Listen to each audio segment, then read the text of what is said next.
comes to his travel. So we'll get into that. We have grillyourassoff.com, Keefer After Dark tonight too. We have a lot to get into tonight. And I love my two co-hosts here because they're going to have story upon story upon story of this race and what happened in the past and more. And it's going to be great, man. So again, thank you for watching. Thank you for listening.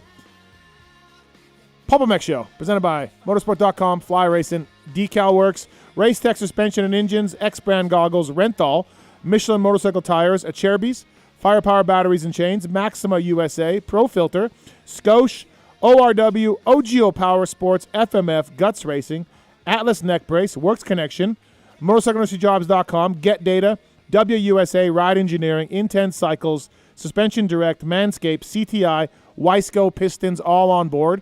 We're going to announce a contest later tonight to win yourself a $50 Amazon gift card. So we'll talk about that. We've got the Yamaha LCQ page is up, and I want to get in more into that. And you can get a chance to win a 2022 Yamaha YZ450, and all the money goes to privateers. So we'll talk about that. We announced it last week, but we'll get more into it. Don't forget Amazon widget on PulpMX.com, and PulpMXShow.com takes you to Amazon, make a purchase. We get a small slice of that. So looking forward to tonight's show. Chase Sexton will join us. That's awesome that Sexton's made the time to come on and join us. So Chase Sexton will come on and talk about that near miss. Marvin Musquin will join us. First podium of the year for the Red Bull KTM rider. He will be calling in. I wasn't going to have our buddy Filthy Phil Nicoletti on the show, but you people demanded it. He had an incident with Austin Faulkner. He almost got taken out by Jordan Smith. And all in all, he rode great to get a 10th. So we'll have Phil Nicoletti on as well. And fucking cheese dig radio. And we'll have lots of things to talk about. My two co-hosts here tonight, two gentlemen I've known for a long time. One of them is a former Yamaha factory rider. He's a world Supercross champion. He was the voice of Race Day Live forever when it comes to Supercross. He's been around a little bit this year, helping the folks at Feld with some track walk and everything else. He's come in studio once or twice before, but he's also one of my childhood heroes from racing, coming up to Winnipeg, battling the rollerball. It's Jim Hollywood Holley. What's up, man? How are you? I'm great. Hey, you know, the new studio, I love it. I mean, you've been here, what, about 6 months? Yeah, you 6 or 7 months, yeah. Yeah, this is awesome. Yeah, nice studio. You know, so it's good to be back in Vegas. Good to hang out. I've never done one with Keefer, and I'm looking Keefer After Dark. Oh, boy. I was talking to you a little bit about that, and I'm thinking, yeah, I got some stories. Okay, well, you can bow out if you'd like, no, but we'd love for you to join in. No, okay, I'm joining in. I'm going to try to keep the questions about rollerball to a minimum tonight, Jim. Okay. So I promise I won't get too in depth, but we will talk about that and more. Also in studio, Keefer Inc. testing, PulpMX, RacerX. He just did a series of videos on RacerX Online where he goes behind some riders' bikes and talks about what he saw, what their setup is, and all of this. It's Kris Keefer. What's up, man? Good to see you once again. It's only been, 48 hours? Not even that. Not even that, yeah. You came out to Minneapolis. Daytime program has fit my schedule just right. That did not stop you from complaining about being tired, though. I was tired. I'm not going to lie. You were tired. That press box is something else, man. Was it the carbon monoxide? Might have been a little bit. So lots to get into. We got the live show on Friday night. Yeah, it was fun. Mr. Guida. Jamie. Yes. Had a whole new look. We got to talk about that. Yeah, too. we got to get into that. There's a lot to that. Yeah, there is a lot. So we'll get into that. Could set the record. We shouldn't even have any guests tonight. We'll just talk about the Friday show, the Saturday, and Jim Holley. Some of those shows are the best. The Jim Holley stories are going to be one show for that. Dude, a legend, Jim Holley. Right. Absolutely great to have Jim back in studio. Question before we go further. Yes. Who would you save in a fire, rollerball or ferry? Both of them. I feel like Rollerball could get himself out of a fire, like just bust through a wall. Just charge He through the house. was a big man. He was a big man. Of course, there was a rider poll back on the day in Motocross Action magazine, Chris, and the two riders that were voted the hardest to pass by everyone else in the pits were Rollerball and Jim Holley. No shit. Yes, and they loved it. They posed for a photo arm in arm. Yeah. Yeah. So lots to get into tonight. Directing the show, holding things down over there, deciding which angles to look at. He's busy working on the app. Should be released any Friday now. Travis Marks. What's up, Marks? You're unbelievable. I just want you to know that. Thank you. I like the cubic footage in this house. It's nice. How's it going? It's good. Yeah? Yeah, I'm good. Yamaha raffle is ready, right? It's ready. Yeah. Yeah, so go get your tickets. So what is it? PulpMX.com/Yamaha raffle? That's it. Okay. Yep. Go there, buy a ticket, get a chance to win a brand new Yamaha and 20 other prizes, All the money goes into a privateer pot that we are going to have a race in Denver on Friday. A 6-minute plus a lap race. The fella's giving me a race. Can you believe it? That's awesome. Yeah, so we're going to give all the money there. This comes from a man who, as a privateer, chased every dollar he could. So you appreciate that. All over the world. Yeah, all over the world. Yeah. Taking your calls over there, holding things down. Oh, I totally forgot about that, too. It's going to be a great show. The Tallon Taylor, what's up? What's up? I'm more nervous for this one than like my first show I ever did. We don't have the cameras pointed that way, but Tallon did bring a special someone in. It's a little late for a Valentine's show, but he did. Tallon's life right now couldn't be any better. Shorty says, Yep. I heard you were fast. Yes, that's one. Cha-ching. He meets the lovely Yari. Cha-ching. He decides to race again and wins. It's Tallon's world right now. Trajectory just going off the You are charts. just I'm peaking. This might be my peak. Yeah, this could be it for you. Hey, don't let it slip away, dude. Tallon brought his friend Yari in, Air and quotes. she is going to join us for Keefer After Dark. Oh, my gosh. And we're going to get to the bottom of This this. could be the best one. Jim Holley. Fuck my ass. And Tallon's friend. Yes. Right. I think she's more than a friend, though. We'll get to the bottom We're of going to that. break all this down, Yeah, Jim. I'm going to ask her. Yeah. I'm going to ask her. I'll tell you what, I like her already because I think the name Yari is cool. Yes. That's awesome. That's a good name. Yes. Yeah, so we'll get into that and more. Sexton, Musquin, Phil Nicoletti. Jim, have you ever, Keefer, this applies to you too, but Jim, have you ever lost a race with like a lap to go, like Chase Sexton did this weekend, and crashed out and DNF'd? Have you ever had that?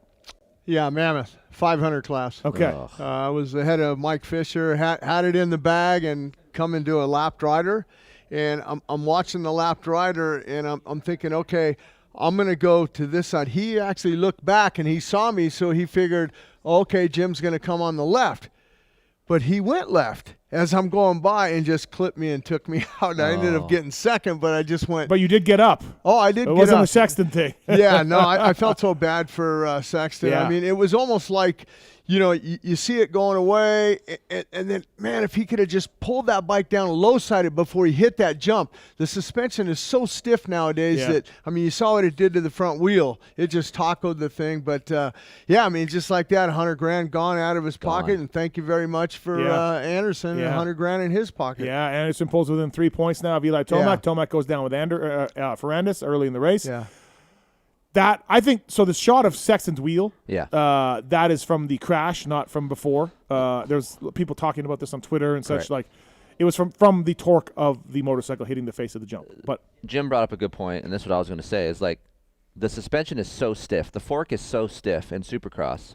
When you have that trajectory going up the face of a jump and that torque leaning the tire and the rim all in that angle, all the force is going straight into that rim. Absolutely. So it's going to take the brunt of the force first, and then that stiff suspension is going to compress. It's not going to be the other way around. With softer stuff, that fork would have compressed first and got that energy, and then the wheel would have hit it. Yeah, and a lot of things, Keefer, like from when the day I rode, everyone scrubs now. Right. I'm sure they changed the spokes and the rims a lot more than new, because when you scrub, you come up to the face of that and you're scrubbing. You're putting a lot of torque on that front wheel also. So I wouldn't be surprised that the mechanics are changing those front wheels more often than before. And then also, too, I don't know if people knew this, and I don't know about the factor what Honda is running for wheels, but on the production side, there's a 32 spoke front wheel on a Honda, and everything else is 36. Right.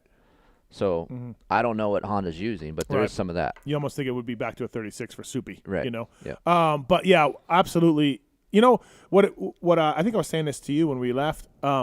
Seeing Sexton crash out there with a lap and a half to go, basically, reminds me of just like kind of, and you two know this, how gnarly the sport is. Oh, yeah. Like at any time. Don't like it. They guys make it look easy. They make it look easy. They do the laps, and you're like, okay, like this one's on. Yeah. This one's on lock, right? No one was pressuring Sexton.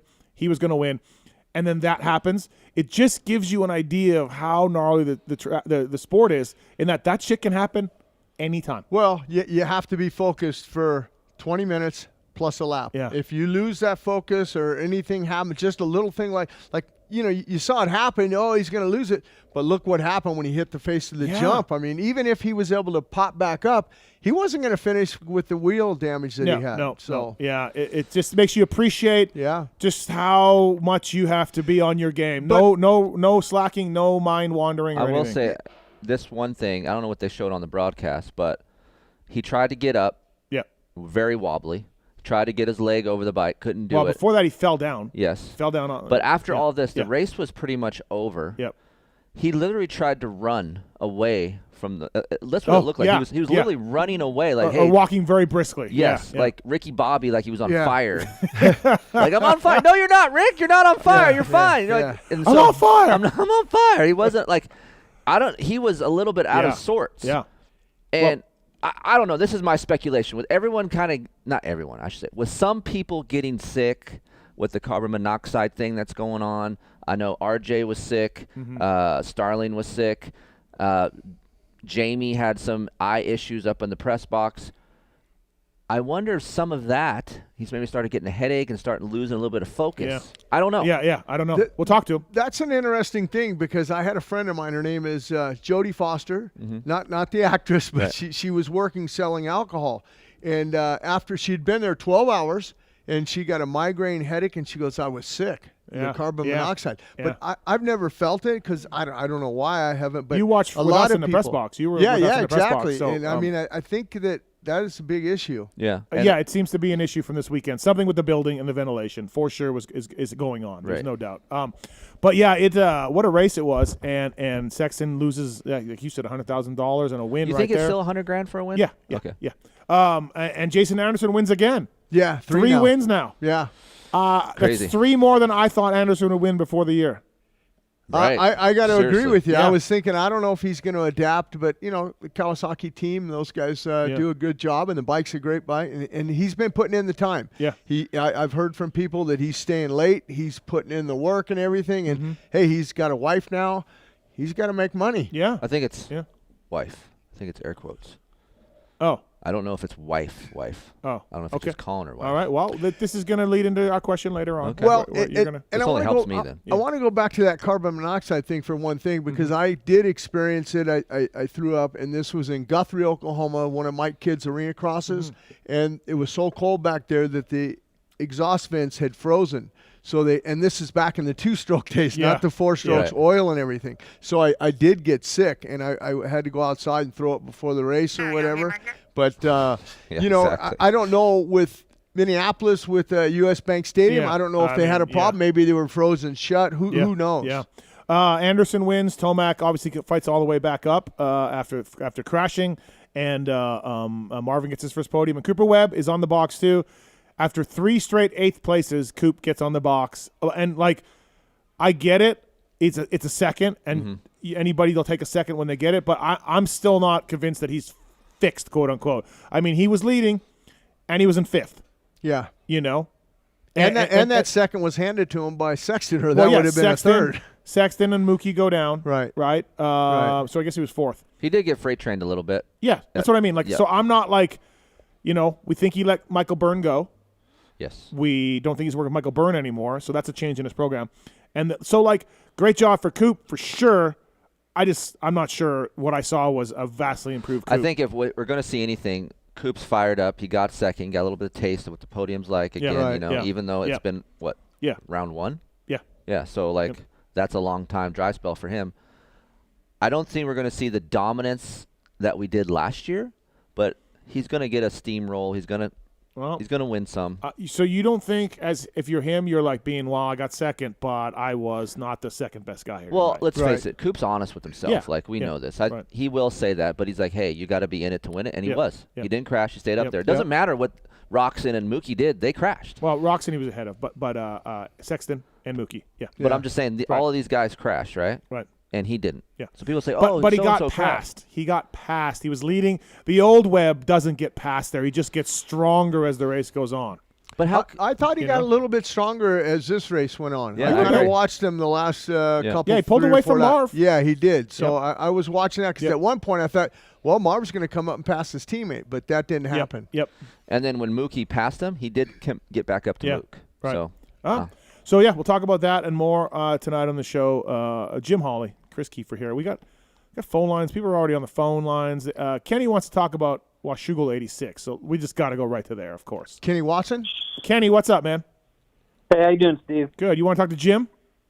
I will talk to. First of all, I just want to say this. I've been listening to you for about 5 years, and it's my first time calling, and I just want to let you know that we all appreciate all the great content you guys put out for us who have been into this sport for so long and don't get a good look behind the curtain. Well, you guys give that to us, and that's really nice. So, well, thanks. Yeah, we try. I'm an older guy.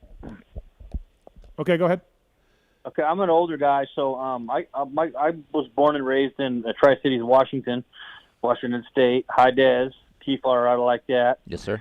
And I used to go to Washougal all the time with my dad, and I remember one year specifically, 1986, and when Jim Holley, I looked it up earlier, he got a ninth place on the Big 500, and I was just kind of wondering how much of that race he remembers.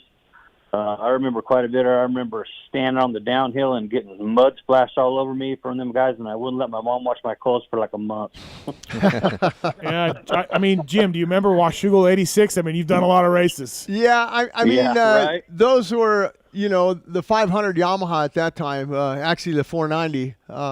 That was a big beast, and I remember it was – I don't know if we went up Horsepower Hill and then, how it crested the top, and usually they turn left if it kept going up. Yep. I know one year we kept going up, and then it got really dusty back there. I had a fifth place sewed up, and I sucked in on the last lap the dirt because it was so dusty back there or whatever. And I remember the start. The start was always – to the right hand, and now it's changed. It's on the other side of the track. This is the third start we've seen. I mean, but I always Washougal's a little bit deceiving. It has great dirt, don't get me wrong, but sometimes it's greasy in some spots. It looks like tacky, but it's not. But always a good time up in the Pacific Northwest.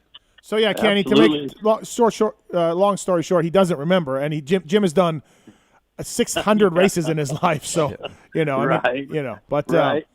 One more quick question for Jim. Jim, so you talked a little bit about the soil and dirt there. In your opinion, what do you think the main change has been from the dirt then to the dirt now, and if there is any change at all? I know you haven't ridden the track, but I mean, I really can't comment for the newer riders going up there and everything, but I just remember that the dirt depends on a lot on if it's overcast over there, if it's sunny. That played a big factor back when I was racing. I remember that. If it's overcast, they put the Huffmans put a lot of water. Ralph is out there watering, and if it's overcast, it stays moist. But if that sun comes out, it dries out and it gets hard and slick in some spots. So I do remember that. Yeah. Thanks for the call, man. And the whoops. Yes, sir. The whoops. Yep. They were still there. Yeah, thanks for calling. That year that you talked about how dusty it was, they actually lost their national for the next year because it was too dusty. And then Ralph took over after that, and they got the national back on. Yeah. But there was a ton of DNFs that day. Yeah, I was so pissed. Yeah. It was the last lap. I'm in the back. It's just it's like a desert race. Yeah, it was just so bad, and Tallon would have killed it. Locked up. Oh yeah, Tallon would have killed it. Yeah, exactly. We got David's on 4. He's got a question for Jim Holley. Well, go ahead, David. Hey, Jim Holley. Hey, I was at the Lake Whitney 500 National. It was 125, 250, and 500, 1983. I believe it was the first few laps of one of your motos. You hit that jump. It's kind of a kicker jump that Magoo was getting crazy off of, and you backflipped the bike narrowly. The bike went straight up in the air, and you jumped off the track kind of into the edge of the infield, and you got lucky and hit the back brake hard with your right foot. Your left foot was hanging back, and you locked the back brake and dropped that front wheel enough that bike was straight up and down. When you landed, the front wheel went down, and we couldn't believe what we saw. And I think you were in shock and probably don't even remember it. You're the first guy to ever do that. Yeah, I mean, there's a lot of things that I don't remember. David Bailey, he had sent me from Hangtown, one where I hit a hole, and I came off the motorcycle and I ran alongside of it and I jumped back on it. I don't know how I saved that one, and I don't know on that one you're talking about. It doesn't really come to mind, but I mean, you were there watching it, so I'm sure it happened. I've had a lot of them. David remembers 1983. You've given him a memory, Jim. Yeah. You gave him a memory. Well, I'm glad. I mean, I've had a lot of memories on those bigger bikes and stuff. Thanks, David. Thanks for the call. You were the guy. This was before Omar and Bailey and started doing that stuff. Yeah. We didn't know it would work. Well, he was just trying to survive. He's talking about the rear brake. Yeah. Yeah. So. But you were done for, and you saved it. I've saved a lot of them, and that's probably from like he said, before all the guys came in, Freestyle Dirt Bike Magazine and Rick Hunke and Tom Webb and all those guys. We would go out and do a test, and I would just do crazy stuff on a bike. So I had a little experience on doing that stuff, and it helped me if something kicked How about all the time seeing Jim in magazines? Okay, so that's what I was about to say. We have all these racing memories, but all my memories are from Jim the test rider in the magazines. Yeah. I used to get all the magazines, and I would throw these. Jim would do these cliff jumps, like at least from the pictures of the angles in these magazines. Oh, they were gnarly. Just cliff jumps. He's going straight up to hell, right? Just I'm like, what? Like, it's insane. And back then when I did those, I was thinking, man, if I get hurt, I'm screwed. There's no ambulance around here. Yeah. I could die, but I just went for it. I had a good time. And like Danny Chandler, the one that he did, God rest his soul, Danny was a good friend of mine. He did a Mako, and he did the jump without the gas tank on. You remember that one? And he's whipping it. He just had enough in the float ball to do it. I only got this much of a run, and I can do it. So what about Jim Holley jumping the cop bike? Yeah. That's what I remember. Yeah. Jumping the Goldwing. Yes. I did that. Yep. There was one with the guy from That's Chips. why I have the surgery on my back. there was the guy from Chips was in. Yeah, Larry Wilcox. Yeah, he started a clothing line called Wilcox, and he made gear, and that's what the thing was. And he was riding the blonde guy from Chips. Rick's daughter a ticket. She was on a little KX 80 or something, and it was a road jump, and they're all like this, and I came over and just whipped it, but had some good times. Legend. So much. It's legend. Also, speaking of legends, Tallon Volan, Cheruby's USA over there, he's a big part of that. Cheruby's is an industry leader in aftermarket dirt bike plastics and accessories with over 40 years of experience. Jason Anderson's running the Cheruby's and just one. Cooper Webb, AC, Barsha, many others at Cheruby's has fine-tuned its products to offer the highest level of performance and protection in the industry. Bring your bike back to life. Full line of replacement replica kits, hand guards, disc guards, frame guards, axle block, front axle block guards. Do you mean lugs? Lug covers. Lug covers. Oh boy. Yep, you remember those. At Cheruby's USA, at Cheruby's USA on social. I love the guys from the Cheruby's. That stuff fits really good. You never got to drill it. You never got to file it. Grab a Cheruby's and put it on. I gifted you that for Christmas. You did. Thank you. I appreciate that. Right. Nice. Hey, you mentioned Tallon. Max, did you find out what happened to him? I hurt a shoulder, and he's going to go get some more information this week. Bummer way to start the series. Absolutely. Exactly. Jet Lawrence, though, a great way to start the series if you're him. I felt like he had more in his tank if he needed it, but he didn't need it. I felt like he did just enough to win the race and kept Faulkner behind him, and I just thought it was like a veteran move from a 19-year-old kid or whatever. Yeah, I think, with Johnny O'Mara over there helping those guys and keeping them calm, like, hey, look, this is the start of the season. You can throw this thing away, take it easy. But I don't know if you saw, Keefer, I pointed out to Jason Wagon because he was sitting next to me on the press box, but where Chase Sexton had made that crash, they have that little short chute, and then they had that first jump. Mm-hmm. He was picking his rear wheel up and lofting over that and dropping it in and then hitting that next section. He was making a tenth there. There's a little bit here and there that he's picking up a tenth, and that equals a half a second faster. But definitely he just looked in control. Yeah. Just looked. He was really good in the whoops. Yeah. He was consistent where some guys were trying to fight blitzing and then they would go to jumping. He would consistently get through those things, and the entrance speed was better. Right. Yeah. That line down the middle and that looked jacked. Yeah. Usually it's pretty good. The guys can get through.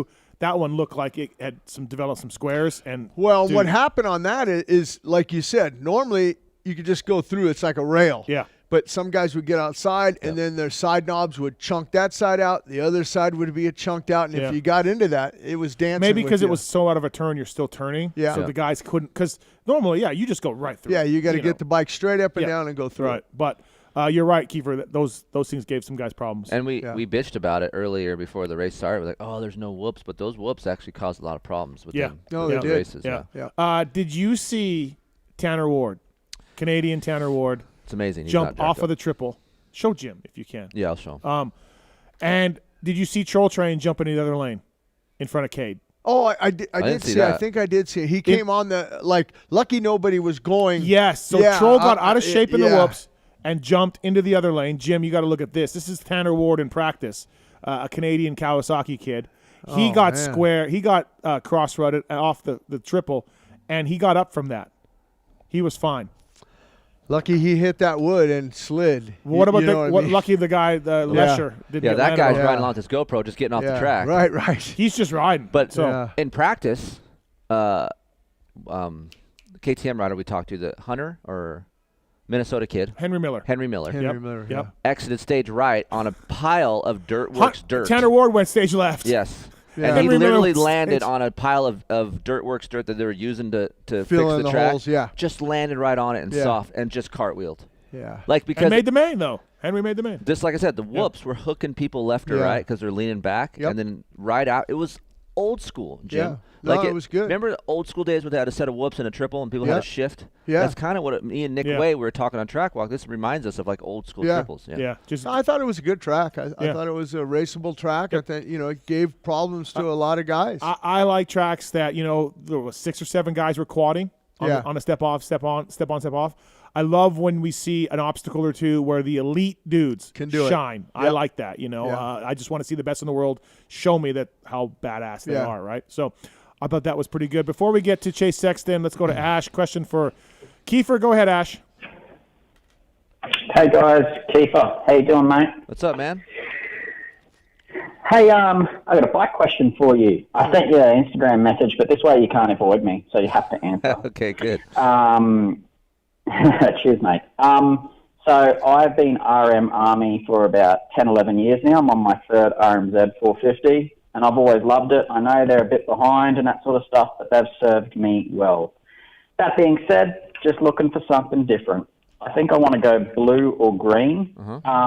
Knowing what you know about the RMZ and how I'm so familiar with it, what color would you recommend would be a suitable changeover? I recommend blue. Yeah, there's nothing wrong, but he's so used to Suzuki and how well it turns and how linear it is. The Yamaha's a big jump for that. It's a bigger bike, has a lot more power.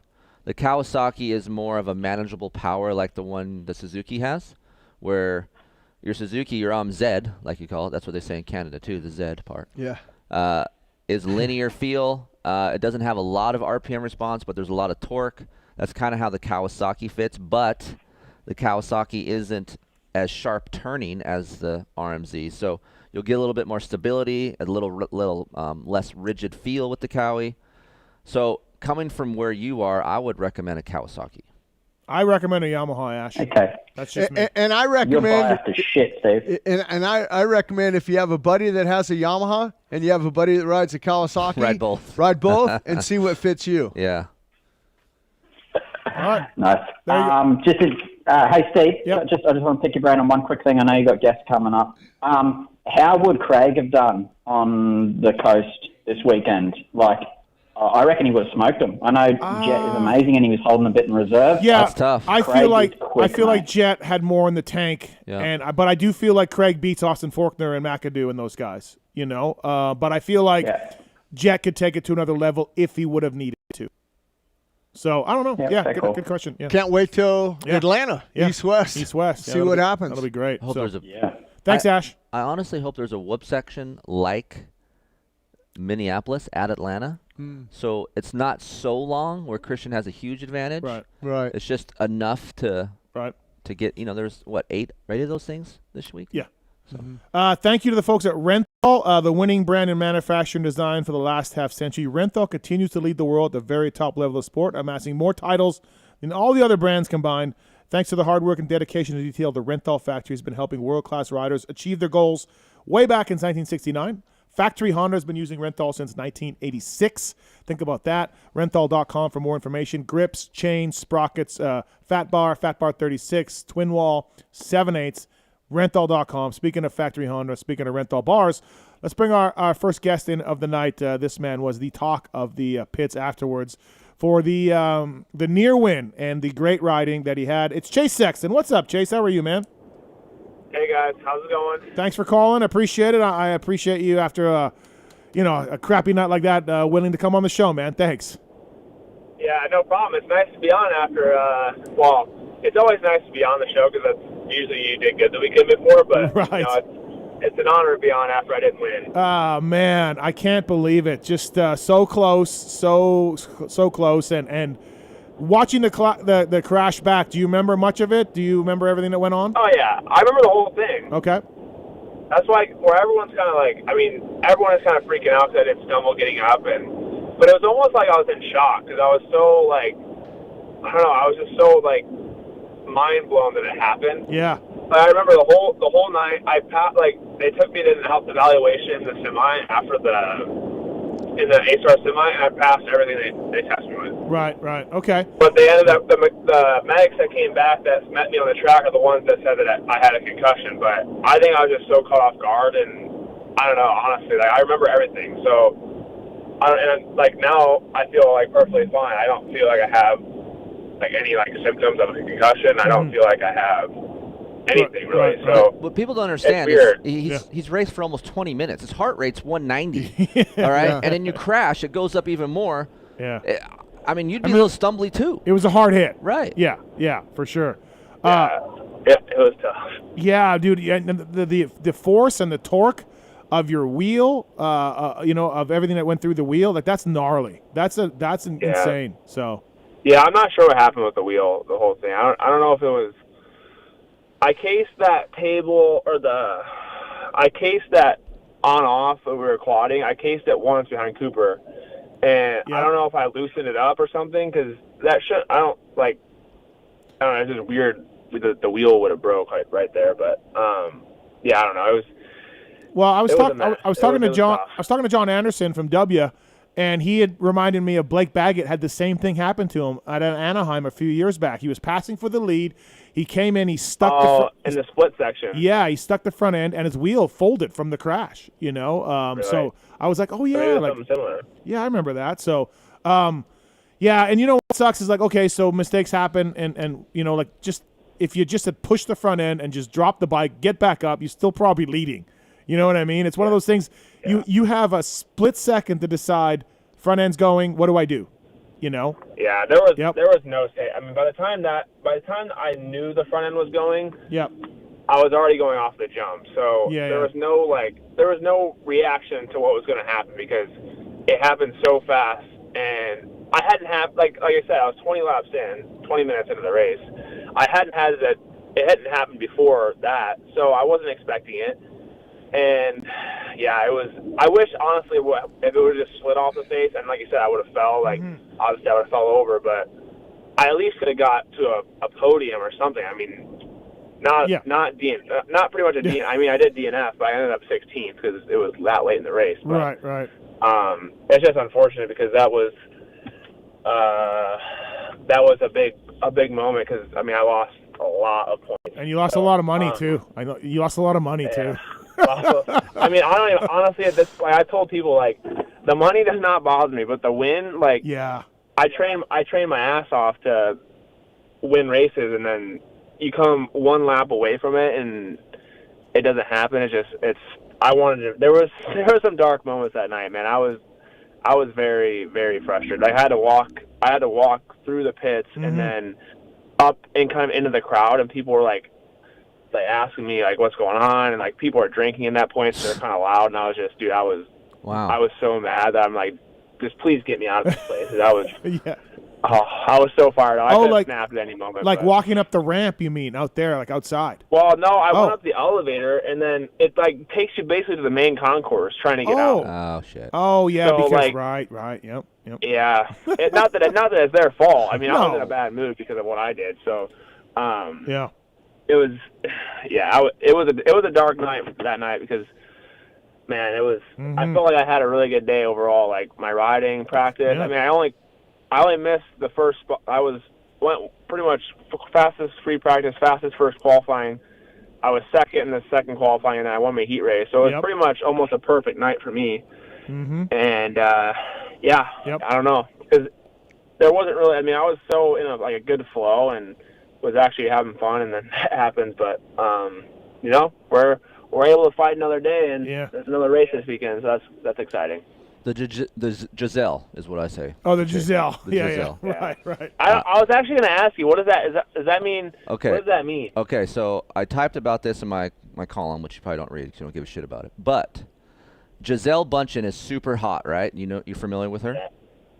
So I relate Gisele to your riding style. Like when I watch you ride, it's unbelievable. It's the best riding style out there right now. Like I watch you ride, and I think if any other amateur kid watches you ride, they could pick up a lot by how you ride. Yep. So your style is the supermodel of Supercross, but it's like taking Gisele home sometimes, right? And then she farts.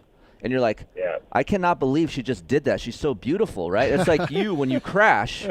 When you crash, it's so unexpected because you're perfect, and all of a sudden, bam! Just like in Minneapolis, you were walking down the runway, hot as hell, and all of a sudden you let one go, and you're like, what the fuck just happened? So for me, that's the Gisele thing. That's where that comes from. I've seen the comment a few times. I was wondering kind of what it was. I think someone tried to explain it to me once, and I kind of. You're just like, yeah. So I thought that's what I was kind of getting at. Like I thought that's what it kind of meant, but I wasn't 100% sure. But yeah, it caught me just as much off guard as it did, I think, everybody else. Hey Chase, Jim Holley here. Like Keefer said, you remind me, and you have the number. David Bailey had the number 23, and he rode for Factory Honda, and you remind me a lot of him as far as your mannerisms and how you go about and how you break down the track and everything. I just had one question. After something like that happens, do you go back and look at the footage and go, how can I fix this so it doesn't happen again in Dallas? Yeah, I mean, I've analyzed pretty much every one of my crashes, especially like even last year. Last year, the ones that I did crash, those things, like, I had no idea what was happening. This one, it was just, what happened, I think, was I set the corner up, like, better than I had. Like, that corner I actually was struggling in a little bit because I was kind of standing it up, and the corner was, like, it turned, but it didn't turn, like, a 180. It kind of turned, and then it went, like, kind of turned off the face of that jump, so you never were really going straight. Right. And I was actually kind of coming in a little bit too hot from that jump, so I'd almost, like, stand the bike up, but I didn't have that much lean angle. And that lap in particular, I landed the jump perfect, set the bike up how I wanted it, and I went to just like lean in more and get on the gas, like I guess a little bit sooner, because obviously the sooner you get on the gas, the faster it is and the more lean angle. And it just wasn't the right combination. I got on the gas maybe a little bit too hard. The front end got a little bit light and just started skating across that dry slick stuff. So I think it was just because I set the corner up better than I had done all main event, and that's what the result was. So, like, in practice, I told you guys always quad net on-off in the corner. Yeah. Was he the first guy to do that? Was Chase the first guy to do that? That's the first guy I saw. Yeah. Yeah, I was. I think you were. Yeah. Everyone, I was the first one to do it. And then, I knew I could do it, but... Yeah, so, and then everyone else, the few guys behind him started doing it. But what's cool about Chase is he actually stood up and quadded it. The other guys had to seat bounce it, right? Yeah. And then they saw, oh shit, well I'm getting a little bit more air, so I got to start soaking it up and quadding, and that's what Chase started doing. He never really seat bounced it, It's impressive, dude. Like, your style is very impressive to watch. It's very beautiful, and I'm jealous. Like, we talked about this last time you were on the show where you got it, and man, it's a lot of riders are looking to his style now to how they ride. Keep doing what you're doing, buddy.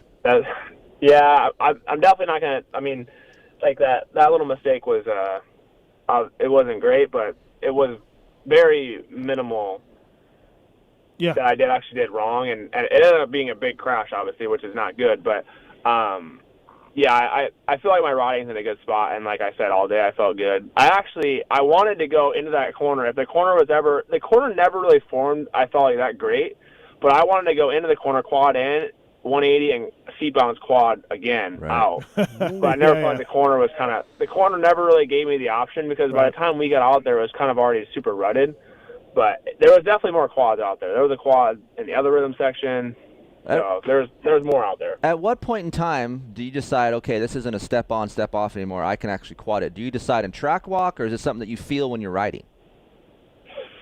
Well, you pointed out in track walk. Okay. Because, honestly, nowadays the 450 can jump almost anything if you really want to, which is kind of scary, but it's cool at the same time that how advanced the bikes are. But so you kind of pointed out on track walk, like the one in Phoenix, I saw that on press day because I was watching, and I could see how they were jumping it. I'm like, okay, that's doable for sure. And then this one, I was watching them ride press day again. I'm like, okay, well, it kind of looks like it has a pretty sharp transition, which I don't know if you're going to get the lift. But then when I rode it, I'm like, okay, you can definitely do it. And I actually watched Tomac go over the tabletop, so I started going over and just kind of messing with it a little bit. And then on one of my fast laps, I just decided I was going to do it, and I ended up making it pretty good. But it's just kind of a feel thing, like, and also looking at it, because I always go on track walk, and there's so many jumps out there I feel like I can do, but I never end up doing them. So it's just kind of a feel thing. That's where we walk around track walk and be like, that's stewable and that's stewable, and we discuss that kind of stuff, right? Stu was good at them. Yeah, he was. Did you have a lot of family and friends there? This is the closest race to where you're from? Not really. Okay. So I have a few pretty close races. I have that one. That was like 5 hours for me. And then I have Indy, which is 3, and St. Louis is 3 too, from where I used to live. So there will be more at those 2 races. I have press day at St. Louis, which is I consider my home race. Oh, okay. Because that's right. I actually used to watch St. Louis every year when I was younger, and also Indy a few times. Actually, Indy, I ended up having a meltdown there because I think so. When I was really young, I was a really big fan of Ricky, and I think Chad beat Ricky there maybe 06 or something like that. I don't know. It was one of those years, and I threw an absolute tantrum in the stands, like crying, super mad. And then ever since then, I became a Chad fan. Obviously, Chad and Ricky, but more. Yeah. I was a huge fan of Chad, and that's kind of funny though. When I say a meltdown, it was a meltdown. Jeez, wow, that's funny. I was very passionate. No Tim Ferry love at all. Couldn't dig deep for Red Dog. I mean, no, I love Timmy, but Chad was my guy back in the day. All right, I get it. It was a very strong. Did you get any goggles or jerseys from guys after the races? No, I was too shy. I was very shy growing up. I remember going. I was at Redbud, and that was the year Baggett, I think, was winning the 250 championship, and he ended up winning that year. Yeah. I went to his pit. Maybe this is the year. No, it was the year he was winning. I went to his pit, and I stood there for maybe, I don't know, I felt like an hour, but I was probably there for 30 minutes. And his wife actually came up to me because she saw me standing there, and I asked her. I finally got enough courage to ask her for a pair of goggles, and I didn't end up getting them, but it took me that long to ask for something, so I was kind of shy. Dude, back in the day, like, to ask for a jersey and to get one was huge. It's not like today, like everyone just, can I have this? Yeah. Can I get that? I asked Stanton for a jersey at Millville one year, and he was just like, he snapped at me. He's like, no. And that's scary. It left such an imprint in me. I'm like, wow. I'm never asking for a jersey again, because I'm like, these guys, like, I didn't know, right? I was whatever year that was. He probably got beat by Bale. He probably was pissed. But I was like, okay, 6-time, like, and now he's like the nicest guy ever. Yeah. But back then, when you were a little kid, it scared me. So. Now they ask for everything. Dude, I know, right? Jesus. I know. I remember, getting back as a mechanic, getting back to the pits, and they were just swarming you. Can I have that? Can I have that? Can I have that? And you're just like, wow. Jeez, no even like Mr. or anything, like nothing. Yeah. So, Renthal bringing you Chase Sexton on the show, renthal.com. Please check that out if you can. The leading handlebar and sprocket and chain company out there. Great guys, renthal.com. We got a question for you, Chase, from Christian. Christian, go ahead. What's your question for Chase Sexton? All right, Chase. Like, I know you absolutely wanted it this Saturday, but like, how does it feel to like being competitive in this huge class, and like all these guys? I feel like this year's just getting really nutty, and like I don't know how you guys do it. Like, everybody's jumping quads and these weird lines, and like, how do you not crash like that like every week when the level's so high? Well, yeah, Chase. I mean, the level is very high. I think every year I've raced, it just keeps getting higher and higher. I'm pretty new to the 450 class since this is my second year, but it's awesome being able to race like Eli and Jason and Kenny and Mark, all those guys that I've grown up watching. Now I'm in the spot where I'm capable of beating them and racing with them. It's a real. I love going to the races and being able, because last year it was kind of like I was frustrated because I wasn't quite to their speed, but this year I feel like I have what it takes to win straight up, and it's exciting because every weekend I go to the race, I'm confident. I'm excited, and it's just fun racing those guys. Like I said, the level is so elevated, and it's just cool to see. And on any weekend, guys from that got 8th the weekend before can win. I got 7th in Anaheim 3, almost won this weekend. So it's just cool to see like the flip flop, and everyone races pretty clean. I think it's been a little aggressive at the beginning of the season, but Barsha's clean. Barsha's clean. Wow. He is. Yeah, actually, I don't mess with, like, I don't really. No, you can't. You don't fuck with Barsha, dude. Don't fuck with him. Hey, I love Barsha. All right, thanks, Christian. I gotta go. You can't argue with the guest, right. Christian. Yeah, you don't want to screw with Barsha. Like, you don't want to get him going. You just get away. If you got to pass him, get away as soon as you can, and all of that. Right.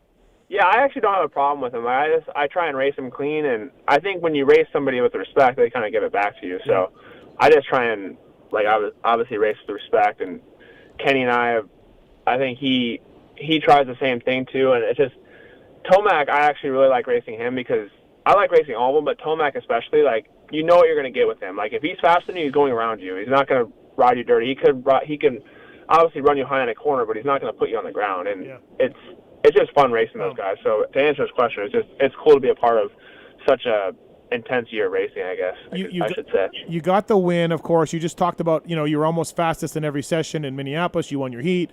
You got behind Coop. You look like he's led the second most laps. Second most laps. Jim, you raced at a high level for a long time. Your best result in the Supercross was 4th. Yeah. Keefer, you raced as well at a high level. Must be a pretty cool feeling to be the fastest guy at a Supercross out of anybody, and Chase is doing an excellent job. I mean, I like I said, it's a joy to watch him ride, and the way he dissects a track and figures things out. And like I said, last year was your rookie season. You made a lot of mistakes that you said yourself that you really didn't know what happened, but now you're maturing a little bit more, and now you know what happened. Last weekend in Minneapolis, and I look forward to be on the top of the box here in Dallas, man. Does he remind you of Dogger at all on the riding style? No way. No, Bailey. Bailey. Yeah. Bailey. Yeah. Okay. Bailey didn't have as much elbows. Like, Chase has a lot of elbows in his riding style. Right. Yeah, Dogger wasn't as aggressive. If my elbows aren't up, I'm hearing it from my dad. Yeah, I bet. It's awesome to watch for sure. And I mean, look. So to race this week, you're gonna have to pass a concussion test, which you'll be fine at, right? You feel like you'll be 100%. Yeah, I mean, like I said, I mean, I did a cycle today, and right. I had a call with his name is Dr. Burkhardt. He's actually based out of Dallas, but he's a guy that he's a really good neurologist, and had a FaceTime call with him, did some tests with like eye stuff and whatnot. Yep. And that's what I said. I haven't been nauseous. I haven't been dizzy or anything since the crash. Like, even at the crash, I wasn't like dizzy or anything. I mean, I was stumbling when I got up, but I feel like I was more in shock. So I did a bike ride today, and I felt like normal, perfectly fine. So I'm just going to ease back into riding this week and hopefully get a Triple Crown format done before I go to the race. And then, hopefully pass the test. But I think I'm in a good spot. I'm not one of those guys that's going to lie about my condition, because especially with a concussion, like, you don't really know. Like, you are the only one that really knows how you feel, I guess I should say. So I'm not going to like risk put myself out there if I'm going to be in danger. So that's kind of where I'm at. And like I said, when I'm telling you I feel fine, I do feel fine. What were you running from when you were running away from the medics? He was running from Anderson. Well, I was trying to get up, and I was like, all right. I didn't know my wheel was all tacoed, so I was trying to get to my bike. And I'm like, I literally told the guy, I said, if I don't finish this race, I'm going to lose a lot of points. That's what I told him. And I was like, dude, I got to get back on the bike. I got to finish this race at least. Just let me get to the checkered flag. Right.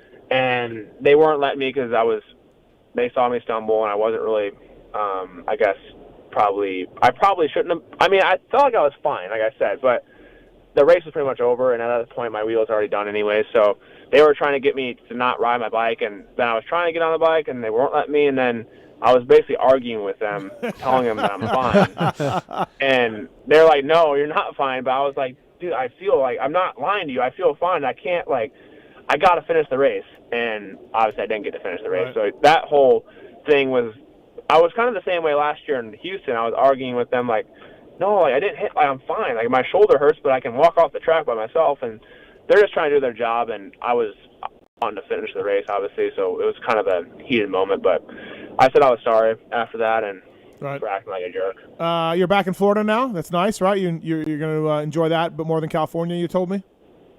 Yeah, I'm back in Florida. So it's good. It's nice only driving 25 minutes to the track instead of an hour, and it's just nice being back in a slower paced area because California is just. I feel like I'm always pinned out there. I never have like time to kind of relax. Obviously you do, but you always feel like going to the track. Everyone's driving crazy on the highway, and then here everything's relaxed. And I'm actually the one that is kind of driving like an idiot here. So it's just. It's kind of funny, but no, I just enjoy being back here, and it's like I said, slow paced, and me being from Illinois, I'm not used to the wide open traffic and whatnot. So it's nice to be back on East Coast dirt and just riding with a lot of my buddies at Tyler's, and the track gets rough. So it almost paid off this weekend. So hopefully we can try and finish the job in Dallas. And I always enjoy Dallas. The dirt's good, and I'm excited to hopefully get another chance at it. Yeah, absolutely. Triple Crown stuff. I mean, we saw you win the one in Glendale, and probably would have ended up on the box overall if with Eli Eli riding so damn well at that thing. Yeah. How is Tyler's? Who do you ride with there? Who's currently with Rattray's program that you're at? Yeah, it's just there's nobody. Like I think it's a lot of privateers, a lot of guys I've actually grew up riding with in Illinois. There's Jonah Geisler, his dad owns that Rise Limited team. His brother rides there. A buddy from Illinois, his name's Patrick Murphy. He's an amateur coming up. Okay. And then just like a lot of like privateers, and it's cool to ride with them, and it kind of keeps them it keeps it mellow, but also like for me, my biggest focus is the main event, obviously, because the track is the roughest, and that's where I feel like I struggled last year. So if the track is rough and I can go out there and do my moto, I don't feel like I don't need somebody on me like say at Baker's Factory where there's 5 guys out there doing motos together. I just need the track to be race like replica, and just me being able to go out there and do the motos and putting the laps and being able to adapt to those conditions. So that's been really good. The whoops have been getting chewed up and the turns and everything like that. So it's just nice to have that because I didn't really have it last year, me being by myself at Stewart's pretty much. So it's just nice having that, and having people to talk to at the practice track is cool. Right. Anything else for Chase Sexton? Just good luck in Dallas and try to win all 3 main events. Yeah, which he can. Yeah, he can. He's been getting great starts. Good starts. Yeah, the starts were actually not that great last weekend, but the outcome was good. The start, I wasn't really comfortable with that whole drop-off thing. I don't know why, but my starts were actually not that great. I just seemed to come out of the gate or come out of the first corner good. Yeah, you started second in the main, so that's pretty damn good. Yeah, that was all right. No, I know, but Cooper actually he pulled the whole shot, so it made my start feel like really bad because his was so good, but I ended up coming out good. How's your bike setup? Have you changed it much since you won? I actually did change it a lot, and now I'm back to something similar because I kind of got those. What was it? It was A2. I ran pretty much the same thing, and then I went and tried to change and kind of reinvent the wheel a little bit for what was it, Phoenix after that. And I didn't really feel that good at Phoenix. I didn't feel comfortable. I definitely didn't feel comfortable at Anaheim 3. And then I just told myself I'm going back to what I basically won on because at least I know there's something there. Yep. So that's why I raced this weekend, and it was pretty good. It wasn't obviously perfect, but it was something I'm familiar with. And at the end of the day, with the 450, it's something that you know what it's going to do. It's not going to be perfect, but at least you know what what's happening. It's not going to do anything funny on you. Yeah, it looks like it's really balanced when you're riding it. Like, and it could just be you and your style, but I mean, I'm super sensitive to balance, so that's my biggest thing. I can't have it too high in the rear, and I can't have it too low. I have to have it somewhere in the middle because I don't like when it's off. Like obviously people like Kenny, he actually likes it a little bit higher in the rear, which I'm not comfortable with, and so I'm super sensitive to that. Well, do me a favor. Don't change anything. Just change that front wheel and go to Dallas. Just more hot Giselle and less of her faults. So some more hot Giselle, please. Yeah, there we go. I'll remember that on Saturday. Good for you. He's going to be on the line. Awesome. I'm thinking of Giselle. Thanks for calling in, Chase. I appreciate it, man. I know it didn't go the way you wanted to, but I know that our listeners wanted to hear from you, and yeah, bummer, but I got a feeling it won't be too long before you're back up on top of the podium. That's for sure, riding the way you are. Yeah, it's all good. Yeah, live to fight another day, and I'm excited to keep moving forward and keep learning. So thanks for having me on, Steve. Thanks, Chase. All right, see you later. Yep. That's Chase Sexton, everybody. Brought to you by the folks at Renthal. Renthal.com. Are you running Renthal right now? No. On one of your bikes? No, you're running the new one? Did you get I'm running PT. The ACF or no? ACF, yes. Oh, yeah? Okay. Renthal.com. Please check those guys out if you can. Of course, Factory Honda, Factory Kawasaki, Red Bull KTM. Use Renthal. Yeah, great interview. Always interesting to talk to him. And I mean, he's pretty adamant he was feeling fine. Yeah, I think just talking to him and listening to him, yeah, as a rider, when you go down, Kris, you want to get back on the bike. Yeah. And I'm sure the track crew and the officials saw that the front wheel was tacoed. He didn't know it was tacoed, but, he just wants to get on and finish the bike. And, he finished up 16th. He lost some points. It's crazy that he's led the second most laps and he's 6th in points right now. Yeah. Right? Well, it's crazy. Yeah. I mean, he was pretty wobbly. Like, I agree on the side of not letting him ride because he tried to get on the bike. He couldn't do it. He slipped and fell a couple times. He's burning on fire somewhere, right. So. Yep. Kris Keefer brought to you by the folks at CTI. The man once tried to ride without CTIs, and look what happened to him. Did not work out for you, did it? No, it did not. Since 1983, you wore CTIs? Yeah. Yeah. The custom ones? Mm-hmm. Yeah. Yeah. From when did you first wear CTIs? Like, were you early guy? Yeah, early. If you wore like CTIs Jim Castile measuring you early, like that. Yeah, type of, that early. Yeah. Wow, yeah. Dude, when you had CTIs back in the day, wow. Yeah, you were somebody. Yeah, you were a big deal. Yeah, I mean, I had to do it. I blew out my knee. I was going down to Costa Rica to do a race down there, and I actually went with my bad knee because the start money was good and I needed to go. Gotta do it. But I was coming down a downhill, and about 3/4 of the way, it had a nice turn and went back up, and the rear wheel stepped out of the groove, and the left leg was out, and it just went like that. And I mean, just well, since 1983, CTI have remained the trusted choice of professional athletes like Jim Holley, like Kris Keefer, and leading physicians around the world. A rigid carbon fiber frame is streamlined and lightweight, helping to provide functional ligament support and stabilization of the knee. With their adaptable subshell, CTI provides a custom-like fit that conforms perfectly to your leg. Purchase CTI off the shelf now, or contact your physician for the CTI custom stuff. Store.oser.com. Store.oser.com for more information from the folks at CTI. Be like Jim Holley, Kris Keefer, and myself too. We're CTI and Firepower. I want to thank the folks at Firepower. You know who uses Firepower? The PulpMX team. Cheers.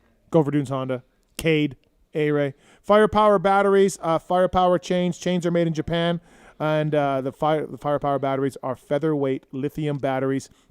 With over 50 years of experience in the industry, don't waste money when replacing OEM batteries or chains. When you can get the firepowerparts.com, you can use the same chain and battery that Phil uses. Phil Nicoletti, that is, at Firepower Parts on Instagram. And speaking of Phil Nicoletti, he's brought to you by the folks at ORW and motorsport.com. Of course, motorsport.com, on board with Phil. $79, free shipping. Great dedicated team of gearheads there, whether it is a street bike parts, dirt bike parts, whether it is a mountain bike, whatever it is, motorsport.com will carry it for you for sure. And thanks to the folks at ORW as well for bringing you our buddy, Filthy Phil Nicoletti. What's up, Phil? How are you, man? Oi, Steven. How are you? We got the legend Jim Holley here. Oh, you got a banger night lined up then. Oh, dude. Well, we're going to get into Keefer after dark. Oh yeah, you want to stick around? And Jim's gonna help out with that. I'm get into some real kinky stuff. Phil can't even talk. He's just laughing. Phil, I wasn't even planning on having you on because we just had you on, but our listeners, whether it's Instagram DM or Twitter or whatever, they're like, you have to get Phil on. So here you are, Phil, on the show yet again. Phil, we're up in the press box, right? And these two numbnuts, Weege and Steve, they see it coming, all right? So they see what happened during they see it, right? And then they see you gassing it down the side of the track, right? They're like, oh, here it comes. They're freaking out. They're like, yes, the phones are coming out. Yeah, they had their phones. Yeah, and I'm like, what's going on? They're like, oh, it's coming. It's coming. Here it comes. And then all of a sudden you get in there and they're like, yes, he's back. He's back. Because as sure as the sun is coming up in the morning, Phil is going to have some words with Austin Forkner. Oh, my God. You made their night, dude. That was the night right there. Yeah. Hey, Phil, I had one question. What did you say to Forkner when you got to him? Yeah. Honestly, everyone thinks it was so bad, but it really, I mean, I was really pissed, but I just told him, you know, there's a few F-bombs in there, here and there, but I told him, you're a fucking championship guy. I said, you had the fucking skill, you need to chill. And then that was honestly pretty much the extent of it. And I might have yelled at him a little more down through the tunnel. Yeah, I heard that, yeah. But for the most part, that was it. I just told him, like, you're a championship guy. Why are you doing that to me, dude? You see, nigga, yo, Faulkner, you got the skill. You need to chill, dude. Yeah. I mean, it's kind of hard to hear in the video. You know, Supercross Live obviously put me on blast for it, but that's what was said. It wasn't anything like. Pookie swears that you said, I'll get someone to kill you like you're a hitman.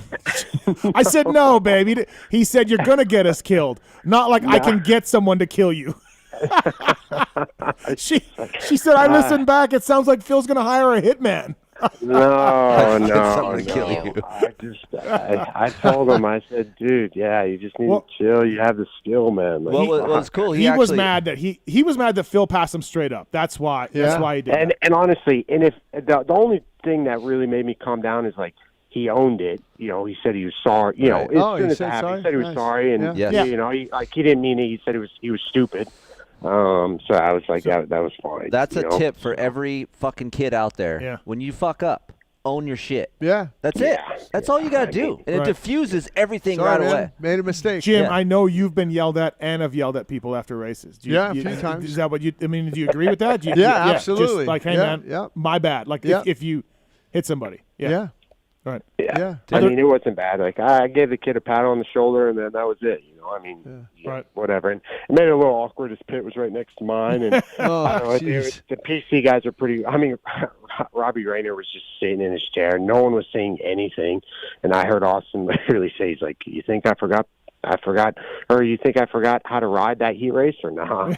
You know, which he kind of did the first couple laps because I was wondering what the hell was going on. Yeah. You're right though. Like he's doing the rhythm that you're not doing. It's a little faster. Opposite, right? He knows what you're going. Like he's behind you. He knows that rhythm. He knows what you're going to do. Like, bro, and also, no offense, he's faster than you. So, dude, just it's a heat race. Like I agree. 100%. Like I mean, there was only two rhythms that entire day through that section. Obviously, I never did the fast one because I'm out on that. And, you know, I had the race line. Everyone was cutting to the inside. It was either you doubled into the corner or you singled to the inside, like it's one or the other. And, he just landed on top of my shoulder and arm. And, somehow both of us didn't go down. That was amazing to me that both of you guys didn't go down. Yep. I saw it getting teed up, and I was like, oh, shit, here it comes. Yeah. Well, you want to talk about us getting excited over the Forkner thing when he was racing up to catch a Forkner. Yes. How about Wygant when Phil is yelling or going after Corey Karsten, Barry's kid in practice? I mean, Wygant loves Barry. Oh, I didn't see that one. New Jersey legend. Oh, yeah, that was awesome. And now his buddy Phil is throwing his hand up at Corey Karsten. Like, yes, that was good. Right. He's like, is that Karsten? He's like, oh, no. No, we just like, no. So, Wygant was very conflicted on that one. But that corner, Phil, for you, even in the main event, you had another problem in the main event. Yeah, no, I know. And I saw Jordan coming. Like, I heard his bike, so I used racer instinct. I kind of looked over in the air, seen he was there, and I kind of checked up because he was coming in like a bat out of hell. And next thing I know, he's flying through a tough block and just cartwheeling. And I'm like, what the hell? And I try and check up, and next thing you know, I'm getting clobbered by his bike. And I'm like, why? I've never seen a bike go straighter and so fast in my life. It was going to the right. I almost went, nope, not going that way. I'm going straight out. Phil just making a hard left, right? I don't even know. So I was laughing because I'm like, can you imagine if Phil's just riding his race, he's doing really good, and a cartwheeling Honda takes him out. Right. Like, welcome back. Could you imagine is that Tanner Ward kid tripling and it's Phil on the downside on the car or the Did you see that, Phil? Did there? you see Tanner Ward? Oh yeah. I saw it. God. I don't know why we were still going to jump the triple. I don't know why we just didn't hit the brakes, but he looked like he got shot out of a cannon when he came out of the whoops. And then his arm caught the cable. You saw that from the other? Yeah. Oh, yes. Oh, yeah. Oh, I didn't even know. And Henry Miller, I just retweeted Henry Miller's crash right now. Off to the right. No. I didn't see that. Did you see? Well, obviously everyone saw Alex's little detour through the groups. Yeah. What the fuck? It's Death Cross, Phil. I'm telling you, it's bad. I honestly, I can't. I was in B practice this week, which is, I was kind of bummed about, but I was like 5 minutes into practice, and I was getting word I wasn't going to get a fast lap in because I came around 2 laps, red cross on the finish line. Yeah. Come around 2 laps, red cross on the Supercross strip. I'm like, fuck, man, I'm screwed. Wow. You know, I tried to get Thule to put you in C practice. I tried everything I could to get you in C. Oh yeah, Thule came up to me right before we were getting ready to go for the last time B practice, and he goes, "Hey, how do you like being in B practice, man?" And I'm like, "You're like, fuck you, Thule." Yeah, I know. That's what I told him. I said, "Next week, no more." He goes, "You got to put in a fast lap." I'm like, what do you mean a fast lap? Like, there's guys in A practice that I feel like, I don't know, that are 7 seconds off of Jet. I said, how is that right? You know? Yeah. Now you did good in B. You're only really close to Kitchen. You were 1.6 off of one, 1.7, and the other one you were 0.7. 0.7 or something. You got better. Yeah. Made a couple changes and got a little more comfortable and stuff. But overall, it's I don't know, it's a pretty good weekend. Besides a couple little hiccups in the heat race in the main event, but the main event one kind of blew me up a little bit. I kind of didn't recover after Kitchen and Enzo went by. Yep. You mean after Jordan? Yeah, Jordan's bike. Yeah. Yeah, like, I don't know. It took me a little while to kind of regroup, and I was trying to latch on to Enzo and Kitchen, and I was doing okay for about 2 laps, and then I swapped in the loops, and I missed the Supercross triple, and then it was over. I mentally exploded, and I just couldn't get it back.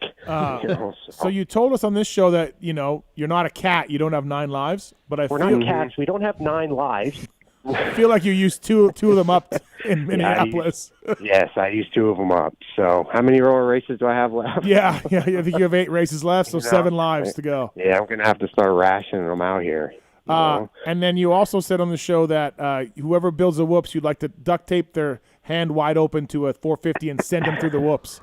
And the Dirtworks guys had some duct tape for you this weekend. Yes, that was actually pretty funny. That made my day. That people actually have a sense of humor still nowadays. So I come walking by. It's literally at the end of the whoops. 2 of them are sitting. I don't even know who they were. I think one of them might be the Corey guy that does build the whoops. Yeah. And he goes, "Hey Phil, I got something for you." And I walk over. He goes, "Here," and hands me a fucking a roll of black duct tape. That's great. Yeah. Like, all right, let's go get you boys a bike and saddle you up. Yeah. Oh, that's great. But overall, though, 10th is good. I think you got to be happy. You rode well. And it's your first race, and I heard from sources that you were acting weird all day. I wasn't acting weird. I just staying away from people. I just didn't want to hear all the fucking bullshit chatter all day. Can we say what he listens to before the race? Can we talk about that? Yeah, go ahead. So this is what we heard from our sources. Yeah. So sources say, and this source has never seen you put headphones on ever. Yeah. And all of a sudden you're putting headphones on, and then the source asks you, "What are you listening to?" And Phil goes, "Nothing. It's white. White noise." It's his noise cancellation. Noise cancellation.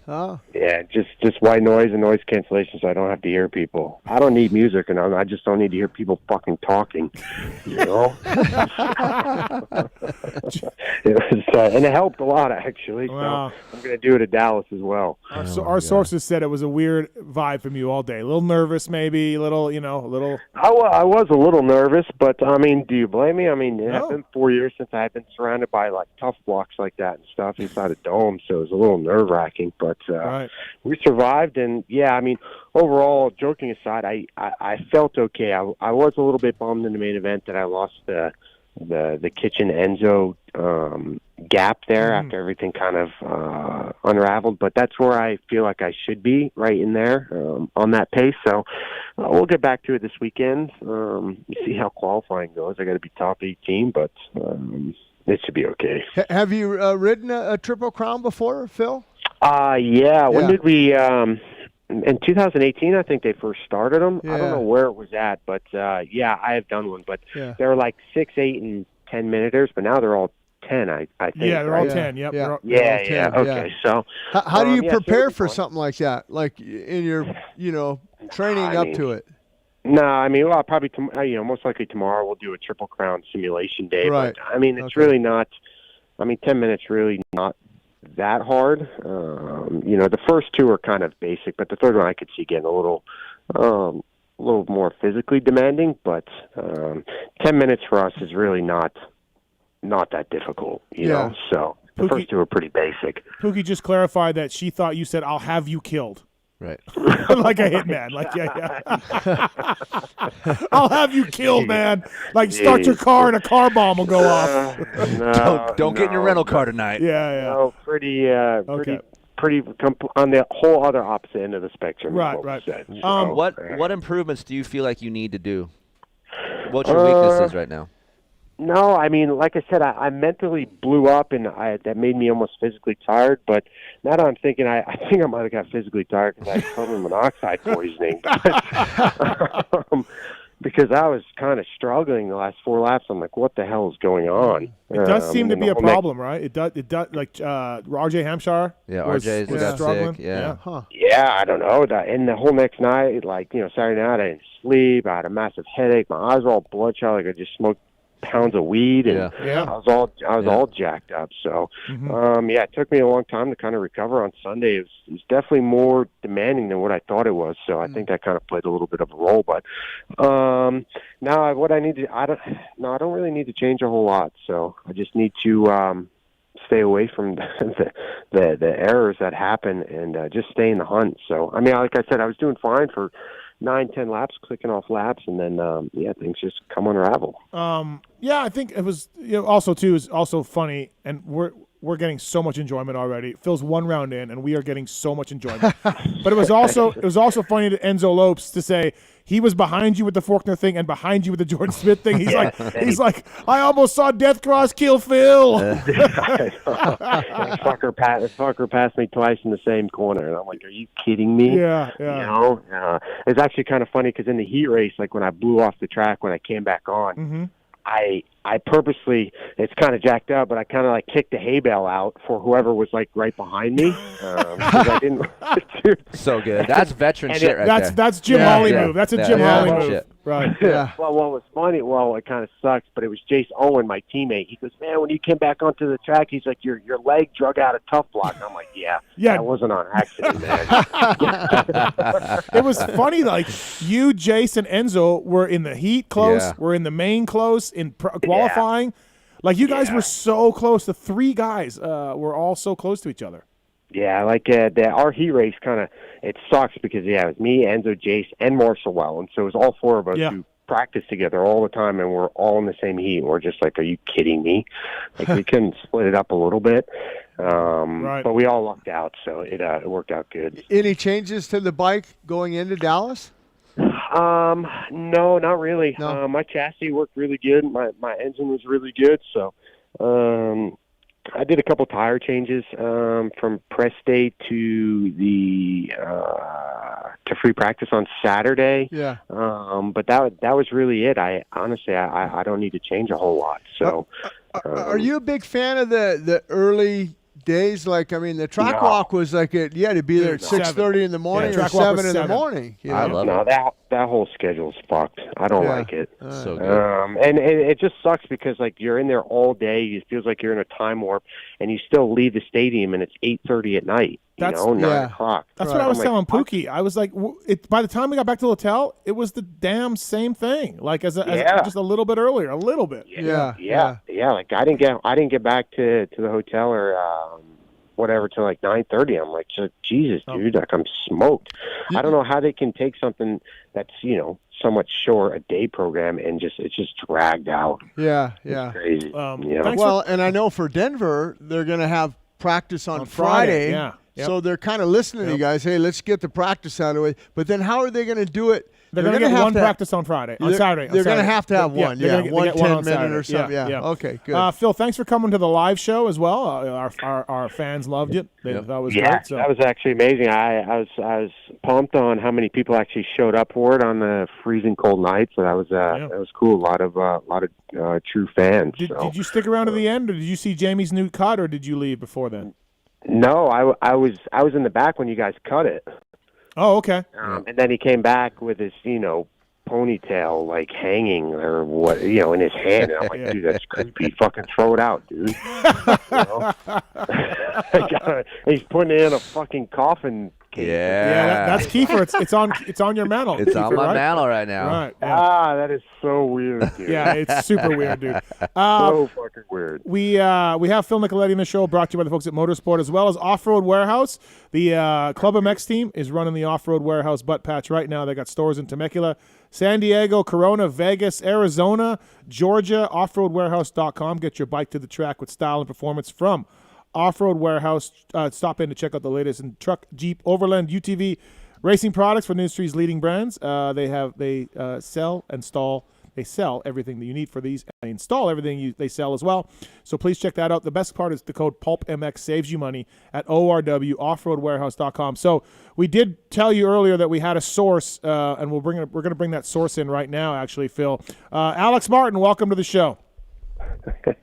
What's up, fellas? Good evening. Alex was our source for the headphones, Phil, in case you were wondering. Yeah. I actually called Big Al earlier. We were talking. It felt weird. I hardly even talked to him or really seen him all day because obviously I was in B practice, so we're on completely different time schedules. So, Troll, before we get into your practice thing and your night, what did you think of Phil? Was a bit nervous, Alex? He was acting a bit weird? Oh, dude, it was hilarious, guys. I've never, in all my years of our friendship, I've never seen Phil so nervous. Like, he had his headphones on. He was on the spin bike. He wasn't talking to anyone on the team, just staring at the ground. He wasn't smiling. He wasn't. It's the weirdest thing. I'm like, I told my mechanic and my wife, I'm like, there's something wrong with Phil. He must be so nervous right now. It's acting weird. I wasn't that fucking nervous. I just didn't want to talk to anybody. I guess there's a difference. You didn't want no distractions. Right. Yeah. Well, he was just prepping for the fourth battle later in the night. Yeah. A Troll, though, 10th is pretty good for our guy, Philip.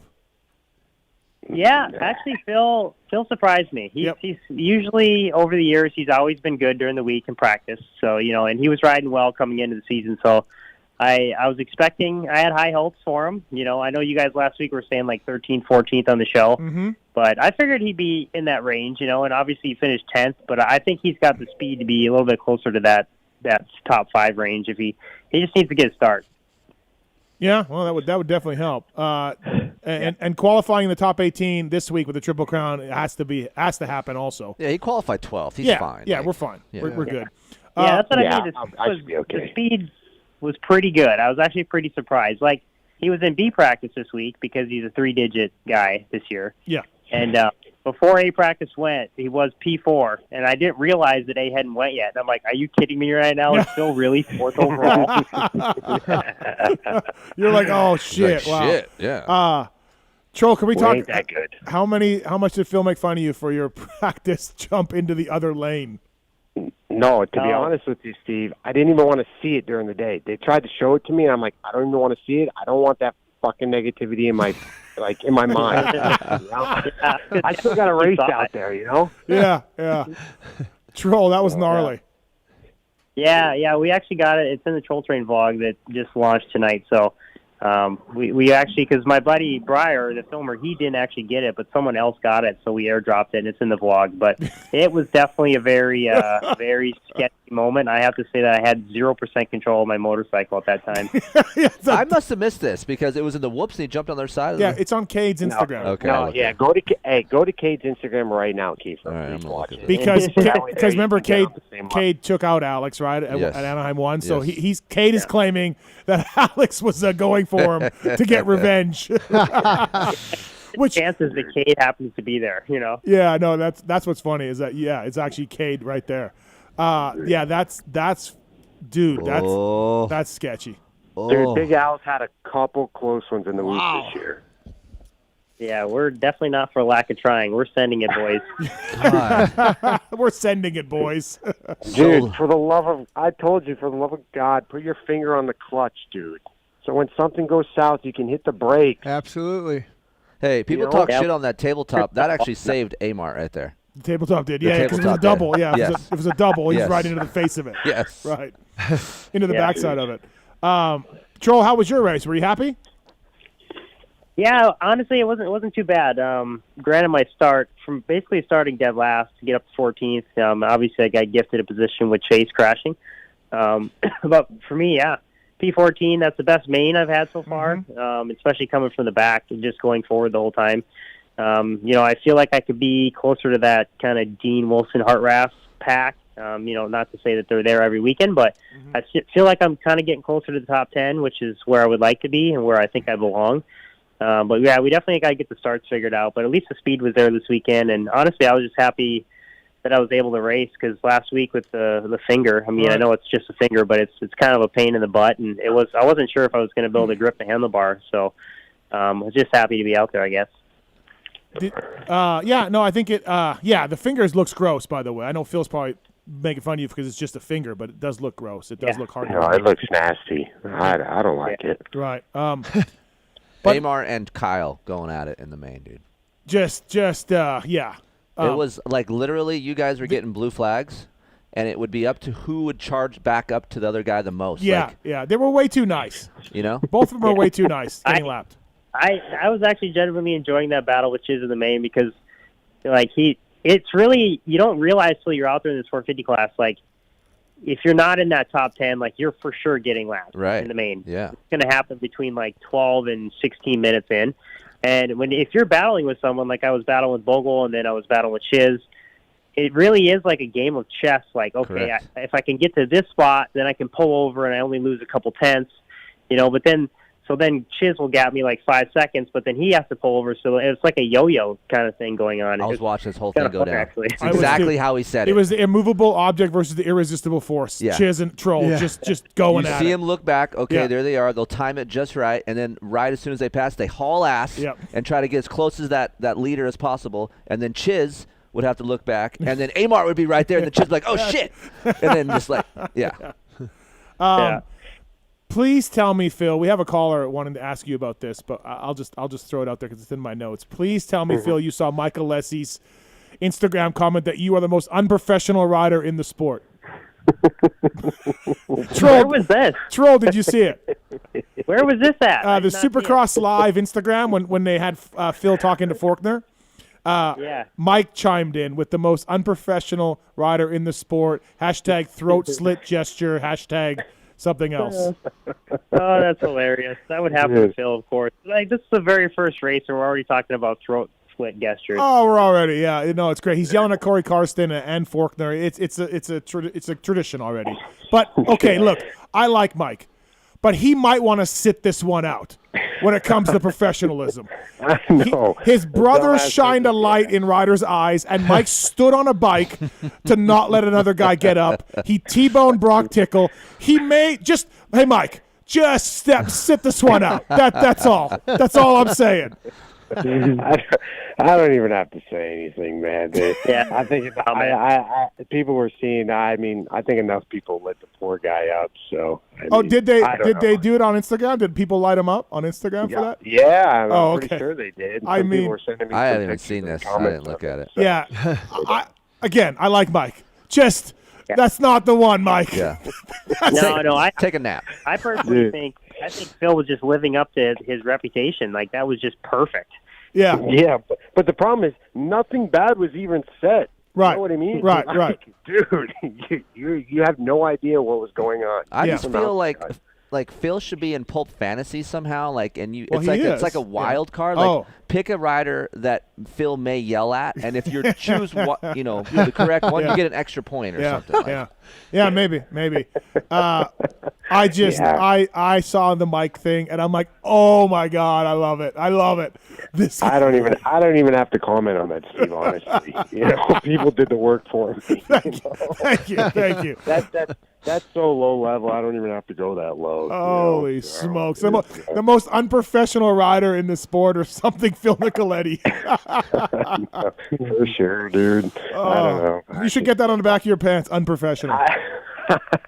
Well, the ORW butt patch is there. Don't tell Carson. Carson might do that. Yeah. You never know. Yeah. Dude, I know. Yeah, but no, the Carson thing. Oh, you there? We lost him. Or the fast lane. Yeah. Are you there? Yeah, you're there. Karsten, he was in the qualifying practice, yeah. Yeah, rolling around in the fast lane. I'm like, dude, move. Barry's a legend, though, Phil. Oh, yeah, of course. I wasn't walking by, and I didn't even notice Barry was pitted next to us, but I talked to Barry for a little while, so... so you got Faulkner on one. You got Faulkner on one side of you yelling, and then Karsten was on the other side of you. Yeah, not far. So, And that tunnel was small, dude. It wasn't much room there. Yeah. Yeah, but let me tell you what, Barry's done is screaming at me in the day too, so it's not, you know what I mean? Yeah. Jim, you ever screamed at Barry? No. Okay. Carson, no. Yeah, because Barry came in right around 88, so yeah, near the end. Okay. Yeah, I never Ultracross. Never ran into him. Right. No. Yeah, Barry is a legend though. I love that dude. Yeah, absolutely. ORW offroadwarehouse.com. Use the code PulpMX to save. They are staffed by a knowledgeable, experienced team. Plus, they install everything they sell, from suspension kits, tires, and wheels to steps, bed accessories, and more. Offroadwarehouse.com. Use the code PulpMX. But, Troll, so, we talked about your race a little bit, but, dude, Jace Owen and Enzo and Phil really stepping up for Club MX in that 250 side. Yeah. No, it was cool. It was fun to have the East Coast boys this past weekend, and, they were all right there, 8, 10, 11, I think. Jace was 10 or 11th. Yeah, qualifying speed was decent, made it right out of the heat. And, it was exciting Maine to see the three guys up there battling. Hopefully the starts weren't totally that great this weekend, but I think there's plenty more racing left to figure it out. So. Hey, Phil, we talked about Alex looking small on the bike, Mm-hmm. Did you see that moto memes? Dude, I saw it. I fucking died. Because that is a spitting image of Big Al riding the 450. I got so many people tagged me in that moto meme on Saturday. Oh, my God. It was great. So good. It's fantastic. But I don't understand it because it's the same fucking frame. Yeah. Same frame, same swing arm. You didn't look small on a 250F, but I don't understand. Just, I don't know, man. Yeah, I don't get it either. It's like the setup's pretty similar even. Right. Last year to this year. So right. I don't know, boys. Yeah, well, whatever it is, you're riding good. I think you're riding well lately. So, yeah, keep that up, even with that finger. Hometown race, too. Yeah. But, Steve, what about your PulpMX guy? Crushed it for you. Yeah, absolutely. Number one athlete, Enzo Lopes. Yeah. Dude, first non-factory rider, and he rode Number one guy on the team. Number one guy on the team right now, Enzo Lopes. Yep. God, he's got a good style, dude. Yeah, pisses me off. Pisses me off. He rides really well. Yeah. I mean, I don't know. I seen his lap times, and I seen the group that he's with, the Pierce, the Styles, and the Kitchen, and for a kid that's making no money and just doing his deal compared to what all those other guys. I don't know. The shit pisses me off, but he'll get his chance sooner or later. But I appreciate Pulp Nation helping him out. It kind of works out. So stepping up, and Phil's girlfriend was there at the race as well. Yeah, she was. She sure was. Yeah. How would that? She's cool too. How were the tensions around there, Alex? With that? There was. I mean, to be honest, I don't really know because I don't speak Portuguese because that was all that was being said in the semi. Was Portuguese. Okay. All right. Big Al was trying to sleep, and Jace Owen was trying to take a nap, and we're all up in the lounge. I'm trying to relax, and Enzo's girlfriend and her, they just Portuguese back and forth. I'm like, can you guys go downstairs, please? This is where the white noise. Yeah, the white noise headphones. Exactly, and that's what I was saying. I wasn't going to say that because I'd end up in the doghouse, but it was. A lot of chit chat going on. How is the relationship right now, Phil? It's good. It's okay. It's. Yeah, we're okay. Yeah, okay. She was, it was all right. She was bummed she missed the live show, but it was cool. Everybody else came and hung out. Right. Phil does have a ring on his pants. Yeah. So. Yeah. Oh God. He did. So that was pretty clutch. Yeah. So I mean, it's happening soon. I feel like. Yep. Yeah. Carson and the boys at FXR really did me dirty on that one, but it's okay.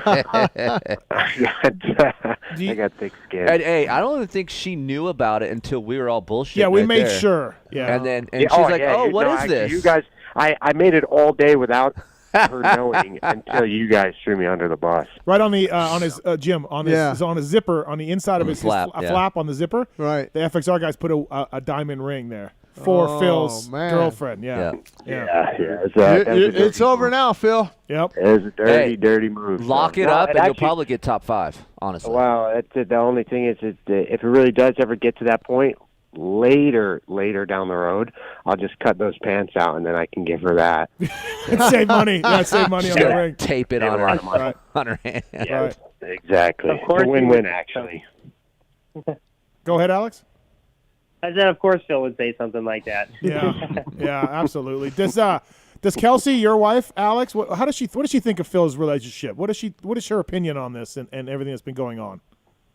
I mean, she's always liked Phil's lady friends. It's just Phil's just basically it's a lack of commitment on Phil's end. You know? He's just willing to commit. So Phil's got good taste. And Alex, this Alexa, right? Yeah. Alexia. Sorry. Alexia is really good looking, super nice, and Alex, she is really smart. Yes. Like she's going to have a good job. And she can take some shit. So like she's what I'm trying to say is she's a total package here for Phil. Yeah, you're right. Dude, what happened to me being the total package? I am the total package. Big Al is the total package. Keefer is the total package. Oh. Like it's what about what we bring to the table? Notice I ain't bringing much. Notice he didn't say me. He didn't say me. Phil, that's the problem right now. You're like, what do I bring to the table? Gotta give the credit. Like I feel like Phil should be at our meetings Wednesday at 6. Basement. Yes. Basement meetings. And she is like he'll just say some random shit, and she's like, she's fine. I think honestly, Alex, there's been some ups and downs in Phil's. Well, it's like every relationships. Yeah. That's the biggest understatement of the year so far, but yeah. So we gotta get this straight. We gotta get it just even keel. What's so scary about it, Phil? Nothing. I'm just focused on Dallas, boys. I don't know. I was going to say, all I know is this is the last thing Phil wants to be talking about. Yeah, he's very quiet about I love this. it. Yeah. I love it. I'm focused on Dallas and Triple Crown and let me trying ask, to get better. are you bringing her to other races, Phil? Because this was also an issue at other times in your life. Are you bringing her to Dallas? Yeah. Oh, well, no, she can't go to Dallas, but Daytona. St. Louis? Yeah, maybe. I don't know. Who paid for her ticket to Minneapolis? I did. Oh, Alex, did you hear that? He paid for it. Wow. I'm impressed. So we're getting there. Yeah. We'll get there. We'll get there when it's time. Yeah. So, about Dallas. Yeah. All right. We'll get there. You guys are going to keep picking on Phil. He's just going to put those headphones on again. I know. Fuck, Mr. Jim, they're lighting me up. I know it. Yeah. All right. Well, listen, it was great to see Alexia this week. Yes. She's a real. I never got to meet her because she was in here, I guess, before, right? Yeah. They came over. Yep. So it was great. Yeah. All right. Alex, thanks for picking up the. We weren't planning this, Phil, but we had to get Alex in because this jumping into the other lane, I had to get this addressed. Yeah. We've had a couple close calls now with Big Al and stuff. But like I said, put your fucking finger on the clutch going through the whoops, dude. Yep. Not gonna happen, bro. Why? Why is it not gonna happen? You're not James Stewart, man. Alex is a liberal. Do you feel like you have less grip or something? I know. My fingers aren't like long enough to hold on to the bar and have the clutch at the same time. It's like interesting. Can't. I sat on your bike. I felt like your lever was pretty close to the bar. It is close to the bar. It's close to the bar, and I still can't touch it. So. Jeez, Yeah. yeah. Hey, Do you guys ever watch me, like, free practice or first time practice? I'm out there, like, barely sitting upright on my dirt bike before we start practice. That's true. Like, I can barely touch. I watch the vlog sometimes, and you have to push the bike and then hop on the bike as you leave, right? That's your program? Yeah, or, like, when I pull up, I find, like, a rock or a dirt pile so I can stop. Yeah. I did notice that there was less bar humping this weekend, though. I didn't feel like you bar humped as much. Hey, you didn't watch his brother, apparently. Yeah, the comfort level was a lot higher this weekend, boys. Yeah, So. And that's good with that finger and early everything. in qualifying. Troll was up there in qualifying. He was. And then last week he was 10th at one point. Yeah, it's been was going that last well. week or the week before? No, that was this week. It was no, but final qualifying. No. At one point last race before Minneapolis, where were we? Anaheim. Troll was 10th. A3. Troll was 10th for me. I was very excited. I took a photo of it. Yeah. Well, Alex, thanks for calling in. Good job this weekend, and I like the fact that your presence is helping Phil just be a little calmer on the team. Yeah. Well, like we were talking about earlier, we really didn't talk like at all on race day, which was kind of weird. So Phil called me like just a couple hours ago, and we were reminiscing and catching up because, like I said, he was being weird on race day. Yeah, so. I was not being fucking weird. It's random to me because how close all those guys are, right? Yeah. And in the but pits. Troll's out on the track and Phil's back, and but I feel like there is some time. Well, to like you see people and they're so close together, you don't talk at all. What about at dinner? You guys sit down to dinner at the same time? Yeah, we did, but we're just kind of like chilling, like no one's really talking because we're just trying to rest. Right. You know? Yeah. Well, we were all trying to recover from our carbon monoxide poisoning. Exactly. Yeah, actually carbon monoxide, man. Yeah. Wow. Thanks, Alex. Thanks, man. See you, Alex. Yeah, good luck, A-Ray. I mean, not A-Ray. A-Mart. A-Mart. Yeah. All right, thanks, buddy. Thanks, Jimmy. That's Alex Martin, everybody. Off-Road Warehouse and Motorsport bringing you Phil Nicoletti on the show. Well, Phil, it was exciting. It was everything that Weege and I wanted. We got it all. We got a good ride. We got altercations. We got the hand flying up. We got everything. I'm going to go on a limb here. Seriously, like I've watched him over the years ride Supercross. This is probably the best I've seen him ride. Yeah, he looked good. Real just good. how he fits the bike, how the bike works. I don't know. You know what? When you were on Allen's team, that second half of the year, you were riding really well 450s. Yeah, I felt okay. Yeah, that was good. But yeah, no, this year actually, I do feel good. Like I said, I really like my chassis, everything I have going on. My motor's good.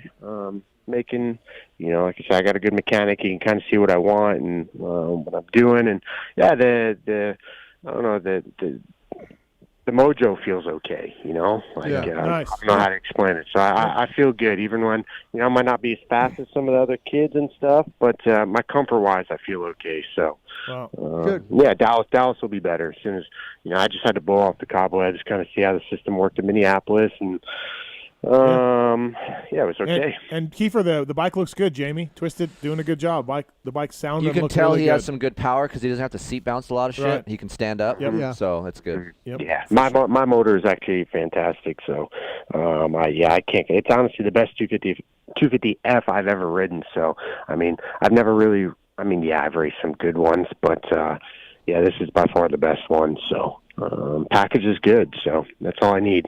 Well, thanks, Philip, for calling in. Thanks, buddy. Good job. All right, we'll see you guys this weekend, okay? All right, sounds good. All right, see you, boys. That's Phil Nicoletti, everybody, brought to you by Motorsport at ORW. Jim Holley and Kris Keefer here in studio. Jim, I want to get into more later on with the Race Day Live thing for you and what you're doing and everything else. I just had a question. Phil, how old is Phil now? You guys early 30s, right? 29. No. 29? 30? He's got to be 30. I'm not sure. Marks will look it up right away. Yeah. I thought he was 30. Yeah, he's got to be over 30. Yeah. I want to thank the folks at Michelin, of course, when it comes to tires, whether it's for your cruiser, or your street bike, your dirt bike, your UTV, whatever it is. The guys at Michelin have you handled. Speaking of that, it's our favorite Randall. Favorite. I have nothing. I had something on the tip of my tongue, but now it's gone. What's up, Randy Richardson? How are you? Hey, the way I hear it, what was probably on the tip of your tongue was sushi. That seems to be the rage nowadays in there. Well, depends on the co-host. Oh, he's 33, actually. Yeah, wow. I thought he was 30s. Yeah. Okay, 33 Phil is. I had him at 41, but okay. My all right. math All right. off, so. The great How's everyone tonight? Randy Richardson. How are you? Doing good. Yeah. Good. Want to call in and take a minute to promote our Michelin Shift into Spring promo that we've got going right now. So it's on motorcycle and bicycle tires. So now I actually started last week through March the 7th. Consumers can buy a set of on-road Michelin motorcycle tires, earn a $50 reward card, or on our off-road tires or Michelin bicycle tires can earn a $30 rebate card. So just want to call and promote that. Is that a one tire or a set? Well, Steve, we like to do things in sets. Okay, all right. Yourself, checking. Where, you sent me that one PulpMX sock, which I appreciate that. One sock. I did not. Really nice. I did not, and you missed it. You are fake news. That's what you are, Randy, because I did not send you one sock. Well, I would think that if anyone would recognize fake news, it would be you. So, yeah. So no, fuck, it's hard to get him. You can't really jab. It's hard to get him. It really is. He'll come back. Yeah. It's almost as hard as getting Will because you fucked that up too. Yeah, I did. Yeah, Will got me again this weekend. Yes. So, Randy, is there a better guy in the industry than Jumpin' Jim Holley? Just a legend. Wow. Well, no, I've got some beef with Jim Holley. It goes back to 1993. My first ever Supercross. I drive down to Orlando. I'm just hoping to make the nighttime, right? I'm going to drive the 250 class because 125s are for kids. So I'm going to ride the 250 class. I'm just hoping to make the nighttime. That's where I'm thinking, well, I make the nighttime, no problem. So I'm just stoked, right? Stoked on this. And then, lo and behold, in the semi, I'm riding really well, almost qualifying until some Japanese guy named Koji Akawara. Yeah, Koji. Jim Holley's brought over here. Yeah, Koji. Yeah. So anyway, Jim, if you not brought Koji Akawara over here, my first ever Supercross I would have tried to qualify for, I would have made the 250 main event. So thanks a lot, So Jim. you got 6th in the semi. Yeah, I got 6th in the semi. Yeah, 5. What happened to LCQ? Yeah. Right. Yeah. I was looking for a PulpMX fantasy award thing or something. Okay, yeah, right. Randy, a funny story about that with Koji there. That was his first Supercross, that I was working with him. And he had actually, during the practice, and we don't have the Alpine Stars mobile medical unit or any of that stuff. He needed like 10 stitches underneath his chin. And we didn't stitch him up. I go, we can't take him to the hospital. There's just no way. We'll just bandage it up and we'll go for it. So we go down after the main event. He gets in. I don't know what he finished that night, but we were happy to get him in. Yeah. Gets in, and now we got to go to the hospital to get him stitched up, right? Well, the nurse there, she says, how long has it been, Yeah. Oh, it's been a little while. She goes, well, we can't stitch it up. It's kind of already starting to heal, We'll just leave it. But I knew we needed stitches because I know how deep it was. So she left the room, and I reached over and I grabbed Koji's chin. I opened it back up again. I go, excuse me. It opened up. I don't know. He talked or something, and it opened up. It's bleeding everywhere. Oh, my gosh, dude. Hey, Randy, I want to ask you, I saw your post. Did you get the Husky fixed? I saw the zip ties on it, holding the cylinder on and stuff. I felt so bad for you. It was. I did. So I was able to get it home, and of course, I'm smart enough to tighten the cylinder and head bolts before I pressure washed it, right? Because that's a critical thing. So yeah, I got it fired back up, and it's running good. Good. Hopefully, I got a lot of travel between now and then, but I'm hoping to take that thing back out for round 4 of the GNCC. So it was fun. I definitely won over some fans. I made, I don't know, maybe a dozen or 15 passes while racing, so I think I hurt some feelings, which was good. That was fun though, but had a blast. And selling Senior Citizen merch and running GNCCs on a high Rev 77. Just you know what I mean. One of these days, you know what I was thinking about, dude? I'm getting a quote. As much money I'm making on Senior Citizen, I'm getting a quote. I'm thinking about raising the ceilings in my house. Okay, well, get them up another foot or two. It's all about the cubic. Hey, Randy, so we're at the live show on Friday, and this, passing the mic around, fans asking us questions, and this guy asked, "Hey, are the ceilings as high in Steve's house it is in this brewery?" And let me just tell you, the house went nuts. The house went nuts.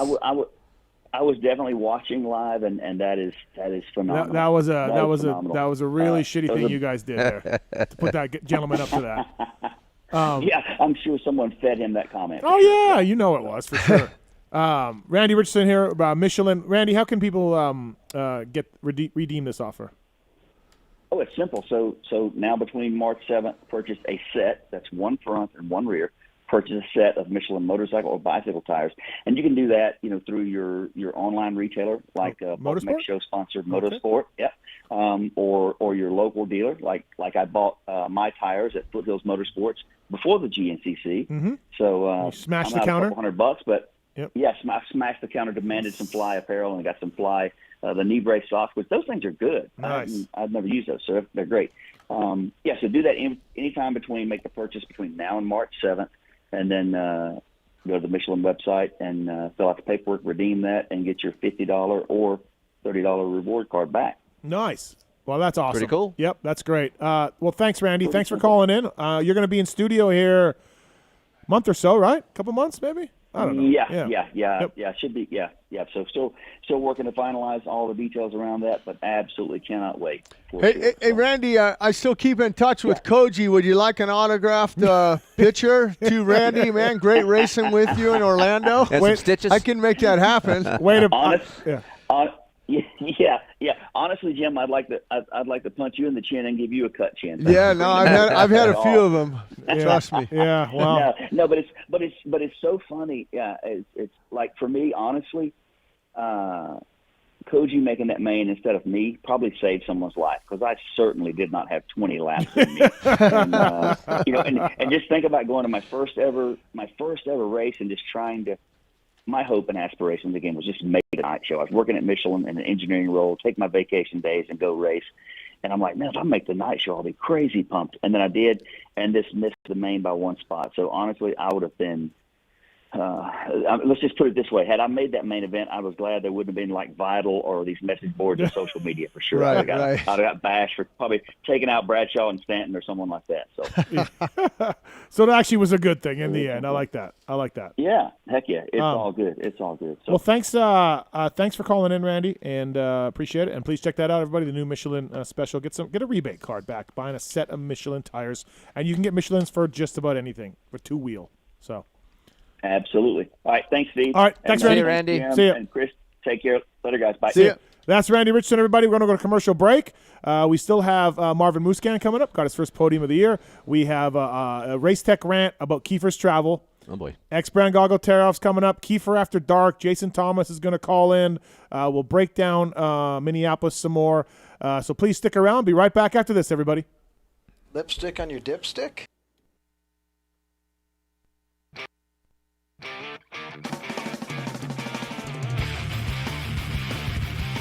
Those who love motocross know Motorsport.com has the knowledge and expertise to make your next ride your best ride. Motorsport.com has a broad selection of in-stock parts and gear at competitive prices. We specialize in bringing you OEM and aftermarket parts, riding gear, and accessories for dirt bikes, motorcycles, ATVs, and UTVs. All thanks to the most dedicated and experienced team of gearheads in the industry who use the very parts we sell on Motorsport.com. Motorsport.com always offers fast shipping and free delivery on orders more than $79 to ensure you never miss a ride. Whether you race on the track, ride the trails, or commute on the street, shop Motorsport.com today for the best customer service and experience when buying the parts and gear you need to stay on 2 and 4 wheels. Make your next ride your best ride, only at Motorsport.com. Steve. Keefer. Do you want to hear about one of the best rides I've ever had? Dude, it's not time for After Dark yet. Chill down, dude. I just want to talk about Race Tech stuff. Oh, that's it. Okay. Gosh, man. Basically, I've had the chance to do some stuff with Race Tech recently with the CRF 250R and, of course, the KX 250. And as you know, I've talked about on the show, I wasn't a real hardcore fan of Race Tech stuff back in the day. But since Rob and Andrew and those guys have assembled at Race Tech, the stuff has been great. So for you guys out there listening, if you guys are looking to get your engine work done or even some suspension work, or as Steven says on the show sometimes, get your seals and your oil rebuilt in your fork and shock. Get it rebuilt. It helps. 15 to 20 hours. Head over to racetech.com. Check out. They even got a cool little simulator. You can look at what size spring rate you might need for your bike. So a lot of cool features over there on the website. But and as you know, Yamaha Blue Crew guy over here, you guys have some of that on your bike? It's fantastic. Zombie Blows uses it. Jerry Robin uses it. Starling, all of those guys over there. Malcolm Stewart won a Supercross with Race Tech stuff a few years ago. Pulp19 is the code to save. Mention PulpMX when you call. You can save on the service. You can save on motor work. You can save on springs if you just want to do that and get it put in yourself or do it yourself. Race Tech is the one-stop shopping for motor and suspension work. You can also mention the code HOMELIFE2020. That's a better code, I think. We'll do either one. Just listen, people. Give your bike some love. Get your suspension modified service. Get your motor modified serviced with the folks at Race Tech. Good people. Love the guys at Works Connection. They continue as a 10-year sponsor of this show because, yeah, just like you, they're committed to the sport. For 33 years, they've been designing and distributing leading-edge performance products like the Elite Axle Blocks, Elite Clutch Perch, Pro Launch Start Device for performance, radiator braces and skid plates for protection, along with a shock pump, a tack, hour meter, and more for maintenance. Works Connection, great guys up there in NorCal, and super cool company. We're stoked to be associated with them. When you take a look around the AMA pitch, you'll see Works Connection proving ground for products under the canopies of Team Honda, HRC, Star Racing, and other top teams. And the best part of this whole deal is if you use the code PulpMX20, you get 20% off your order. Visit your local dealer, check out motorsport.com, and ask them to see the Works Connection product line for 2022. Great company, great products. Check it out. Thanks to Works Connection for coming on the show. PulpMX20, the code to save.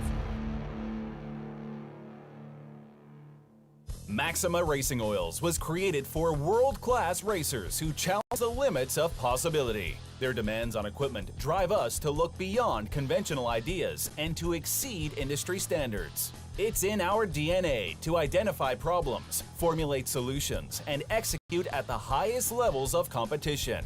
Case in point, the championship-winning Factory Kawasaki race team, longtime Maxima partners who extensively use Maxima throughout the bike. Maxima's USA-made products exceed JSO requirements and can be used in all motorcycle brands: Kawasaki, Honda, Yamaha, Suzuki, KTM, Husqvarna, and more.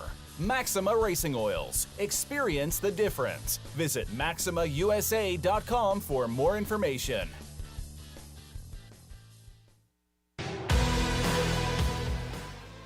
In 1990, my dad, Jamie Gregg, started Guts Racing.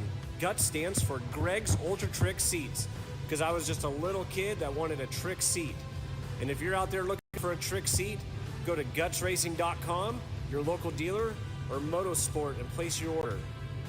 Support the people that support PulpMX. You can use Pulp 2022 for 20% off at gutsracing.com.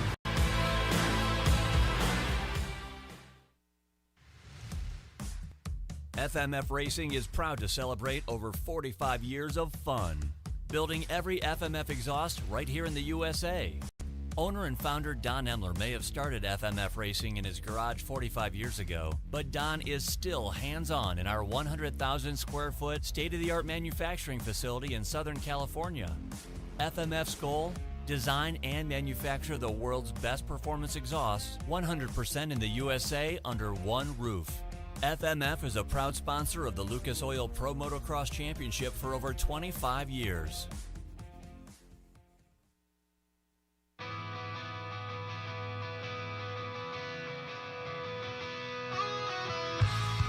Hi, it's Tomax Superfan Dylan here. The only thing I love more than seeing Eli win is Michelin motorcycle tires. And Michelin is introducing many exciting new tires for 2020.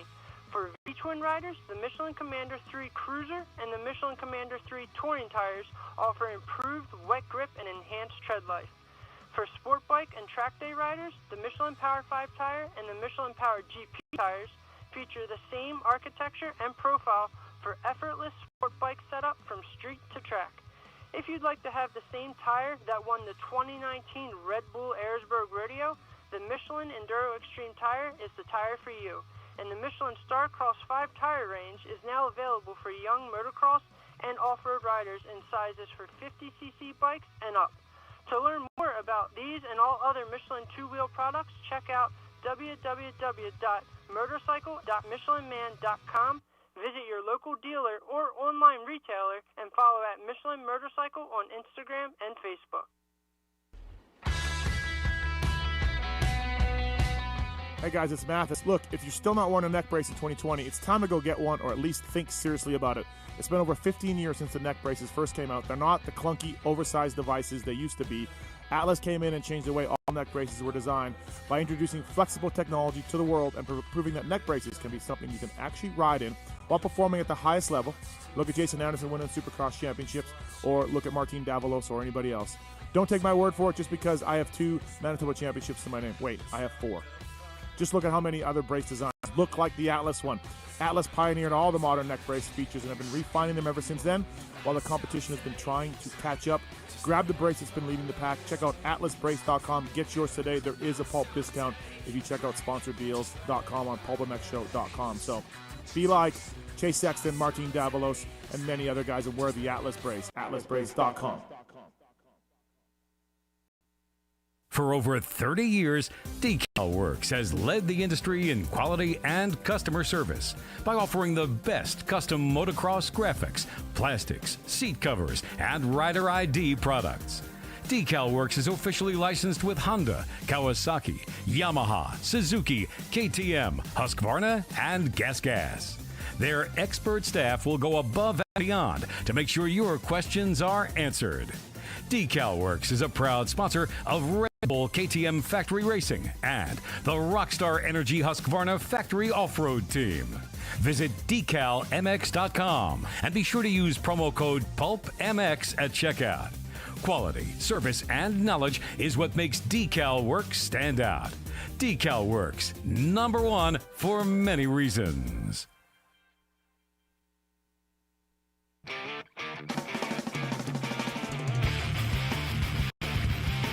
Those who love motocross know Motorsport.com has the knowledge and expertise to make your next ride your best ride. Motorsport.com has a broad selection of in-stock parts and gear at competitive prices. We specialize in bringing you OEM and aftermarket parts, riding gear, and accessories for dirt bikes, motorcycles, ATVs, and UTVs. All thanks to the most dedicated and experienced team of gearheads in the industry who use the very parts we sell on Motorsport.com.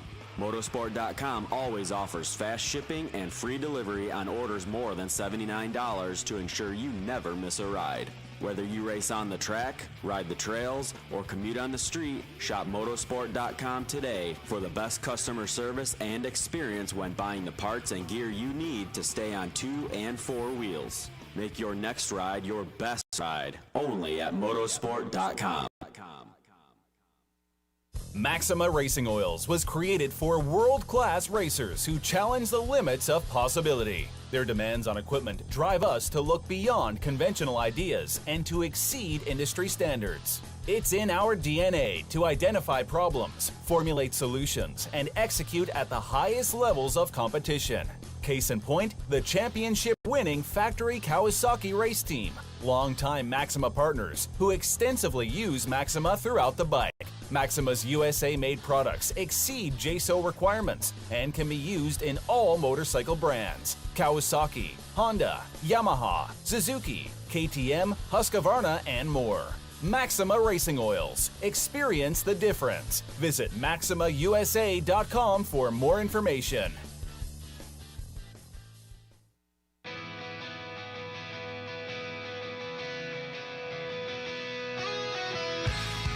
Hi, it's Tomac Superfan Dylan here. The only thing I love more than seeing Eli win is Michelin motorcycle tires. And Michelin is introducing many exciting new tires for 2020. For V-twin riders, the Michelin Commander 3 Cruiser and the Michelin Commander 3 Touring tires offer improved wet grip and enhanced tread life. For sport bike and track day riders, the Michelin Power 5 tire and the Michelin Power GP tires feature the same architecture and profile for effortless sport bike setup from street to track. If you'd like to have the same tire that won the 2019 Red Bull Ayersburg Rodeo, the Michelin Enduro Extreme tire is the tire for you. And the Michelin Starcross 5 tire range is now available for young motocross and off-road riders in sizes for 50cc bikes and up. To learn more about these and all other Michelin two-wheel products, check out www.motorcycle.michelinman.com. Visit your local dealer or online retailer and follow at Michelin Motorcycle on Instagram and Facebook.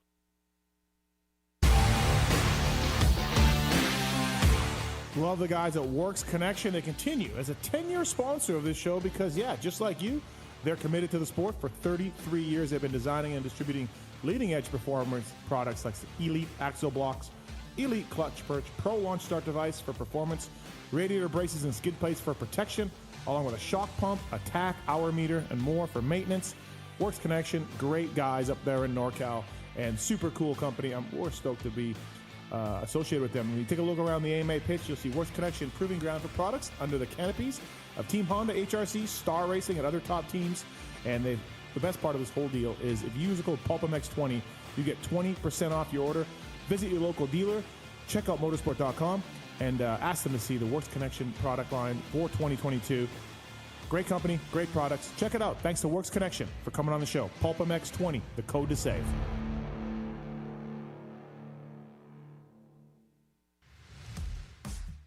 FMF Racing is proud to celebrate over 45 years of fun, building every FMF exhaust right here in the USA. Owner and founder Don Emler may have started FMF Racing in his garage 45 years ago, but Don is still hands-on in our 100,000 square foot state-of-the-art manufacturing facility in Southern California. FMF's goal? Design and manufacture the world's best performance exhausts 100% in the USA under one roof. FMF is a proud sponsor of the Lucas Oil Pro Motocross Championship for over 25 years. Steve. Keefer. You want to hear about one of the best rides I've ever had? Dude, it's not time for After Dark yet. Chill down, dude. I just want to talk about race tech stuff. Oh, that's it. Okay. Gosh, man. Basically, I've had the chance to do some stuff with race tech recently with the CRF 250R and, of course, the KX 250. And as you know, I've talked about on the show, I wasn't a real hardcore fan of race tech stuff back in the day. But since Rob and Andrew and those guys have assembled at race tech, the stuff has been great. So, for you guys out there listening, if you guys are looking to get your engine work done or even some suspension work, or as Steven says on the show sometimes, get your seals and your oil rebuilt bushings in your fork and shock. Get it rebuilt. It helps. 15 to 20 hours. Head over to racetech.com. Check out. They even got a cool little simulator. You can look at what size spring rate you might need for your bike. So a lot of cool features over there on the website. But and as you know, Yamaha Blue Crew guy over here, you guys have some of that on your bike? It's fantastic. Zombie Blows uses it. Jerry Robin uses it. Starling, all of those guys over there. Malcolm Stewart won a Supercross with Race Tech stuff a few years ago. Pulp19 is the code to save. Mention PulpMX when you call. You can save on the service. You can save on motor work. You can save on springs if you just want to do that and get it put in yourself or do it yourself. Race Tech is the one-stop shopping for motor and suspension work. You can also mention the code HOMELIFE2020. That's a better code, I think. We'll do either one. Just listen, people. Give your bike some love. Get your suspension modified service. Get your motor modified serviced with the folks at Race Tech. Good people. For over 30 years, Decal Works has led the industry in quality and customer service by offering the best custom motocross graphics, plastics, seat covers, and rider ID products. Decal Works is officially licensed with Honda, Kawasaki, Yamaha, Suzuki, KTM, Husqvarna, and Gas. Their expert staff will go above and beyond to make sure your questions are answered. Decal Works is a proud sponsor of Red Bull KTM Factory Racing and the Rockstar Energy Husqvarna Factory Off-Road Team. Visit decalmx.com and be sure to use promo code PulpMX at checkout. Quality, service, and knowledge is what makes Decal Works stand out. Decal Works, #1 for many reasons.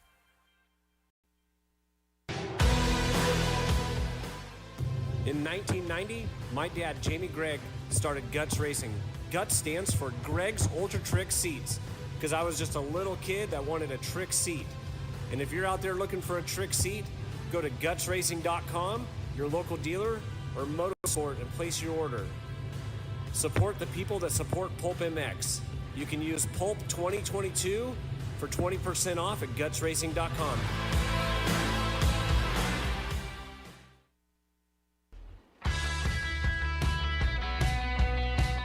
Hey guys, it's Mathis. Look, if you're still not wearing a neck brace in 2020, it's time to go get one or at least think seriously about it. It's been over 15 years since the neck braces first came out. They're not the clunky, oversized devices they used to be. Atlas came in and changed the way all neck braces were designed by introducing flexible technology to the world and proving that neck braces can be something you can actually ride in while performing at the highest level. Look at Jason Anderson winning Supercross championships, or look at Martin Davalos or anybody else. Don't take my word for it just because I have 2 Manitoba championships to my name. Wait, I have 4. Just look at how many other brace designs look like the Atlas. Atlas pioneered all the modern neck brace features and have been refining them ever since then, while the competition has been trying to catch up. Grab the brace that's been leading the pack. Check out atlasbrace.com. Get yours today. There is a Pulp discount if you check out sponsordeals.com on PulpMX.com. So be like Chase Sexton, Martin Davalos, and many other guys and wear the Atlas brace. atlasbrace.com. Well, welcome back, everybody. PulpMX Show presented by motorsport.com. Decal Works. And the folks at Fly Racing. Couldn't have done it without it. Thanks to Chase Sexton, Phil Nicoletti, Alex Martin for calling in. That was great. Marvin Musquin coming up here right away on the show. Gentlemen, Jim Holley, Jim Hollywood Holley. What else did I miss? Jumping Jim Holley. Got it all? Just Jim. Okay, just Jim. Yeah. Motocross and Supercross legend in studio here, 702-586-7857. If you got a question for myself or Kris Keefer or Jim Holley. The Spot Network TV guys still have an archive of the live show, so check that out. You can watch the archive of the live show, I think, for a little bit here. Thank you to those guys for putting that out, and it was live on Friday night, so that's cool. That was fun to do. So the archive you have to pay? Yeah. Okay. Yeah, same thing, same deal. The 7 o'clock hour brought to you by Scotia Industries, innovators of award-winning consumer technology, power sports, car products, and accessories. Celebrating over 40 years of business, visit Scotia.com to get a 20% discount on the full lineup of phone mounts, chargers, cables by using the code PULP2022. PULP2022 saves you money at Scotia, S-C-O-S-C-H-E, Scotia.com. Please check those guys out. Use the code, save some money. PULP2022. Thank you to Scotia. Marvin Musquin coming up here right away. Also, Kris Keefer. Brought to you by CTI. I think I already said that. Yep. I got a question. Just seeing the questions. Oh, by the way, did you see Stu Baylor hurt himself at the GNCC? Broke his neck, hit a tree or something. Jeez. Yeah, still finished. Yeah, still finished. Yeah, gnarly. Wow. Yeah. So get well soon to Stu Baylor. That's crazy. Blue Crew guy. He's laying in the hospital. I'll be back in a couple weeks. I'm like, A couple weeks, huh? Yeah. Lots to get into when it comes to the race still. Let's touch 250s real quick. We talked about Jet. Yep. Let's leave Jet alone. But looking at the next group of guys, so it was Faulkner, McAdoo, J-Mart, Hampshire. I think that order can all win races, and those are your top 5. I think Pierce Brown will get in the mix. I liked what I saw to Pierce Brown won a heat race. Yeah. But I'm still not sure, on his mistake level. Those 5 guys to me are all title dudes. Do you agree, Jim? Oh, yeah, absolutely. Yeah. And like you said, excuse me, with the way they finished, that was the first round. So, let's get a foundation set. Let's see where we're at, and let's move forward. But it's going to be hard for these guys. I mean, you got 3 main events coming up with the Triple Crown in Dallas. So, I mean, I'd love to see 3 different winners. You know what? Outside of McAdoo, who I feel is just came on last year, won a couple races, just kind of got a lot better. Like J-Mart and RJ and Faulkner, like they're vets. They got all wins around them. Right. They're older. Like if Jet just comes out and runs the table, like these dudes are going to be pissed. Oh yeah, like sure. They think, and rightfully so, that they should win. Yeah, I mean, if Jet comes out and this Triple Crown, he wins all 3 races, those guys are going to be pissed off, and they're going to have their hands full. I was actually surprised by McAdoo just a little bit. I thought J-Mart would catch up to him maybe at the end of the race because we know how J-Mart's pretty strong. McAdoo did get hurt. It looked like J-Mart did make some time on it, but he made a mistake. Yep. And so I was surprised to see Mac not podium, but just kind of pull away from J-Mart a little bit at the end of the race. So, and also RJ, I thought RJ would have been a little bit better, but from the post-race interview that he said he was feeling a little bit ill from the carbon monoxide. So I think RJ will be better. Yeah. I feel like RJ is going to win a couple of these.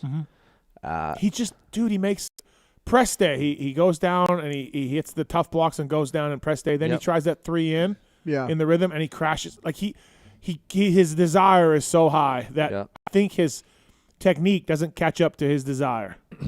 You know? Yeah, that's a fair analogy. Yeah, and he makes mistakes. Yeah. And Jamar, I like what I saw from Jamar. He didn't override the track. Yep. He made sure he got through this round. Yeah. Got through the first corner. Right. And he settled. He wasn't too pissed off about a 4th place. And it's a good way to start. Right. It's a good way to start. So the top players I think were there that should have been there. I just didn't think it would have been Cameron in the 3rd. I thought Jamar would have got 3rd, and RJ I thought would have been up there. But, dude, honestly, when you look at the East Coast versus the West Coast, there's 6 guys, legit guys, that can win a race. Yeah. We can't say that out here, West Coast. No. And even the second-tier guys. Styles looked good. Kitchen Styles looked was good. ripping and qualifying. Yep. Like, that was a surprise for me. Yeah. The second-tier guys, I feel like in East, are even better than our second-tier guys here. Yeah. Oh, I yeah, agree. absolutely. Yeah, I agree. Because you look at Kitchen and Styles and maybe Pierce Brown would be the next tier of guys, right? Yep. I might put Pierce in the top tier. But I think so. maybe Won a heat. Yeah, won a heat. Pretty damn good. Yeah. But you just got to work on his starts. Yeah. In the main event, something happens to him. I don't know, he freezes up or something, but he just doesn't get the starts.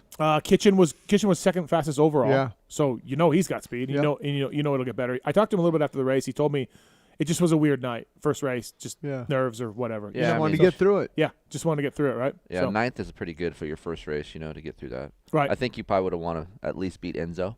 Yeah. If you're Kitchen, you want to get the You want to be the next best guy from the top. Styles, I think, was riding so good during qualifying, which was a shocker too, because when I went out to Florida in December, he wasn't even riding. Yeah. He was hurt. Yeah, he had limited amount of time on the bike. Yeah. You got to feel for Jet Reynolds. He got hurt. He didn't have a Loretta's that he wanted last year, his final one. Then he got hurt and missed the rest of the week. Then he's getting ready for a Supercross, and he crashes pretty good and misses the start of the West Coast.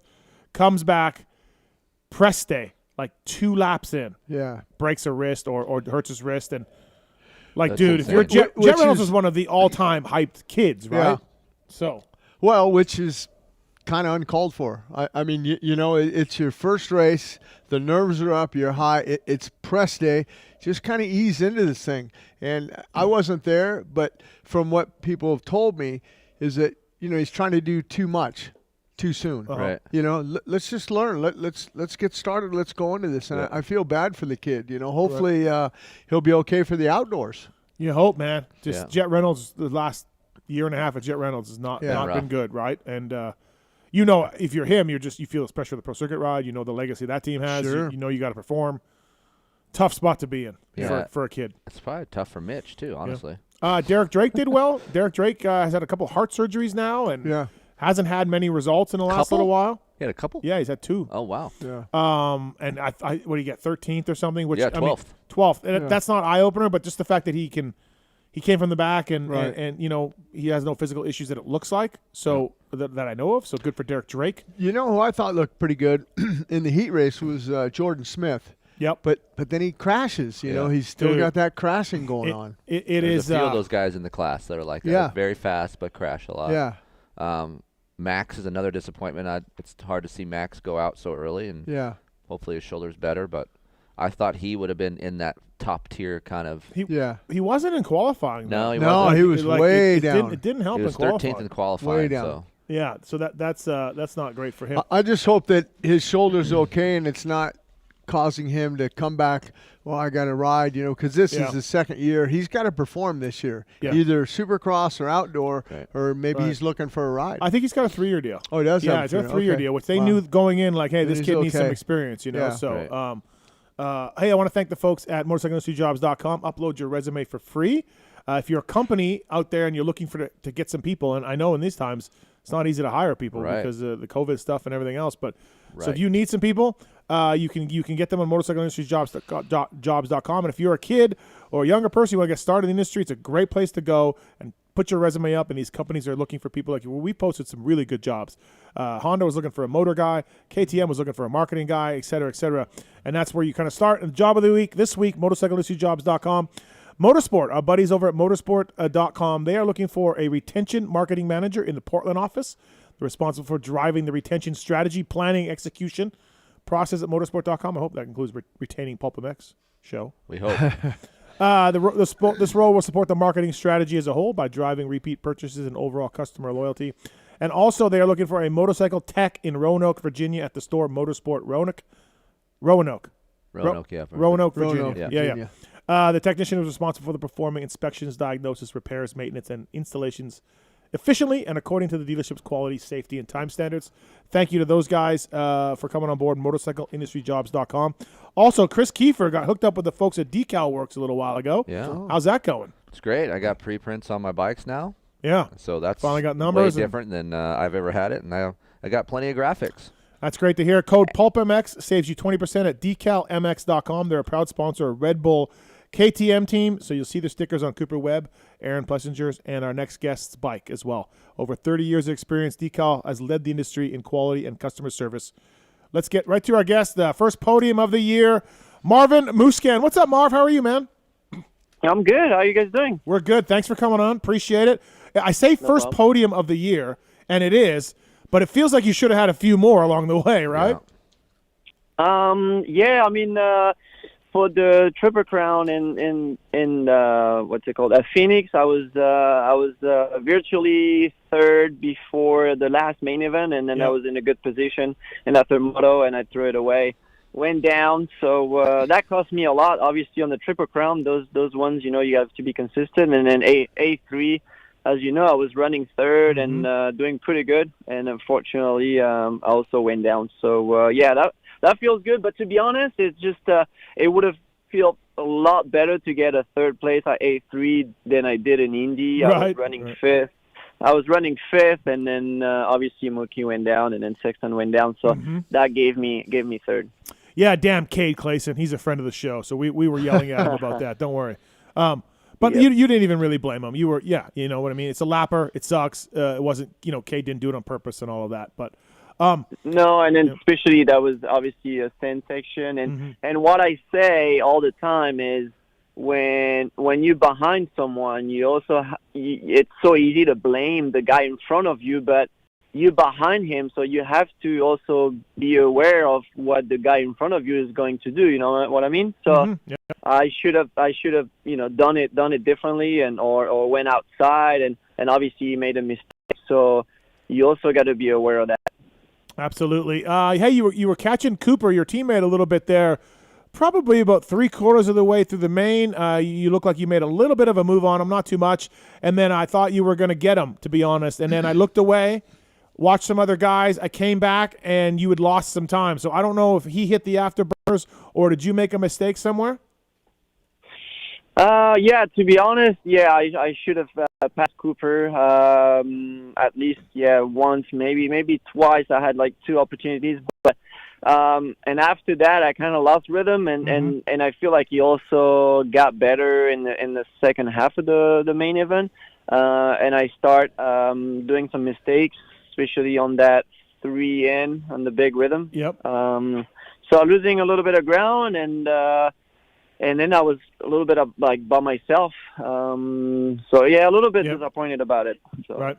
So I saw you at State Fair last week, and this is a DV training program, Steve. Yeah. So DV brought Marvin out. It was cool. DV was there, Marv was there, Mikhail Pichon and his kids. Yeah. Was Mikhail riding? I don't think so, Marv, right? He did. He actually did. When his son was done riding, then he jumped on his bike. Nice. But I thought it was cool. It's something different, DV having Marv come out and practice some ruts, doing some things. It wasn't the conditions I don't think Marv wanted, because we thought it would be a little bit softer because of the rain. But it just gets him out of his normal routine, I feel like. And I guess I wanted to ask you, Marv, is that something that you look forward to, doing something different with DV? Yeah, and that's exactly why I wanted to change my program and wanted to be with DV, and I knew things like this are part of his program. Obviously, I wish I would have rode my outdoor bike, because DV said, "Oh, you're fine. You can ride your Supercross bike." He said, "Stop complaining," And then, man, I was actually pretty tired after riding State Fair on my Supercross bike. That was pretty rough. So, but I enjoyed it. I had a good time, and to switch it up like this on my program and doing a little different things like this is cool. Is it just rut practice, or is it just not, let's just have fun on State Fair? Like, what's the idea behind it? Okay, so the funny things with DV, my very first day with DV was actually at State Fair last year. And he sent me the program, and he rode fun day, like nothing else, like fun day of riding. Yep. And we got there, and he was here, obviously. So, and then doing a warm up, and then he starts, telling me, "Oh, you have to push harder coming into that corner. You're a little slow, and here and there, Yeah. And I said, "Dude, it said fun day on the program, but I know DV, he wants to work on things like this." And a little bit of the same thing on last Wednesday, on the program, he gave me 3 sessions to do. But basically he wrote the same thing, like fun day, like technique and nothing else, right? But he was there, and then he gave me some pointer and stuff like that. So it's pretty funny, but he loves it. Yeah, he's DV. He once gave Adam Cianciarillo this advice, Marv, on our show. Let's play this. Wake up, Supercross. Eat Supercross. Shit, Supercross. Fuck Supercross. And sleep Supercross. That's his advice to Adam Cianciarillo. Okay. Yeah, okay. That's what he says. So, yeah, it was a really good race for sure for you. We know you've done a Supercross only contract for this year. Does this mean you're retiring though? Does this mean anything other than you just are riding Supercross this year and you'll reevaluate for 2023? I think that's the goal. To be honest, right now I don't know, but last year I thought about it. We talked about it with my wife, and saying, oh, maybe if I only do Supercross and have a little bit of break, then I'll do another year. So, but it's so hard at this stage of my career to really plan on how many years I'm gonna do. So we basically go year after year, and to be honest, I don't know. It's hard. It's hard. But I've been actually doing probably a little bit better than I expected this year. I mean, I have a lot of expectation, but at the same time, I know, it's turning 32 years old. Those other guys, they're a lot younger. I feel like so. I never thought I would get to this age, to be honest. Right. when you start racing, but I'm still enjoying it a lot and switching my program. So the team came up, and honestly, that was Roger's idea for me to race Supercross only. So I said yes right away, and then we'll see where it goes. Hey, Marvin, Jim Holley here. Was there any talk of, say someone gets injured, maybe a Plessinger or Webb or anything, that, hey, we need you to fill in for the outdoors, or no talk like that at all? No, to be honest, they had no talk about it yet. So, okay. No. Do you prepare for it though? I mean, when the season gets down to Denver and Salt Lake City, are you just gonna, that's it, I'm done, or are you gonna keep yourself in shape in case that call does come, maybe 2 or 3 rounds into the outdoors? I mean, to be honest, I just want to obviously, still be in shape and enjoy some time off after the Supercross season, and that's to be honest, the plan right now is to focus on Supercross and then do a break and then see where I'm going with that. And but that would be, I think that would be the key for me to keep racing. The best example is Justin Brayton, and one day he told Frankie, and he said, Marv, if he only races Supercross, he's got another 5 years in him. So that was pretty funny. Yeah, true. Wow. No, you look at the World Supercross rounds are coming up. Those guys are starting their World Supercross rounds. Yep. You look at Geneva is coming back. Paris is there. Marv can make some good money, perform really well for fans there. A lot of people that love him. Marv, keep this thing rolling as long as you can, I think, So. Yeah, and to be in that program with DV is like I said, a lot different, and mentally has been different, and physically as well. So I'm excited for the future. That can change some things up for sure. You're based in SoCal only this year. Was that because of DV, or were you left Baker's Factory? Were you going to be in SoCal anyways? Was that part of the change, or was that something like, well, if I'm going to work with DV, I'm going to go to SoCal? What was the idea behind that? No, I mean, as soon as I, told Alden that I was, done and I didn't want to, be with him anymore. I mean, it's been 7 years. It was great, but it was time for me to change. And the easiest, obviously, way for me to keep racing and in training is to be in California, close to the team, and to be also close to DV, obviously, be with him. Yep. So, yeah, that's the main reason. Florida, it's a lot of logistic and, bike and the mechanic and all that, even though I still, have a place in Florida. It's just a lot. I always wanted to know, like with Marv, like we all, as Americans, we all have our favorite rider. But as a French rider, who was your favorite French rider growing up? Who did you look up to? Well, I mean, GV. When I was, I remember when I was 10 years old, that's when I started riding Supercross. We had a track built at our house for my brother and myself, and I was able to go to Paris Supercross, Bercy Supercross, and we were able to do the opening ceremony on our 65. So I was, like I said, I was 10 years old, and GV was there, McGrath was there, Wyndham, Lusk. So that's some great memories, and DV was the top French rider, and doing hill clickers on the finish line jump. So that's exactly at this time when I started to do some hill clickers, and as soon as I got on my 85, I was able to do the hill clickers. So that's where that came from. So I was definitely looking up at DV, and I have like two jerseys from DV from those years. There's a great photo of Marv and DV exchanging jerseys when Marv was whatever. Really? Do you have that picture? No, I just saw it. I don't have it. No, you don't have it? Because I mean, I wish I can. I haven't seen that picture forever, and then I don't know. Even my mom, she's got a lot of pictures, but I don't know where that picture went. And I asked GV, can I get your shirt at the end of the race in Bercy? And then he says, yes, but I want your shirt. So DV put on my shirt. I was 10 years old. He put on my shirt and my jersey, and then and I had his. So that was amazing. I wish I can see that picture. Yeah, again. I honestly thought it was you or DV who had the photo. I've seen it on social, or DV showed it to me, or something. But I assumed it was your photo, Marv, or DV's photo. Yeah. But it's really cool. Really neat to see that. Yeah. Hey Marv, I'm just curious. When you were 10 and David was, your hero. What about the heroes before him, like a Jean-Michel Bale or a Jackie Vimon or guys like that?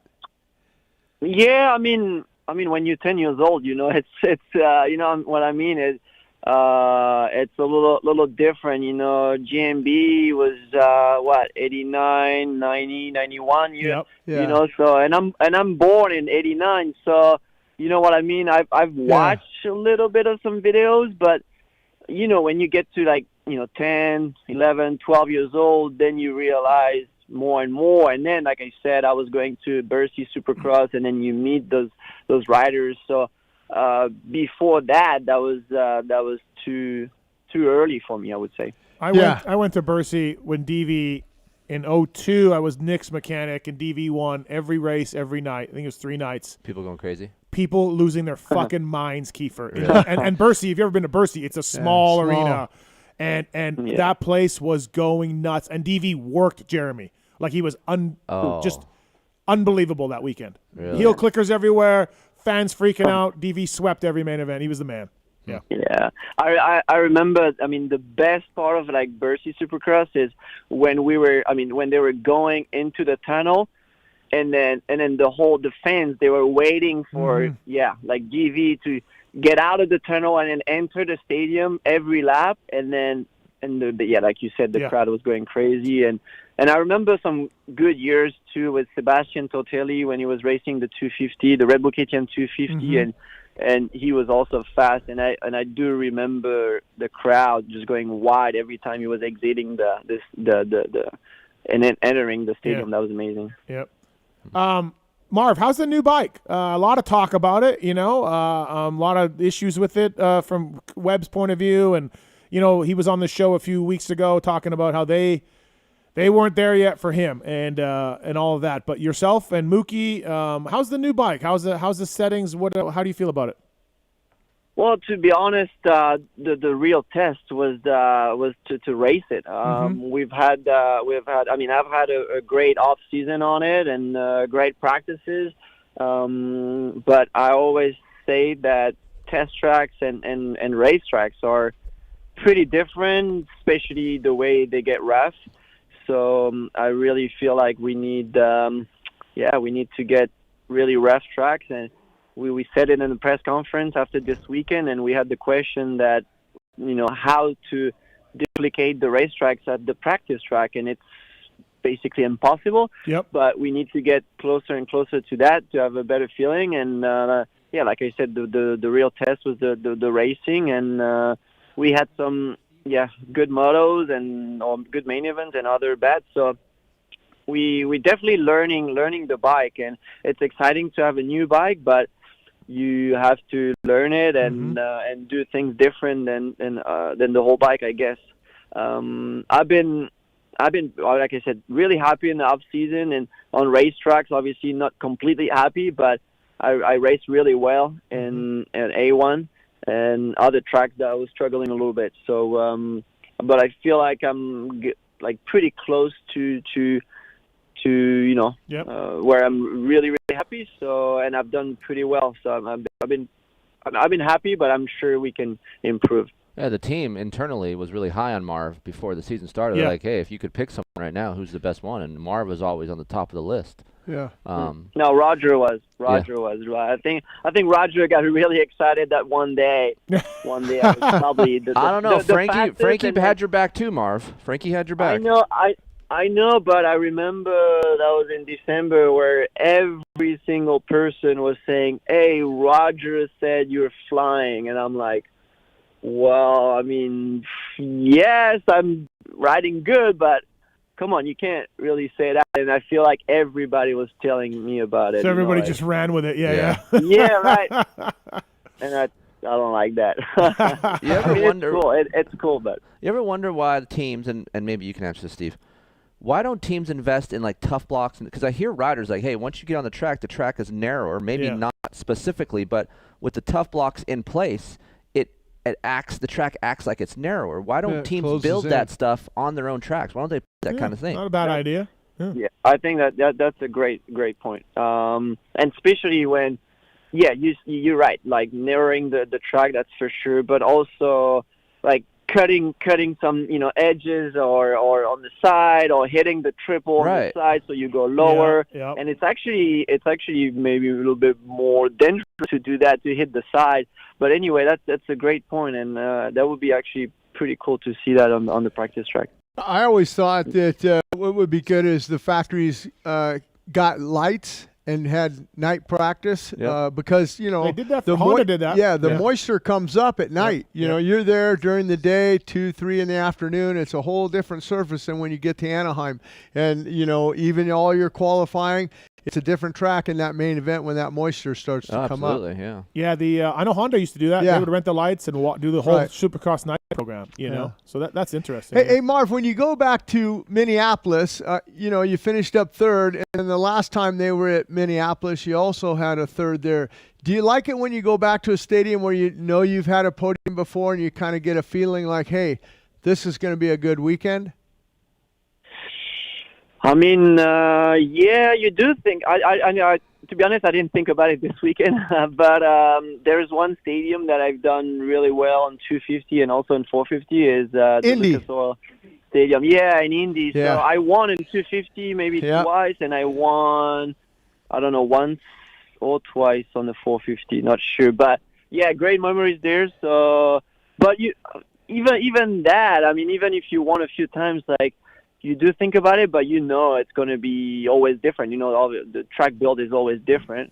Yeah, so, I remember doing some interviews with you, for Race Day Live in that 250 class, and I called you Magical Marvin. I think that's what I said, because you had fast heat. I mean, fast qualifying, you won your heat and you won your main event. I mean, you like that dirt in Indianapolis. Yeah, I do, and like I said, also this weekend going to Minneapolis was a pretty big change. Obviously, it was a little dry in some areas, to be honest. But I'm excited to go to Indy, for example, and I think that's the most soft dirt over there, Indy of the season. Decal Works bring you Marvin Musquin, DecalMX.com, with special graphics they provide the graphics that Marv has on his Red Bull KTM. PulpMX code gets 20% off your custom graphics. They officially licensed with all of the OEMs. Marv, I'm from Canada. You're from France. I got a little tired of all these industry people telling me how cold it was in Minneapolis. I mean, come on. Like, it's fun. I mean, it was cold, but I don't need to hear about it, Marv. We're able to withstand these conditions, aren't we? No, are you serious? I never seen in Celsius. I never seen minus 20 Celsius. Really? It doesn't get that France. cold in France? Okay. No. In Canada, it does. No. All right. Yeah, if you go in the Alps, maybe. Yeah. In the mountain. All right. Well, then I take that back. Even Geneva, like Geneva was probably cold, but minus 20 is a lot. Like maybe minus 5 or 10. Maybe it doesn't really, make a big difference, but it's not that cold. Does that affect you a little bit, Marv? Even though you guys are warming up and do your routines, does it affect you having the weather be that cold? You notice that when you ride at all inside? Well, to be honest, I didn't I stayed in the stadium the whole day from 7 a.m. track walk to the main event. So we probably spent only a couple minutes outside, to be honest. Like, I went from the airport on Friday, from airport, rental car, straight to the hotel, and then dinner, slept, and then Saturday morning, track walk at 7, and then we exit the stadium at probably 8 p.m., something like that. How'd you feel a little bit? Did you feel people having carbon monoxide feelings? Yeah, well, like after Saturday night, I went back to the hotel and my eyes were killing me. Like I don't know, I felt like something was wrong. I was glad to just sleep and close my eyes, and then I woke up in the morning and I felt better. But I was a little bit worried on Saturday night. Like I was my eyes felt like they were burning and not feeling right. Huh. That's all. Yeah, interesting. We got a phone call for you, Marv, here from Shane. He's been on hold for a bit. Shane, welcome to the PulpMX Show. What's your question for Marvin Musquin?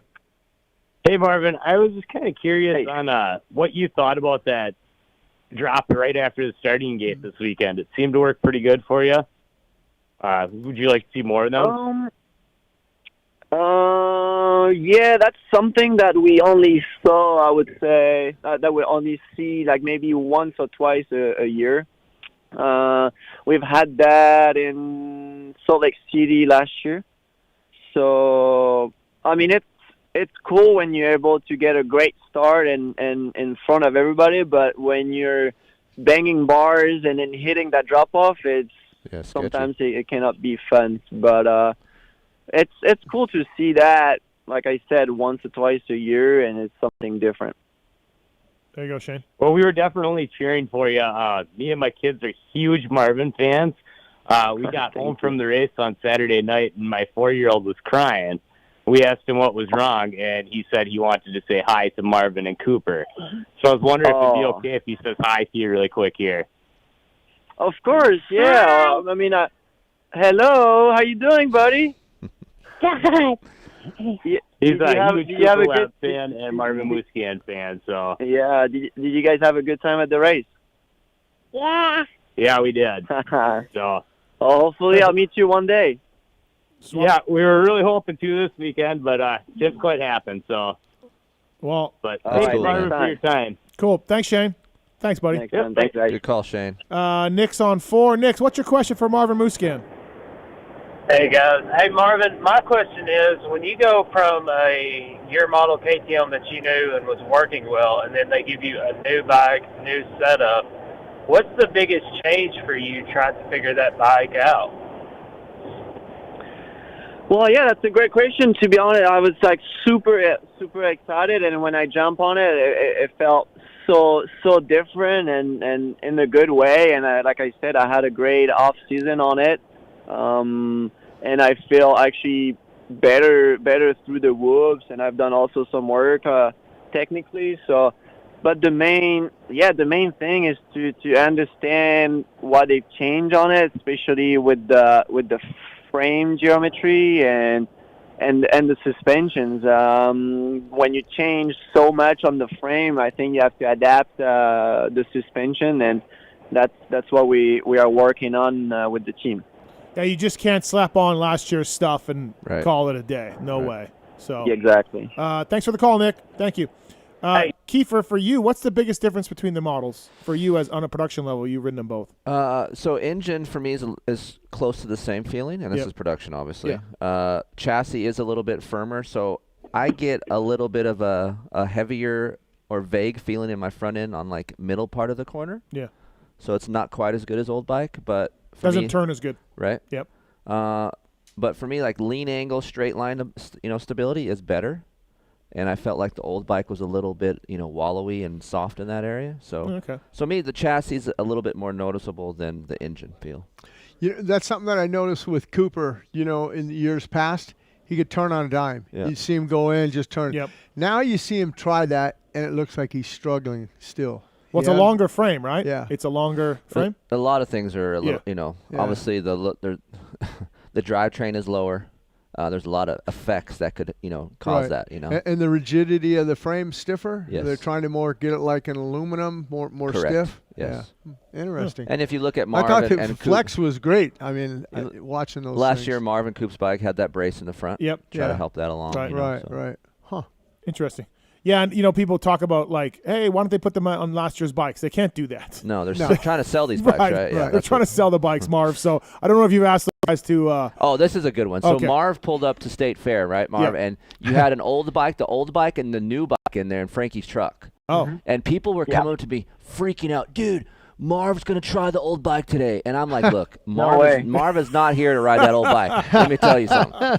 Especially not in a public setting. Yeah, we're not. They're not here. They'll be renting a track out if that ever happened, but that's not happening. Yeah. Yeah. Well, I'll tell you exactly why. Is the 21 bike, like Frankie gave it to me, so in case it rains too much and we can't ride Supercross, then and the public tracks are closed, then I can go in the hills or whatever. Yeah. So that's the reason why Frankie gave me that bike that one day. Yeah, and I'm sure their parts are still scarce for this bike. There's a brand new bike, so it's tough to get some parts, I would assume. Yep. All right, last call for Marv here from Steven. Steven, what's up? Welcome to the show. What's your question for Marvin Musquin? Hey, thanks very much. Marv, you're on the older end of the field and really respectful guy on and off the track. Is there anybody in the class that you particularly enjoy racing or you've enjoyed battling with? Yeah, when I hear that question, I feel like I think about Kenny Roxon, because I've raced Kenny in 2009 and 2010 in Europe, and then I moved to America and he moved a year later. So we battled together on 250 and then on 450. So it's to be honest, when I think about it, it makes me super proud, to still be racing and be able to battle with Kenny. I always felt like, Kenny had a little bit better than me. He was obviously better right away on the 450, winning championships and stuff. But I was always, able to get better and beat him a few times. So that always, meant a lot. Kenny is a super talented rider, so I always obviously enjoy when I beat him.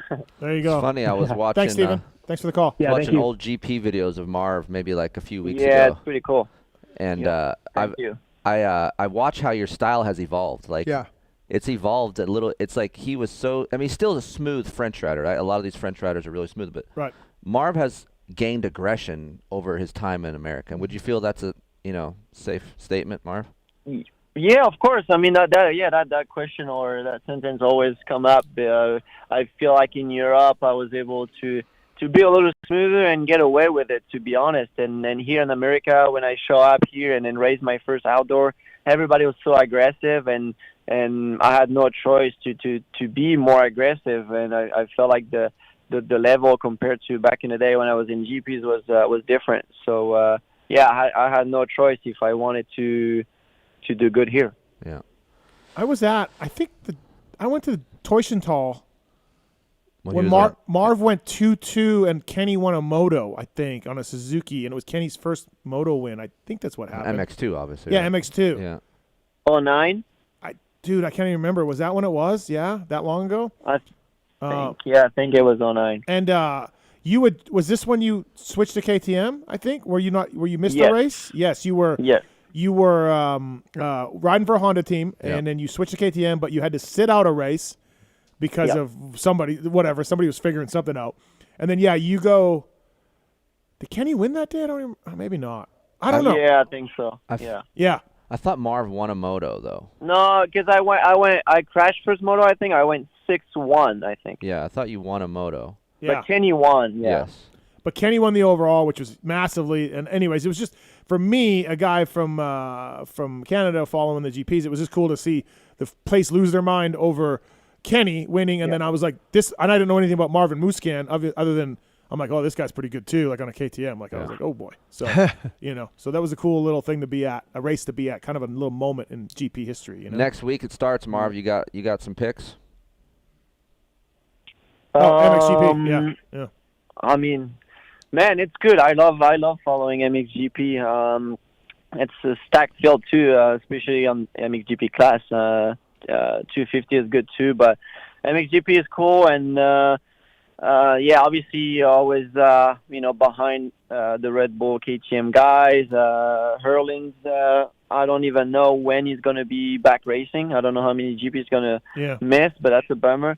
But we know that Geyser, Favre, and Caldenov, the Yamaha guys, and Maxime Renault for his first year, the French rider, world champion in 250 last year. He's moving up, and he already did really well in some of the off-season races. So I think he's going to surprise a lot of people. So I'm actually picking Maxime Renault on MXGP class. Oh wow, if that happens, that's a shocker, dude. That's Marv's bias. Marv's showing his French bias there. But that'll be He was good in that one preseason. Honestly, his warm-up race, I was surprised that he won, and there were some good guys there. Yeah, so. Exactly. But I look for Prado and Geyser. I think will be the two guys, and then we'll see.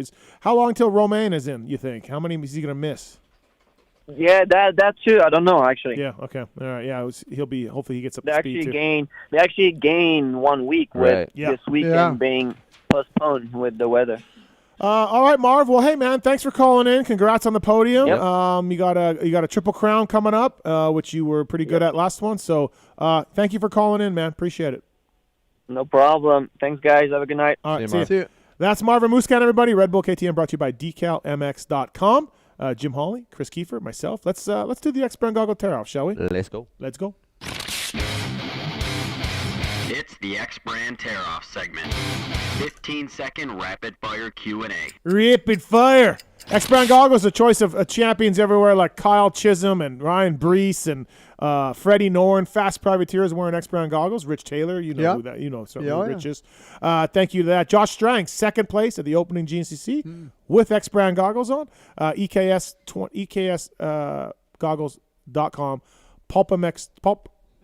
What is this code? What's the damn code? Killing me Pulp right Show now. 22 is the code to say. There you go. Xbrand.com. Are we all right today? I'm okay. I got a lot on my mind. All I right. got the rant coming up with you, and I got a lot on my it's mind. just brewing. So xbrandgoggles.com, EKSbrandgoggles.com. Pulp Show 22 is the code to save. 30 seconds on the clock, Jim. These are rapid-fire questions, all right? Submitted by a guy named Corey Moser. Do you know who that is? Know the name. You know the name? Yeah. Okay, all right. Let's do this, Marks. Steve, how much of Blair's success in the booth can we attribute to Holley carrying him through the Supercross live broadcast for years? Yeah, 86%, I think, because Uncle Jim was showing Daniel Blair the ropes for so long. So. You know, something interesting about that, Daniel did give me a call at one of the Anaheims, the first one he did this year, and he said, man, I want to thank you for helping me out. And cool. I thought that was pretty cool. Yeah, he's doing a good job. He is doing a good job, absolutely. Great job. You've done the color, you've done the hosting. Yeah. In this sport, at some point in the 90s or whatever, you've done everything. I've done a few things. Yeah. Do you ever think that you would be able to do that when you were racing? Like, I'm going to be on TV and be on the other side of it. I did actually. Oh, you did? And the only reason why is because I was probably the only rider in that day that wasn't shy or Dude, out you came or on. do interviews. You came on Winnipeg News with Rod Black. Yeah. In a local fuck news. is Rod Black? Yeah. Well, he's a legend. Yeah, he is. He's a broadcaster. That sounds like a porn star, dude. No, yeah. He's a legend. Okay, so local 6 o'clock news. Rod Black was our sports guy, and who's your sports guy? Okay. All right, Rod Black here with the sports today. Yeah. How's it going? Hey, that's it. You sound you sound like Rod. And don't you talk shit on Rod Black? Okay, I'm Canadian not. I actually legend. enjoy the name. Canadian legend. Okay. Jim comes on. He's in town for the Arena Cross. He comes on bursting through the set with his sunglasses on and on his bike and a whole deal, like on the news. That's awesome. Yeah, I had a good time, Rod. Man. I met Rod through Elvis Stoico, the Canadian figure skater. A gold medalist for Canada. Stoico? Yeah. All right. Elvis. Dude, got some names up there. Yeah. Well, nowadays you watch the figure skating and you saw the American guy who won. Yeah. He's doing the quads. Elvis Stoico, correct me if I'm wrong, Steve, but I think he was the first one to do a quad. I don't know about that. Yeah. My Canadian figure skating stuff is really, it's not good. It's not It blew my mind. If so- he's like, yeah, dude, like this is what his routine was like. I'll be like, yeah. He was a legend too. All right, next question. Jim, who's the gnarliest stuntman or team that you've worked with? Oh, I don't know. There's so many good ones over the years. I mean, it's just different categories. You know, you have your bike guys, you have your high fall guys, you have your fire guys, but just, all of them are, are their own specialties. You know what I mean? But I don't know, good all around guys. I mean, the Epper family, they got me into it. Jack Gill, Andy Gill, they were coordinators. I worked a lot with those guys. Charlie Paterni, different guys over the years. Okay, 30 seconds. Yep. Okay. You really cut off Jim Holley. Man, right. There's rules. This isn't Nom. You're unbelievable. This isn't This Nom. isn't There's the rules. rules vets. Yeah, he forgot I can run with it. Yeah. All right. Kiefer, what did you fill that OGO 9800 bag with for 2 nights? No, we're not. Now This it's is not what I'm the going to say about this. Fuck you. That's what I'm going to say about that. We're going to get into this in a Wow, second. I just read the questions. I know. Kiefer. All right. Steve, how are you going to top cutting off a man's pony at the next live show? Yeah, it's tough. It's only downhill from here. Yeah, it's Tattoo laser removal? something. I don't know. Foreskin removal, something like that. What do they call it? Why can't I think of that? Circumcision? Circumcision. Circumcision. Thank you. A live circumcision? I don't know. We'll do something. Oh my God, that's what you get for talking shit on me when I couldn't figure out the this word is awkward. display, and you're just up in arms. Like, we can't say display. Yeah, it's you a display. You didn't know the word display. but you don't know circumcision. Circumcision. All right. Circumcision. All right. He doesn't know the word display. He's like that thing. I'm like, display. He's so mad about it. Anonymity. Thank you. All right. Pew pew pew. Oh, yeah, we'll do it. Hang on. Worth it. Jim, do you think this new World Supercross Series has a chance at succeeding? I mean, I sure hope so. I mean, it was good to me when, they first did it. Made a lot of money, made a lot of friends. John Vandenberg from Holland, we were battling a lot, and I still keep in touch with John. Yeah, I hope it goes over. I think it's good for a lot of guys. Let's face it, the guys here, and I'm talking guys that get into the main event, they're not making, and I got to go a little bit longer, Steve, I'm sorry, but they're not making a lot of money, and this gives them an opportunity to go make some more money and then reinvest it in their U.S. career. Thank you. Did I make it? 31 seconds. Not bad. Kiefer, what would be something you'd consider giving up for a free bike like Darkside did his pony? I gave up sex for 30 days. 30 days only? Yeah. That's all you would do? That's what they offered. Who offered? Chris Dennison when I worked at Dirt Rider. Oh, I didn't know that. Wow. Yeah. So he goes, well, I couldn't beat off. I couldn't do nothing. Okay. No masturbation, nothing. Nothing. Wow. So I love beating my meat. All right. Steve, who's a current rider that reminds you of Jim Holley? Wow. Nobody is the complete package of Jim Holley, but it's tough. But no, and you know what? No, the overseas races aren't there anymore for guys who travel for money, like Yeah. you used to. Like Chisholm would be a Jim Holley, like the guy that's a veteran that's just But even I feel like your level was higher than Chiz. Even like you were a 5th to 10th place guy. Yeah, no, it was which a little Chiz bit is, higher. Chiz got a top 5. Yeah, no, he has. But Right. Jimmy was there a lot. Yeah, I can't think. I want to say back, one guy that I always kind of admired. I looked at him was being like a Nick Way. Yeah, yeah, like a Nick Way. But nobody traveled like you were insane with your traveling schedule. Yeah. Like JT. Yeah, JT. Yeah, JT a little JT bit. Absolutely. Traveled a lot. Right. That would be a close comparison for sure. Yeah. No, and off the track, nobody. Yeah, no. Some of the best times of the best times that I've had were at Reno Arena Cross post parties. Oh, up top? Yes. Yeah, I'd fly the girls in from L.A., boy, and it was on. That was some of the best times. It was me, on. Casey Johnson, Michael Brandis. Yeah. We couldn't wait. Yeah. Sometimes they're like little kids, like 12 years old, and they're like, hey, man, you got to get out of here, man. Right. you can't be up here. Yeah, you can't be up here. We need a bouncer. Who let you in here? All right. Jim's eyes light up just thinking about those Oh, guys. they do. Yeah, me and Robert He Hansen. lit up man. like He gets Reno. excited. Yeah, Robert Hansen. We had good times. The biggest little city in America. Yeah. All right. Jim, have you ridden an electric bike, and do you think they are the future of Supercross and motocross? I have. I rode them when they first came out a long time ago. I can't remember the Alta? brand. Or before the Alta? Maybe before the Alta. There was a KTM 0, but it's not really a dirt No. bike. It was way before that. Okay. I'm trying to. It went out of business. Bramo? No, it wasn't Bramo. I'm trying to think. Steve, my buddy Steve, he had one, and I rode it. But anyhow, that was. Yep.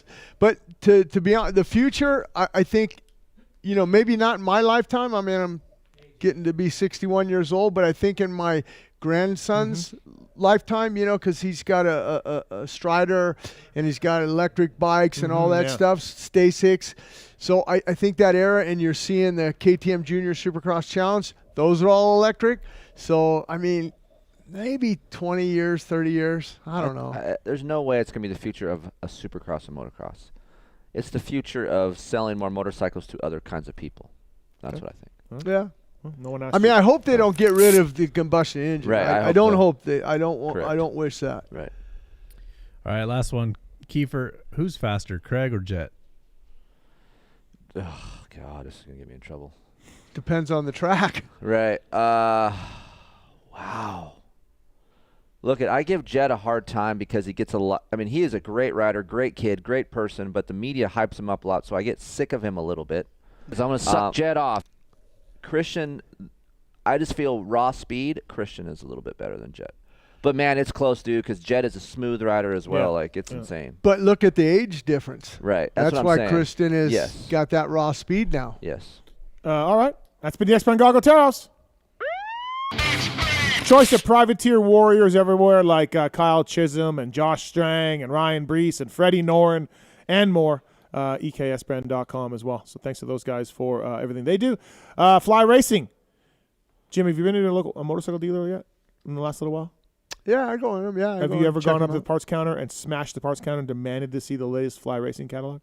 No, but I like the helmet here. It looks nice. All right, there we go. You hear that, JT? He likes the helmet. Well, you already got one person on Twitter thrown in jail for this counter beating. Yeah, I know. What? A guy tweeted me and said he smashed the counter, his parts counter, and now he's in jail. No way. I know, I'm kidding. All right, so thank you to Fly Racing guys for making things happen. Actually, someone on Twitter said Justin Brayton, maybe a little bit of a modern day. That would be a great, that would be another analogy, yeah. Justin JT, we had a Brayton. question from that guy Moser on our X Brands about the modern day Jim Holley, and we thought of you because you would travel anywhere for any kind of start money. Greece. Yeah, Hollywood was a lot better than me, but similar trajectory. Attitude. Yeah. Chiz, I think Jim was a little better than Chiz as well. Yep. But Brayton. Brayton would be, spot on. But Brayton doesn't travel. He goes to Australia, but like JT would hit Croatia if he has $200. Sure, yeah. You know? Yeah. Let's do it. Yeah, see, let's do it. You got a connection for me? Yeah, see, he's in. Yeah. JT's in. So Got to make that money. It was good to see you Saturday, JT. Awesome hanging out. Great.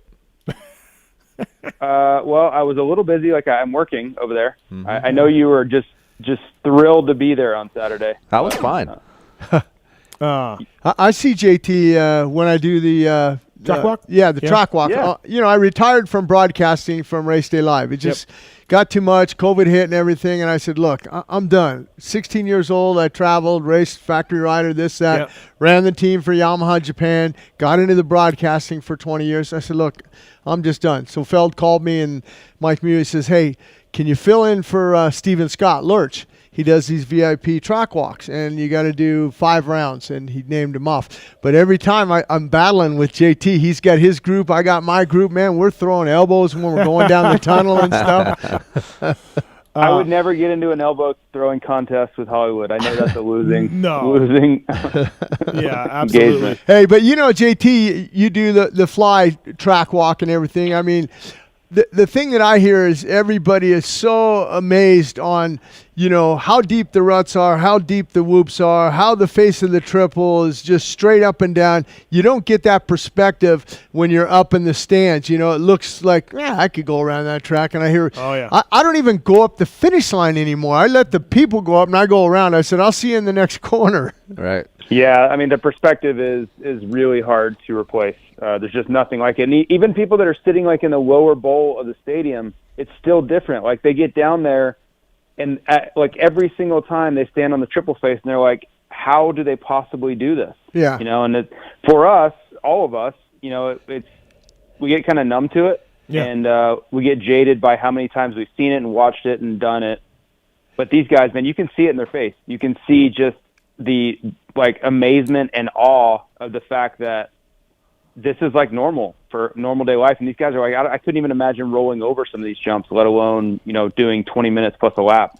Yeah, you know what I do with some of my group? I tell the people when they come down, I said, look, now if you guys see a rock, you feel free to take it home as a souvenir because the riders will appreciate it. I pick up sometimes a stone that's the size of a baseball. I go, how would you like that coming off a rear wheel of a 450? Yeah. So take that by all means.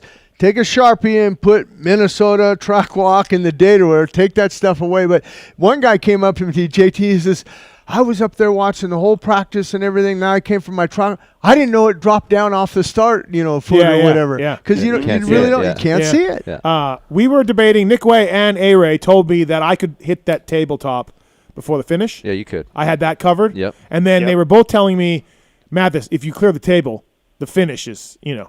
even He's not doing the finish. Not doing the finish. I said I'm not doing it. They're like, no, dude, trust me. You would have enough speed where you just roll it on and you jump the finish. And I'm like, I don't think so, guys. Like you physically can't do it. I just don't think you would. No, I don't either. But they were both telling me, you got the finish, Mathis. I'm like, I don't think I do.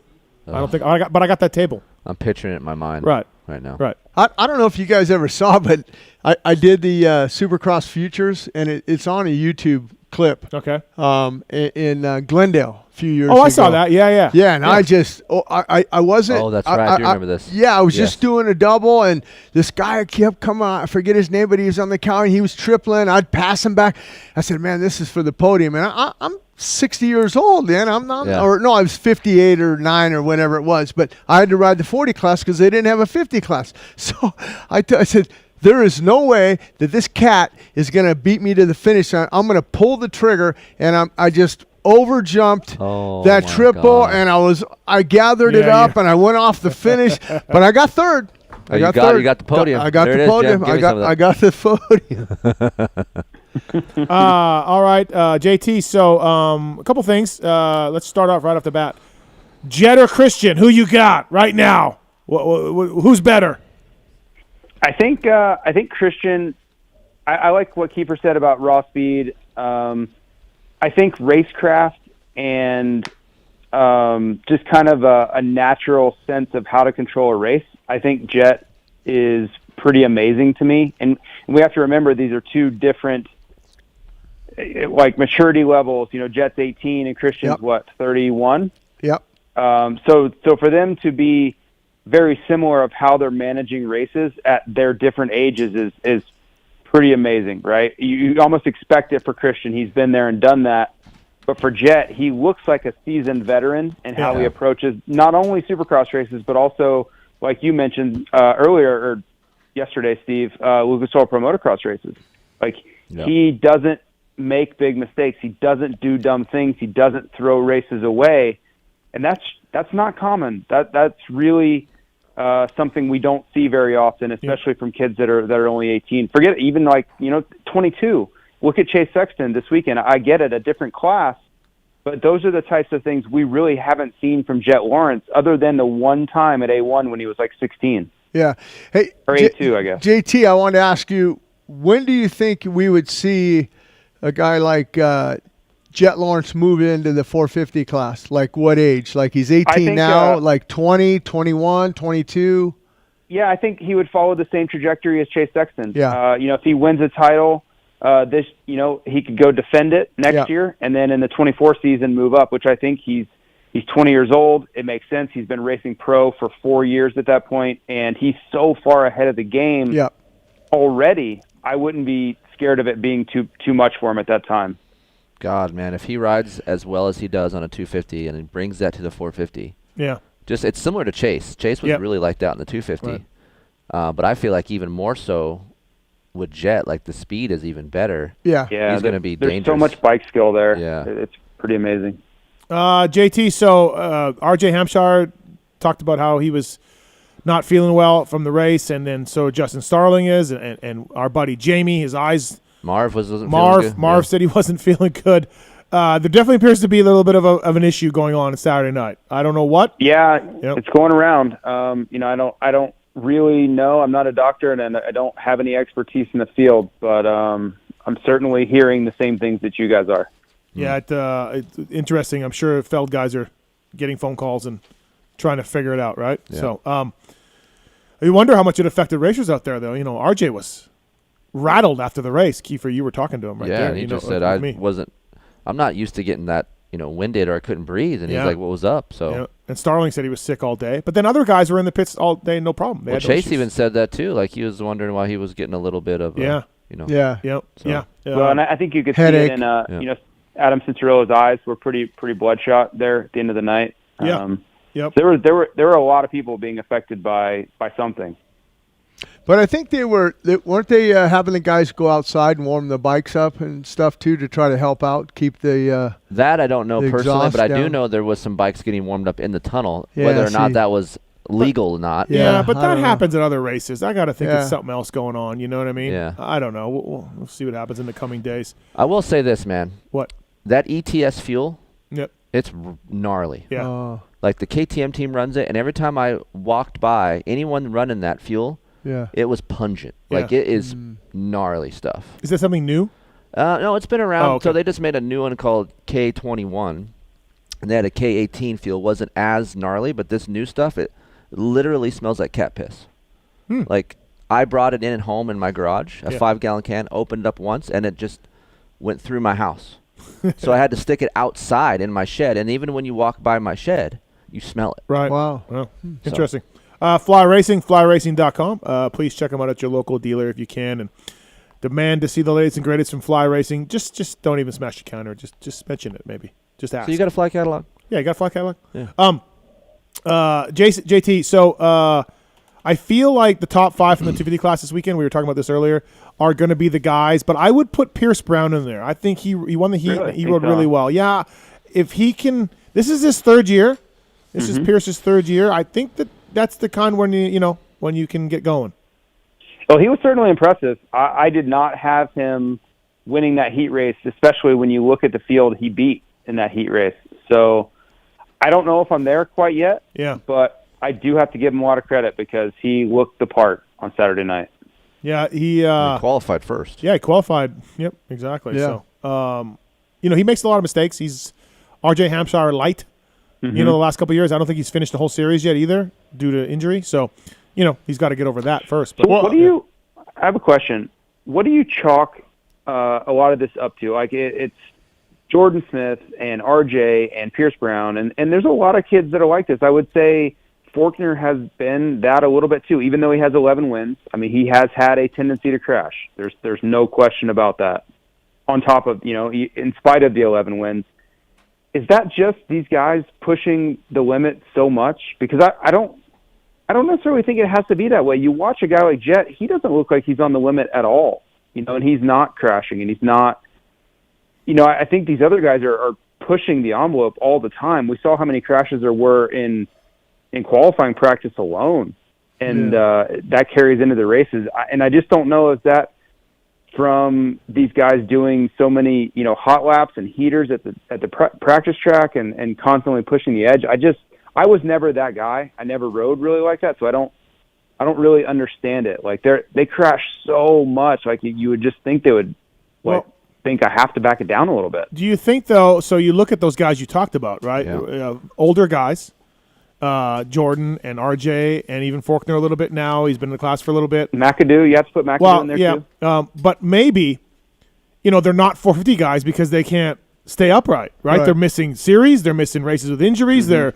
They're not able to finish a series, top 3 because they can't stay on the 2 wheels. And this is why they're all in that class still, is these mistakes. And if they can smooth out those mistakes, they would be in the 450s, but they can't do it. And the guys that he's mentioning, either obviously Faulkner's won before, but they haven't won in a long time.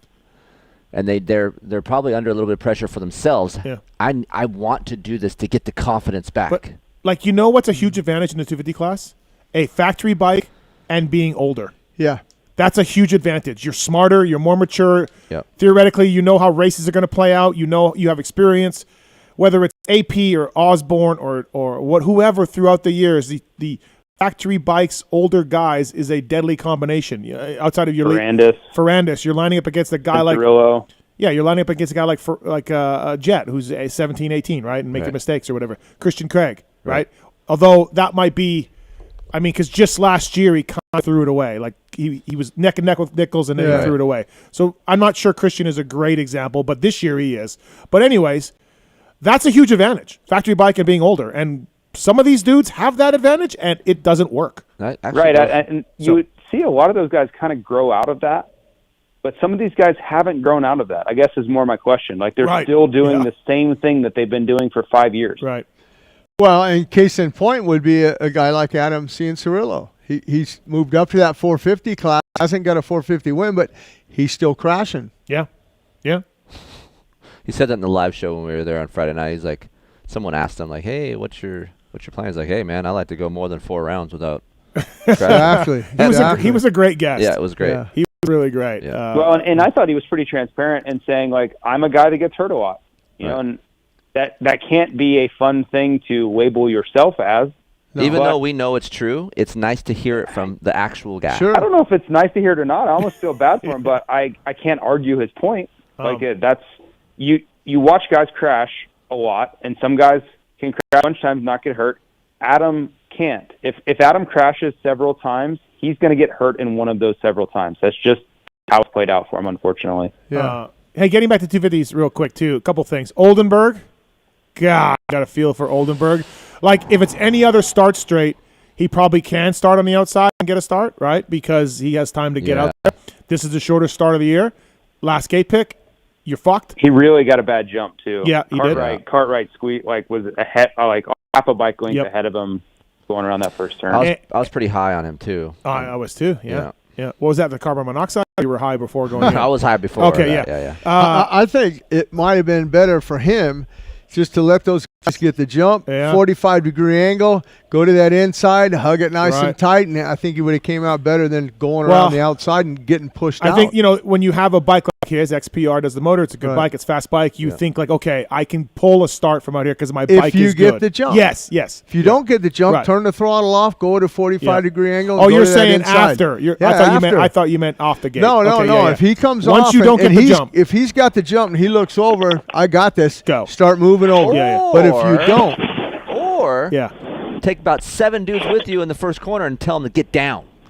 Yeah. Get down. Like JoJo Keller told me in Australia. JT, we told this story on commercial break. My buddies in Winnipeg, arena cross, mid-'80s. Jim's there with Jeff Hicks and Rollerball and these other guys. And JT would have done it, though, too. A seasoned veteran for sure. He would have did it. So the track went out of the arena on the first lap, a couple turns in. Real narrow back there, right?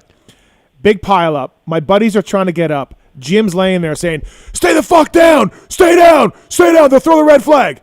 And my buddies are like, what? And they just all, JT's gone. And they just all flopped down. And sure enough, the red flag came out. and it was fantastic. A restart. Jim, veteran move. Like I said, I didn't come up with that idea. JoJo Keller came up with it. In Australia, there was an over and under bridge, and the first turn went, and you turned and you went in the bridge, and there was a big pile up. And I'm trying to get up, and JoJo's pulling at my jersey, pulling me down. JoJo, what are you doing? Stay down, Holley. We'll get a red flag, and we'll have another shot. And we did. Dude, but if I was one of those guys, your buddies, and Jim told me that, and it fucking happened, I would be, my mind is blown. No. JT, you're back. Jim was telling my buddies to stay down. They'll throw a red flag. Don't get up. Just lay here because the track's, it's so packed, right? And it happened. I saw Nicoletti do that in Germany. Like, he crashed in the first turn and then just, laid across the middle of the track, so they red flagged it, and then he got to restart the race, and then he won that one. Yeah. Oh, damn. By the way, JT, JoJo Keller again. Thoughts on the Alessi most unprofessional tweet? You might want to sit that out, Mike. I feel like I've gotten in enough trouble with the Moto Concept team this year, so I'll stay away from that one. But I think everybody was just kind of shaking your head. Okay, exactly. Just stay. Maybe sit this one out, Mike. Yeah, just put the phone down, Mike, and move on. Nobody wants to drag you into this. Nobody has anything bad to say to you. Just sit this one out. Right. So as I talked about, Oldenburg didn't make the main event. Well, Rami Alves, Lane Shaw, Preston Kilroy, Jace Kessler, Luke Neese. I mean, some of these guys got their fast laps taken away because they doubled in the qualifier. Right. But even still, those guys I just listed, they're main event guys. Yeah. They didn't make the night show. Yeah. Lane Shaw didn't make the night show. Didn't make a night show. Like, if you're Luke Neese, who made a bunch of mains last year and was good, you don't make a night show, you got to be going, what the hell just happened? Right. So, yeah, tough class. Well, there's another guy from Texas, Van Martin. Van Martin, he got hurt. He got hurt, It didn't look like it was a bad crash, but he was in the hospital. He's going to be okay. I think he's going to be okay. Yeah. Van's a good dude. So he's a really good guy. Shout out to Van Martin. Yeah. But yeah, anyways, it's a deep field, the 250 East. Yeah. I really am looking forward to the East-West, though. Like, when they get together. Yeah. It's going to be awesome. Yeah. And that's Atlanta, the first one? Yeah. Yeah. And it's not in... That's a speedway, yeah. Yeah, it's a speedway, so it's probably a little bit longer lanes. Maybe they'll have the longer whoops. Yep. We don't know what they got for design. I think if you're Christian, you just take what comes. Don't get into some big battle or war or who cares about jet, whatever. You have such a commanding lead now of this championship at 31. Just get it done. And I think he does know that, right? Yeah, I hope so. And I'm sure he does. He has smart people in his corner. Yeah. But don't, get into some, who's better, East or West. Who cares? Right. Yeah, exactly. You only care about that championship and the championship bonus. You can let Jet win the race. You can finish second or third. Yeah. Just keep getting those points. Let it unfold, right? Yeah. Whatever opportunities are there, take them, but don't do anything dumb. How about Freezy? Good. Heat race, right? Heat race, whole shot, making the whole heat race interesting. Yeah. Right? Yeah. Oh, yeah. He rode well. Yeah. You got to give it to him. That was a good shot because he comes in and he runs with Heart Raft, and those guys have been riding all year. Right. Yeah. Jumps up. His times were good in qualifying. I looked. That's one thing I wanted to look. 10th. Yeah, 10th. Right. It's impressive. JT's silent. No, I talked about him on the review pod. I thought he rode really well. Hey, when he rides well and doesn't make egregious acts on the track, I'm fine. I don't have anything bad to say about him. But when I see him do things that I've seen him do before, I'm going to call him on it. Right. So good job. He rode really well. Race Tech Rant of the night. Pulp 22 is a code to save. Motor Work, suspension work. You've probably dealt with Paul Feed over the years at Race Tech. Yeah, Paul's a great guy. Great guy, super smart, and whether it's the solitaire guys or whether it's Zombie Blows or whoever, they sponsor a lot of privateers and they make some bikes really work well. Get your suspension service. Jimmy, get your oil changed, right? Your gotta bushings. get it. You got to get it changed. Even if you're not a super fast guy and you don't want to revalve. 20-25 hours you got to do. Dude. Get your suspension looked at and use the code PULP22 to save at racetech.com. I wanted to have JT on for the Racetech Rant because he... It's shocking that you want JT on here. JT will understand. Oh, I know he's on your side about this. He will understand this. You guys travel a lot. I wanted a neutral party. Oh, fuck. Yeah, JT's neutral. He's neutral. Stop. If he agrees with me, are you going to kick him out of the shootout? No. Okay. Fuck you. That shootout's not happening. It's a magical shootout. You know what? You can't kick me out of a shootout that's not happening. Whatever. Okay, good. Talk it up. My Race Tech Rant of the night is simply traveling with Kris Keefer. You'll Jim. enjoy this, Jim. Sit I back haven't and- traveled Jim. with Sit Kris. back and relax, Jim. This Jim. will be good for you. The man, first of all, I've said this before. You know how E.T., when he was down on Earth for a while, away from his spaceship and away Yep. from his friends, he started shriveling up and dying. Right. He got all white and stuff, right? Right. That's Keefer when he gets away from the high desert. Really? Yeah. Oh, yeah. No, So Jim, that's not really. he doesn't travel well. He does not travel well. Okay, so he's But who travels well anymore with the way you got to go with the mask and everything? Right, so, Jim. You know? So comes to Minneapolis for a 2-day event, live show on Friday night, Saturday night the race. Yeah, we hung out in the press box. So he checks a 9800 OGO full of clothes for 2 nights. That's what he does. He checks a bag. Well, his wife probably told him it was going to be 20 below and stuffed a lot of jackets in there for him, keep You him just warm. need one jacket. He might have spilled something on it. He's JT. I'm trying to back help me you up here. on this, JT. Back me up. I'm That's going to let him insane. finish, and then I will talk. That's insane, JT. That trip, a Friday, Saturday, back home Sunday, is a OGO layover trip every time. Don't have one. Would love to have one, OGO. Would love to have a layover. Don't have one. Second thing. So that's insane. That's an extra, like a couple hours, and you're carrying. He's wheeling his bag in. He went to FXR in the afternoon, and I was like, I figured he maybe brought a bunch of gear or maybe something. they Like filled helmets it. and Yeah, braces. they might have filled it, yeah. No, just clothes for 2 days. Close. So he's flying Southwest, and you know how you got to check in at the time of your flight, right? Yeah, right at the right minute. to get a good seat, right? Yeah, well, right. yeah. Yeah, so that's what you do. Does JT So- even know this part? I think he does. Okay. I think Of course. Yeah. Come on. Yeah, I know, of course. But you Right, fly you're right. United, right? Yeah, I'm United guy. Okay, so he's Southwest. So he's Southwest. That's what he does to me. I'm all about direct flights. His flights are 5:30 in the morning. That's balls early for sure. I can't do those anymore. Oh, okay. All right. So he just needed to, get up and check himself in and, whatever. Sure. Oh, no, Jim.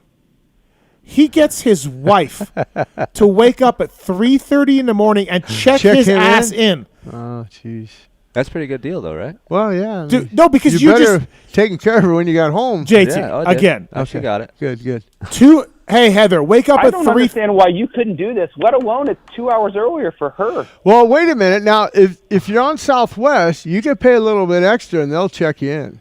They'll Oh, pay a yeah. little bit extra. Yeah, I can bump yeah. up to Early A. bird. Right. Yeah. Yeah. But But maybe do that next time. I am going to do that next. but who So I'll tell you. who gets their wife to get up at 3:30 to check them in? I don't. Not me. I don't have her. Yeah, not me.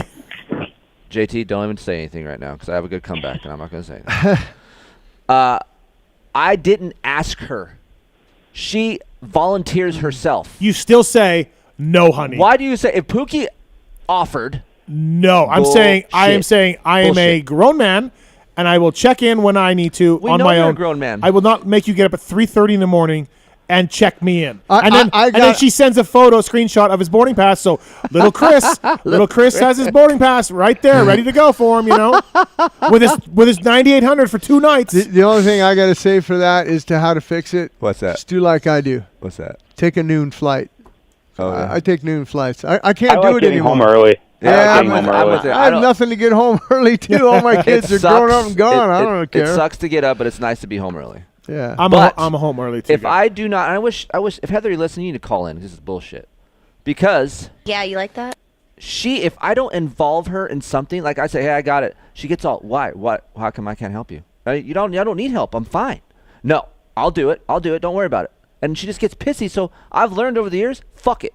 Yeah. Do it all. I'm good. You got to win your battles. Yeah, I'm good. and then do that, dude. And then he needs an Uber from the hotel because he wants to go balls early, even though he doesn't have to go that I gotta early. check to a bag. Oh, Yeah, you didn't take the tram? I took the tram from the airport to the hotel. Oh, he could never figure that. Yeah, I out. don't know. Oh, that. really? So I call him an Uber, and he's like, so like, where do I meet him? What do I do? No. Where do I go? It's false. I'm like, yeah, just right outside the lobby, man. It'll just be there'll be a guy there, it's not a magic, it's not a magic kingdom. It's not a portal. It's not a portal that you got to go into. It's not a secret chamber. He's just waiting there for you. Oh my God. This guy, I'm just saying, I've got to look, be careful Chris, what happens around Steve. Chris is a fantastic friend of mine, and he's very smart when it comes to motorcycles and racing and everything else. But I've never seen anybody travel like Kris Keefer. Can I interrupt for 1 Sure. second? Though? Does he know the Christian Craig story from Sweden? I doubt it. Do you know it? I think Steve told me that. Yeah, it sounds familiar. What happened? JT, do you know it? I don't think so. I love Christian Craig. I've known him since he was shitting in his diapers when Mike Craig was racing with me and stuff. His dad. Great in the whoop. I had Christian coming to Sweden one time, right? And he was riding for Joe Gibbs Racing on the East Coast there, right? So I go to the airport in Stockholm to pick him up, right? Yeah. Or Gothenburg. I can't remember what city it was. But yeah, I come out and I look and I go, oh my God. He had, it had to have been 6 bags. 6 bags. And I go, Christian, what is all this stuff? Oh, he asked me, he goes, hey, can I get a little extra money on my start money because I had to pay for the bags. Yeah. And I go, the bags? What is, well, I left, where was Joe go? Charlotte. I left Charlotte and I went to Europe, and then I'm from Europe, Sweden, I'm going back to San Diego. And I go, have you heard of Big Brown? Just box the shit up and send it there, and when you get home, it'll be there. He brought his Charlotte he brought stuff. Everything to Sweden. It came all the way Yeah, I couldn't believe it. I just went, oh, That's a man. smart move, maybe. He Yeah. got extra start money. Man. So What if Yeah. you really like Sweden? It's just like, screw it, I'll just stay. yeah, Yeah, just live maybe. here. I don't think he liked it, though. But JT, my race tech rant is this is unbelievable. Can I defend none of this myself on surprises the? I was trying to help you out there. Yeah, I again. know. Can I defend myself on the 9800? Hold on. We have Heather on. Thank you, Heather. Heather You're Keefer. welcome. Thank you, babe. Go ahead, speak up. Yes. What would you like me to just help you out here? Yes, please. Go ahead. Because I call and check you in because I offered to do that. What's wrong with that? Right. No. Right. No. He can check. You do not need to get up at 3:30 in the morning and check your husband in. He can do that on his own. Look at. You know how many times he's called me in the morning and asked what kind of coffee he drinks at Starbucks because he doesn't remember? It's not I a thought big you were deal. here to help the fucking situation. It's called being a team, and you're a team regardless if you're together or if you're in a separate state. Boom! Oh, Hey, Heather, I just had a quick question. What did you get? Did you get A17, 18, or did you get B4? He got I think like B19 and A23. Oh, Hey. A23. Nice. Yeah. Nice. The only person up at that hour to check somebody in for the A19. Yeah. That must have been key, right? You know, And Like- this is it's Southwest, so you gotta do what you gotta do so you get a good seat, or else you're screwed. Hey. And you're sitting in between two people, and you're cramped, and it's a miserable fight. Steve also says that you say yes to everything I just. She does. Yeah. Jim. No, I don't. Jim, I could walk in on like a family of 4 murdered with an axe, and Keefer would be standing here with a bloody axe, and Heather would be like, you know what? They had it coming. They had it coming. No matter what Kris says and does, Heather's got his back all the time. You're a good woman, Heather. You know, I try. It's teamwork, and teamwork makes the dream work. That's why we're still married after Just- how many years? Just a 9,800 for 2 nights. Let me defend myself. Full of clothes. I saw it. Listen, if I would Full of have won, I clothes. would have had a 9,800 all for myself too. So why are But you you're also a talking woman. shit? You're a woman. Yeah, listen, you that's unacceptable. I had to wrap Listen, the pony case in something, right? I felt like I was going to damage it. Because I was worried that it was going to get damaged in the flight, and then I also thought, I don't feel like listen, she's helping this is my- bad. Yeah. The pony doesn't even arrive. You know what would work to not get damaged? Put in a carry-on, and then you're in control of the suitcase the whole time. You put it in the overhead, you take it out, it never leaves your sight. The pony case never gets damaged. Done deal. It's in the overhead. It's Hey. good, and you have 2 nights of because clothes. here's the thing. When I get to the airport, I don't want to have to deal with bags. I want to have my purse and go through security and not worry about Heather. having security stop me because they want to check all my shit. I and know make a sure that I don't have 3x4 anything that shouldn't be suitcase in on there. wheels is a lot to handle and pull it around. I know, but it saves you an hour each way. Says an hour each way. Look it. Actually, he did it because he landed and he was outshot in like 10 minutes. So Fuck. Yeah. I arrived at Ontario. Where you at? First, she lied to me. She said, "Oh, I'm on the 15. Oh. I have Life 360 on her ass." She just left the house. Oh boy. I got down there 20 minutes. Calm down. You weren't even waiting that long. JT, a 2-night trip, I could fit it in my backpack. So could you probably, if you really It's tried to. possible. Yeah, I mean, I have to travel really heavily sometimes. Like this week for Dallas. When I go to Dallas, I don't come back until after Daytona. So Yeah, I will okay, travel I'm just pretty saying heavy. normal. But man, those weekends like Minneapolis where I'm in and out, I really enjoy traveling super light. And I consider a carry-on with that's super light. closed for the weekend, you're in, you're out, you're dialed. And Jim, let me just hold on. Two nights. Would you check a 9800 ever? No. Thank you. But Chris doesn't have the travel experience we do. Exactly. Right? You guys have probably a way little more. insecure about what you're going to need. Like, I know what I'm going to wear. Thank you. Well, you time know, I- like JT, where that comes from, and you can probably agree to this, is when we're traveling, when I was racing, traveling all over the world, you got to travel light because there ain't no one over there carrying your bags. And I found that out the first time I went. I carried a lot of stuff. I said, that's it. Screw it. I ain't taking all this stuff anymore. But it becomes like clockwork. Like, you know, okay, I need this outfit, I need gym, I need to go to sleep, I need to wake up, airport, back home. Hold on.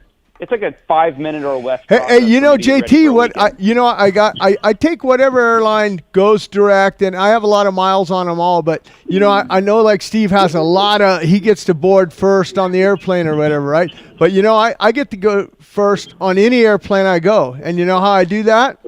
I'm a diabetic, and I have my insulin pen, and I just go up to the front. I go, hey, I need a little bit of time to get on because I gotta take a shot of insulin before I get in. So I bypass all the people. That is awesome. Uncle Jim. Yeah, all the people. If you're diabetic, might as well use it up. Exactly. I'm gonna pull the card. When was the last time Yeah. in a non-Aiden environment or argument, a non-Aiden argument that Heather didn't side with you? You couldn't think of one. Heather? Here's the thing. I don't keep track of We that don't really shit. Like, argue, though. We don't have fights. I'm not saying, okay, maybe not argument. Just when did you say, you know what, Heather? I want Italian kitchen. And she said no. No, because it doesn't go that far because the tone of her voice, I know exactly that she's not down. But there is something that is a disagreement that she doesn't agree with me on. When I say she's acting like her mom, she says no all the time. She gets pissed off.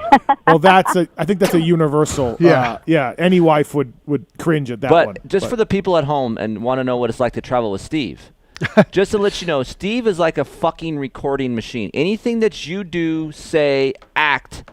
Oh, it will be used against you on the next show. It will be recorded in the brain, and he will know this, and he will use it on Monday nights. Hold on. I'm going to use it. When I told JT, a neutral party, about the Heather check-in and the 9800, he was disgusted. He couldn't believe it. Right.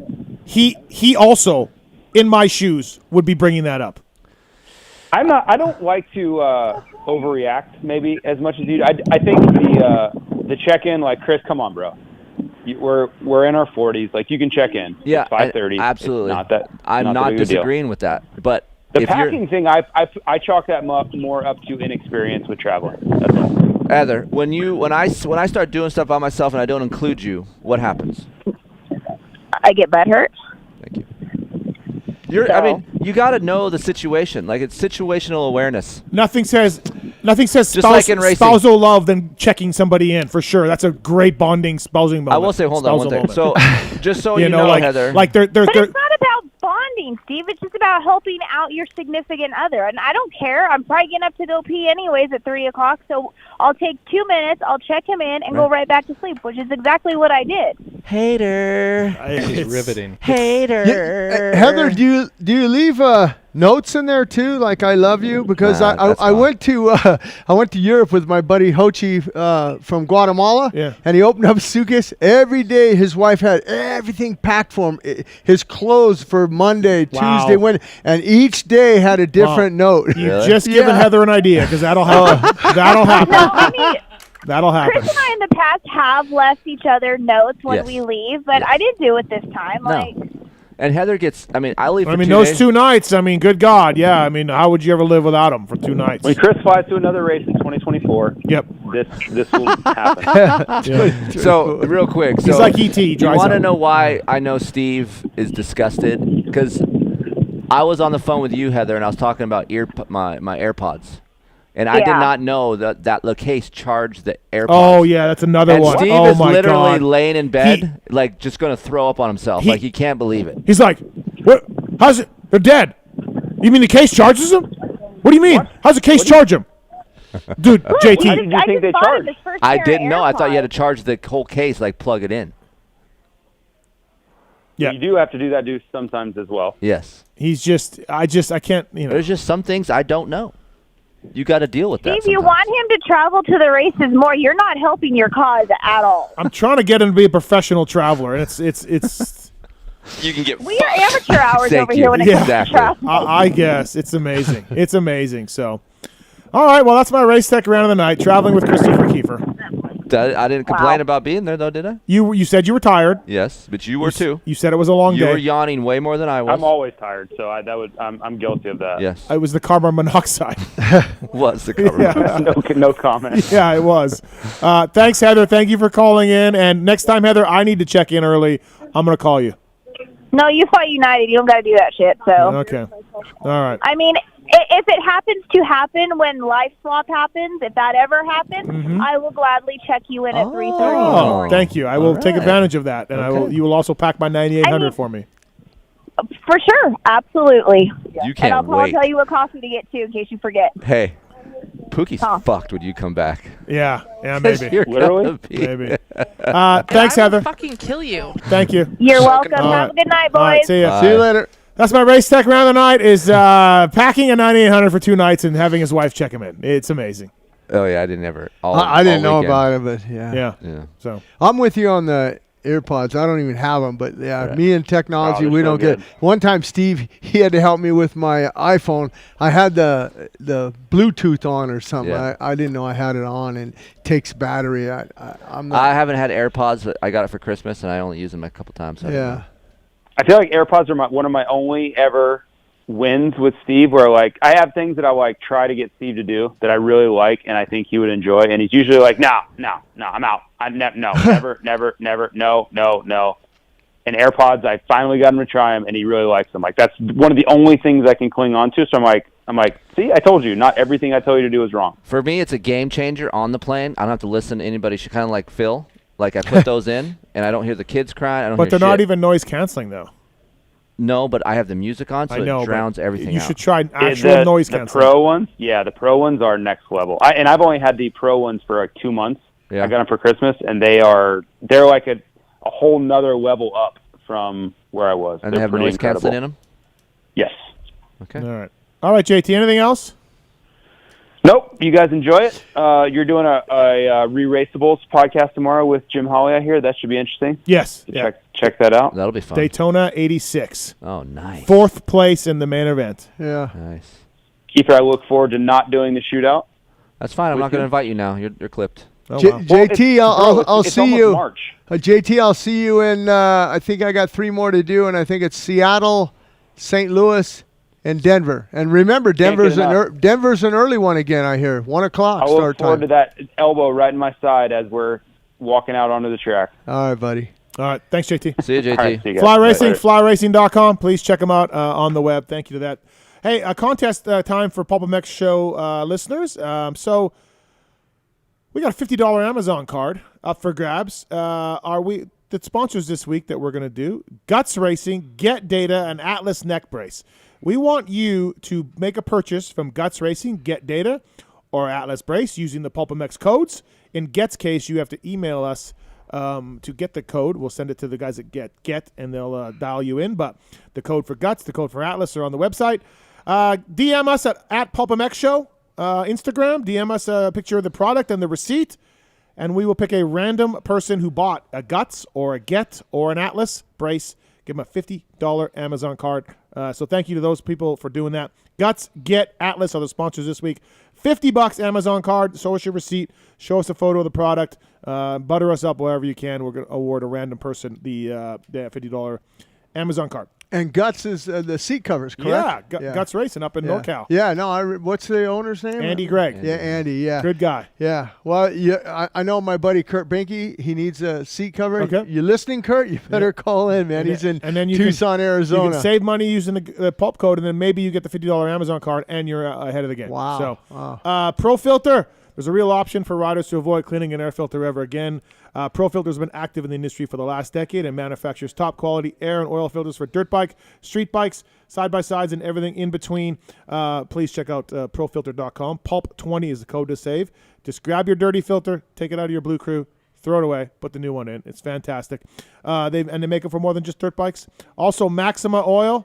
Love the guys at Maxima. Were you ever sponsored by Maxima? You were a Bellray guy forever. No, PJ1. PJ1. PJ Harvey. But I am Maxima now because PJ Harvey, he sold the company, and Yep. it's a big conglomerate, and they didn't know who the hell I was, or they didn't care everything I've done. So I feel like PJ1 is in motorcycle. they went really, down. Unfortunately, PJ and Harvey and Vicky, his wife, I mean, they were longtime sponsors of mine, and been to his house in Scottsdale, and just having that PJ1 sticker on your visor was sick. on the visor and also on the front fender. I always had it, and remember when Jimmy Button, he married actually Brandy. That's PJ's daughter.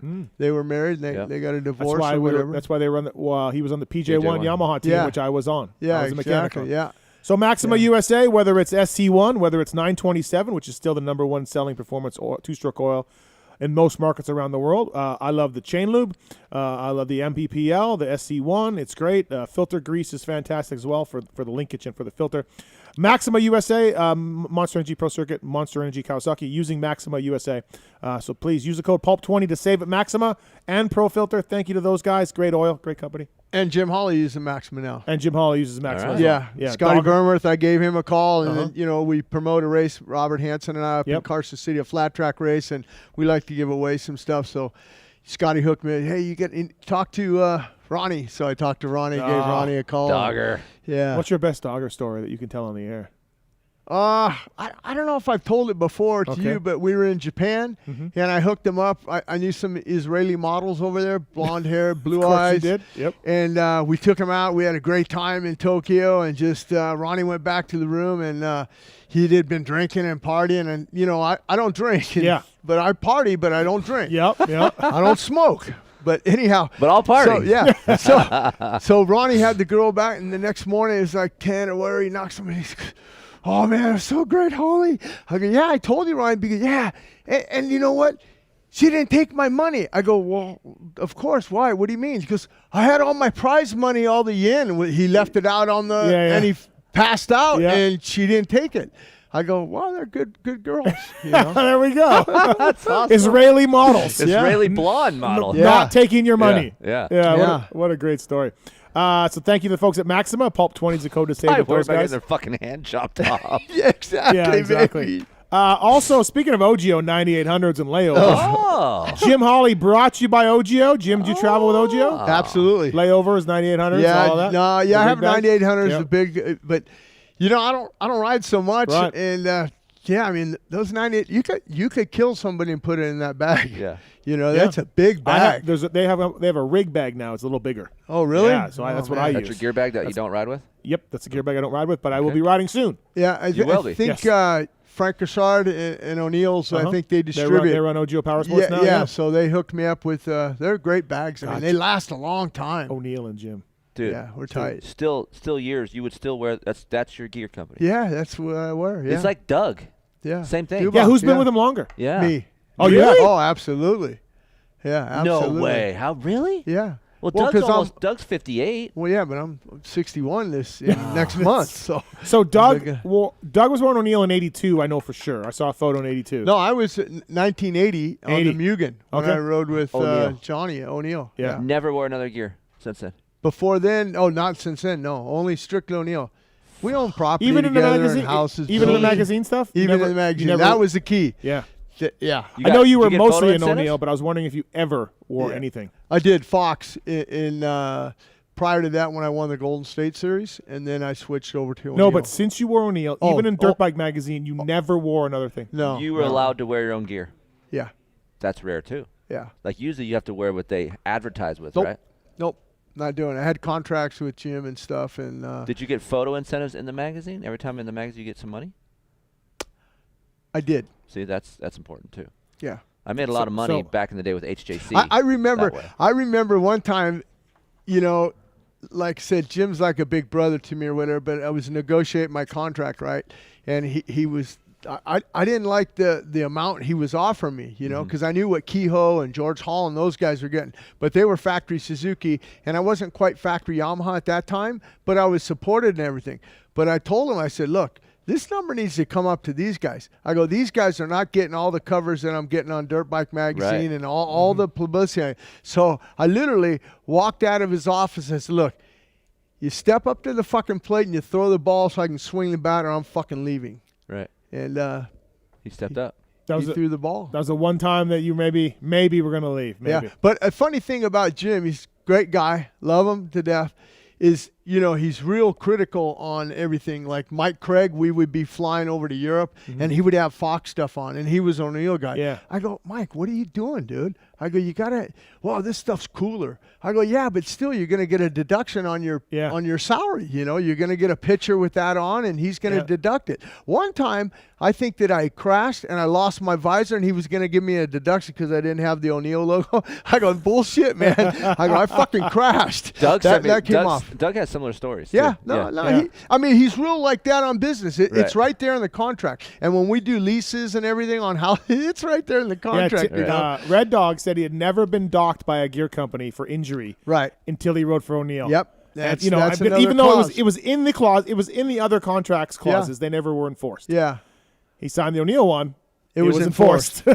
Absolutely. I actually had Jim's wife. She would wash my jerseys because I would tell Jim, I can't get the Georgia red dirt out of my jerseys, So I gave them to her, and he goes, I guess you're right. We'll get you some more jerseys. Right. I go, because they look like shit. They're all brown. They're all stained. They're red Georgia clay. 1980 to 2022. You've seen some rough years. Still using it. Yeah. That's awesome. And they got to give me gear. Yeah. Like they had their 50th, 50 years being in business a couple years ago. Yeah. And I went and rode Mammoth this year in the 60 class, and Pete Murray ended up winning. He's still fast, good, man. yeah. He still goes really good. Yeah. But they gave me all new gear. Oh, you need new gear. Well, I'm happy with this other gear. There's no holes in it. Well, yeah, but that's 10 years old.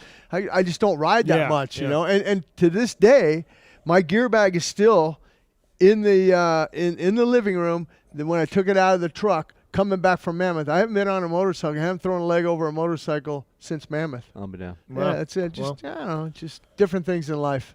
OGO Power Sports bringing you Jim Holley on the show. Email us using the contact form at PulpMX.com, and we'll pass it on to the folks at OGO, and whether it's a 9800. And if you're going for those 1-2 day trips, get a 9800, people, because that's what you're going to need. So any Keefer approved. If you need to go overnight to a friend's house, grab the 9800. Grab the rig. Grab the rig bag, jam it full of clothes, because you never know. Yeah, you think you'll be back the next day, but you don't know that. And flights are a little sketchy these days, folks. So 9800, Jim Holley, brought to you by the folks at OGO.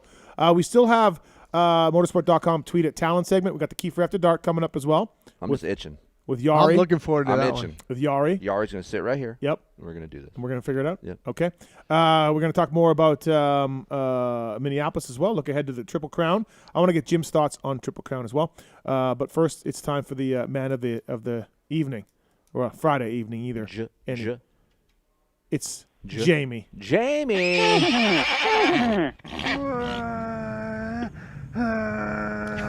shit. That's David Bradshaw's bike. I just fucked up. What's up, Jamie?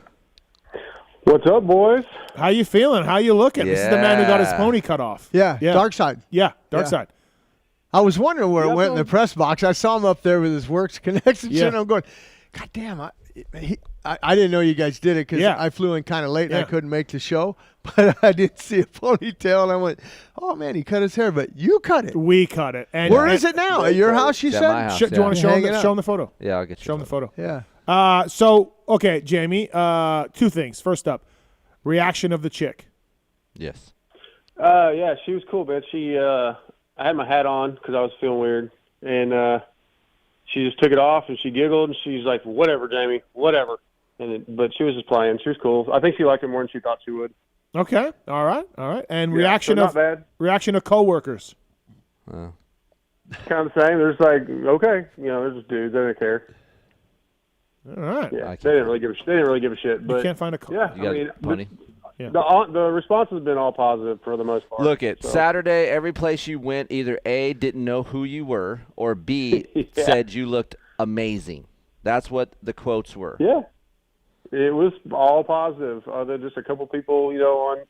And social everyone that like, hits me up on a DM or they see me, they're like, dude, you saved Darkside's ass so much. Like, this looks way better. Like, that's unbelievable. So we're giving him a bike for this, Jim. Oh, really? A Yamaha YZ250 with help from Yamaha. The guys at Yamaha stepped up again for us. Mike Ulrich over there? Yep. Yeah. And 250F or 2-stroke. 252 stroke? Two-stroke. Oh, perfect. And so we are giving him a bike for nice. cutting his hair. Nice. That was the bet. You know who else did that is Robbie Wageman, a longtime buddy of mine and helped out Robbie, Jeff Hendricks, okay? He actually said if you get in the top 10, I think it was last year, and he had hair like Darkside, he would cut it. And he cut it. That's awesome. Yeah. I don't know what they did with it, though. That's my favorite Wageman, by the way. They probably didn't Robbie. keep it. Yeah, he's a good rider. Yeah. I always tell when I see both of them, I go, So- Robbie's my favorite. Yeah. A lot of people are asking about the bike. Explain the situation. I've typed it 1,000 times. Like, So the bike what- situation is the bike. I have the bike in the garage. It's sitting right there. What we're gonna do is we're gonna put Checkers was cool enough at Racetech to valve the stuff for Jamie. So they're gonna put Racetech suspension on for Jamie, valve for him and his weight, and then I'm getting a FMF pipe and silencer, and then I'll put some Pro Taper bars on it. And Jamie's getting a brand new YZ250. Which the chrome one or the works one? I'm gonna go raw. You're I gonna like, I like exactly. the raw dog yeah. it, Jim. Yeah, I do too. Yeah, I do yeah, too. Yeah. Just put WD on after you wash it so it doesn't rust. Yeah, exactly. Yeah, So and if you're barebacking, be careful, dude. So yeah, there you go, Jamie. And then Jilly, kind, sweet Jilly, did a great job. Jeez. Of cutting your hair. She's a really cool chick. Jilly was rad, and Jilly, you asked me to do this, and Jilly, and I'm going to have her husband Cody jump on the wrap-up show for a few minutes, kind of talk about being part of it. Cody was a big fan of the sport in general, and you guys just, I know how it feels to be in his spot like a few years ago where he's just getting to meet all these guys. He was blown away to meet Cade and Logan Carnow. So he's going to jump on the wrap-up show too and just talk about their experience being at the live show. Yeah, Cody was super cool. And Jilly's there, super cute girl, and they both have a great sense of humor. It's really cool. Marks, what'd you think of the cut? I think it looks good. Yeah, it looks very nice. Better? Yes. Thank you. Tallon? I think it looks the same from the front, which is good. Like he looked like Darkside, and then I liked it the back. At least is he doesn't more wear a cleaned up. fucking bandana anymore. Right. Yeah, we still need to work on that tattoo, but Yeah. Well, that's our next mission. Yeah, laser tattoo. he'll get a 450 for that. We'll get you a stand and some grips. Yeah, I'm good on all that. I'm good. You have to shoot. The bar's gonna have to go a little higher for that. But yeah, no. Hey, listen, it was a fun live show, and I'm glad. And we raised some money. People took pictures of the pony. Yeah, Jilly almost got $400. Yep. And Wow. we raised some money for St. Jude. That was really cool. We gave some money to St. Jude's as well. Yep. So thanks to Matt and thanks to Inbound Brewery. Yeah. They were great hosts. The stage was cool. The venue was really cool. So Yeah, they packed the house. It was freezing balls outside, but they packed the house inside, and Yeah. I think everybody had a good time. Whoever thought people Keefer would pay to see us talk on stage? Not me. Yeah, me either. Right. Jesus. But yeah, Jamie, welcome to your new life, and You can thank us. you can thank anytime us. you want. Actually, you probably should owe us money Right. for changing your life because your life's just going to get better and better. I sent you some money this morning. I saw that. You did? Flight. Yeah. Oh. Hey, Jamie, where do you normally ride at? What, like tracks or trails or where?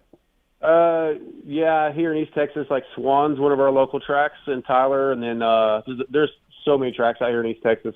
Yeah. A lot of private tracks, so mostly that. But I think I'm gonna, as I'm getting older, maybe get into some cross country riding, so that two strokes will be perfect. Yeah, no, it will. That's what I was saying. Like, sometimes I'll go out with Mike Webb and the guys and go out to the desert. Go to Bean. Yeah, Bean. I Yeah. got some property out there, and I end up bringing out 450, man, and it kicks my ass. Right. And I notice all those guys, most of them are on two strokes, and I go, well, now I know. You know, I'm going to bring my two stroke Yeah. out next time. Yep. Yeah.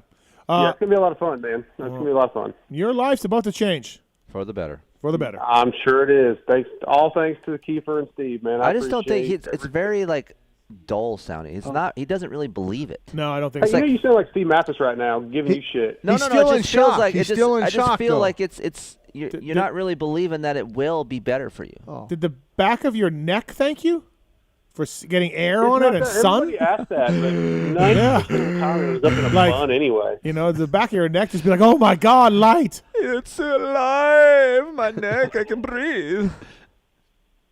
Yeah, it's not that much different, man. It was always up in a bun anyway.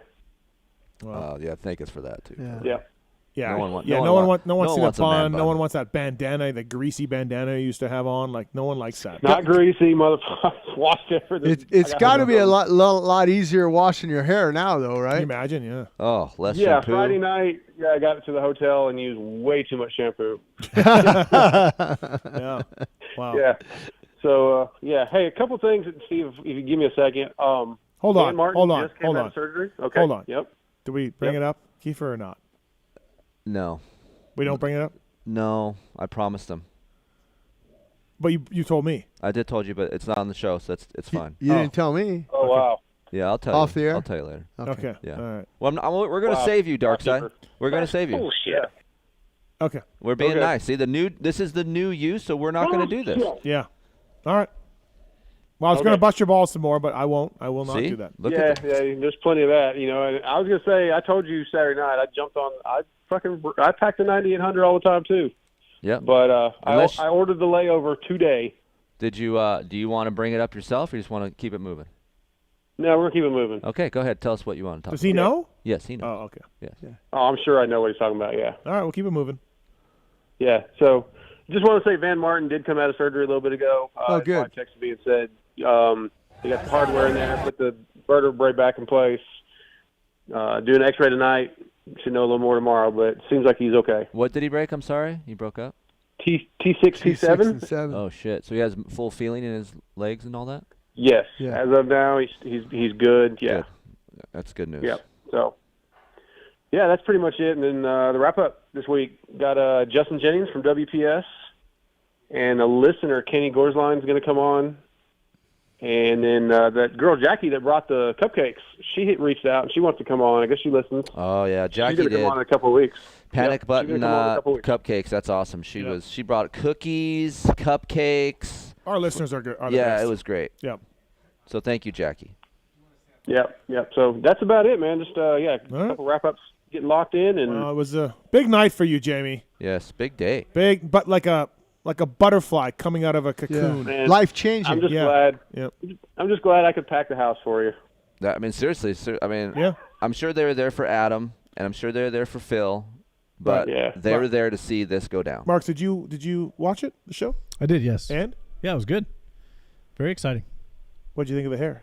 Cut and all the whole process. Well, the Wi-Fi at the venue wasn't great, so it actually cut out like right during the cut for me. Oh. But I did go back and watch, and it was worth watching. So Yeah. if you haven't, I suggest you do so. Jilly put his pony into 4 because she's like, you can't cut it all at once. Right. You got to cut it in 4. Oh, really? He 4 forgot cuts. to cut every portion. So I asked the guys, I go, do you guys want one? And they're like, no, we don't want any. So No. I did it myself. No. I want to freak out about hair. Like, it's not a big deal. Yeah. Like, what's the big deal? I'm not cutting his pubes. You know? Yeah. True story. Hey, Darkside, it's like, that thing that Steve does, when you talk to him and he goes, yeah. That means he's moving along. Yeah, he's out, right? Yeah, He's instantly checked out. Yep, Yeah. yep. You see that about 753 times at Saturday night. Yep. Yeah. All right. Thanks, Jamie. Appreciate you calling in. Thanks for being a good sport and coming to the wrap-up show. I thought your flight problems were made up. And but tell they your really tell were your real. fans that no one forced you to do it. We didn't pick on you. Yeah. Tell those guys to back it down. Yeah, Jamie Nation. Tell Jamie Nation Right. to calm the fuck down. There'll be a bike, and we didn't force you to do it. You had a Right. choice. You didn't get hair raped. Right. Fair enough. I'll let them know. All right, guys. All right. Holly, man, good seeing you this weekend. Yeah, good seeing you, man. Looking good. All right, guys. All right. See Take ya. care. Thanks. That's Brightside, everybody. Brightside. It's Mr. Brightside. Hey, let's talk a little bit more and get into the tweets. And we got Keefer After Dark and everything else. I got to hurry this thing along. You got to drive home. It's I we wanna got to go keep back this- to Glen Helen tomorrow. What'd you do today, Glen Helen? Yeah, what was it, Yamaha biking? YZ85 and 85 long wheel introduction. Big oh, wheel? the long wheel. Yeah, that's long right. Wheel? Big wheel? Yeah, It's big called wheel. long wheel. LW. Long wheel. Yeah. LW. Okay. New this year Yeah, for new Yamaha. this year for Yamaha, and there's some changes to the 85 have been done up and this new model. So we brought out Cole Townsend's kid, Grayson Townsend.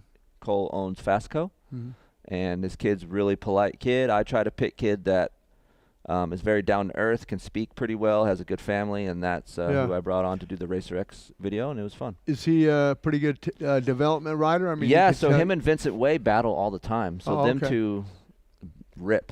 So, Yeah. I might be doing a helmet sticker deal with Vincent Way in negotiations. That's awesome. Got to figure it out. That's another great kid too. Yeah, he's really good. Yeah. Keefer, by the way, I got an intro for the Stark machine. Is this something you want to do? Yeah, I would. Davey actually hit me up as well. Yeah. So This I'd would be love great. to. All right. Something I love e-bikes.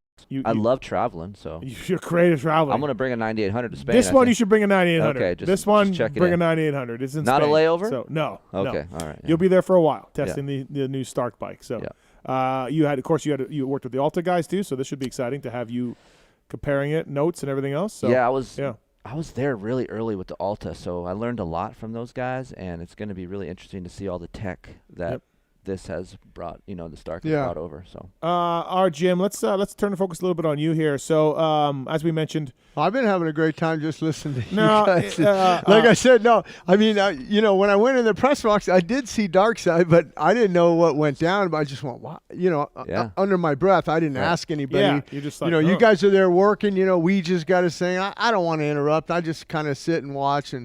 But I went, man, looks good. He looks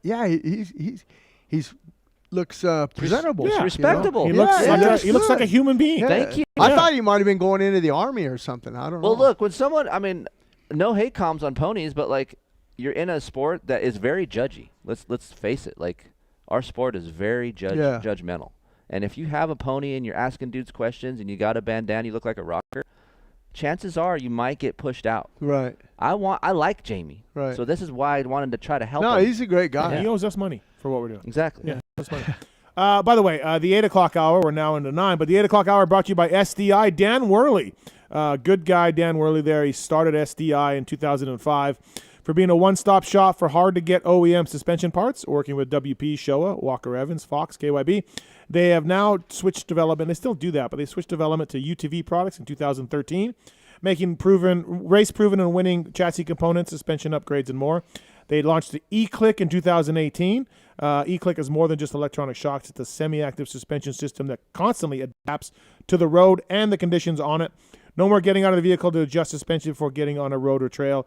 E-Click available for Jeep, JK, JL, and JT models, Ford Raptor F-150s, UTVs, and more. Marks, you're getting some E-Clicks installed by ORW? Heck yeah, I am. That should be sweet. You can take it to Baja across the desert. Yeah, we're mobbing. I know you don't know what that means. We're mobbing. Let's mob with E-Click. Yes. Suspension Direct, PulpMX code to save at SDI. Learn more about them. Visit their website. If you have a UTV, you have a Jeep, Ford Raptor, that kind of stuff, Suspension Direct's got parts for you. Again, use the code PulpMX to save. Thanks you to those guys for coming on board. So, Jim, you mentioned doing the track walk thing for Feld. Yeah. Back at the races a little bit. You were at the races for a long time where there was a webcast with Wygant. Yeah. Chad Damiani for a little while. Yeah. And then Andy Boyer, Jason Wygant. Yeah. You're no longer doing that.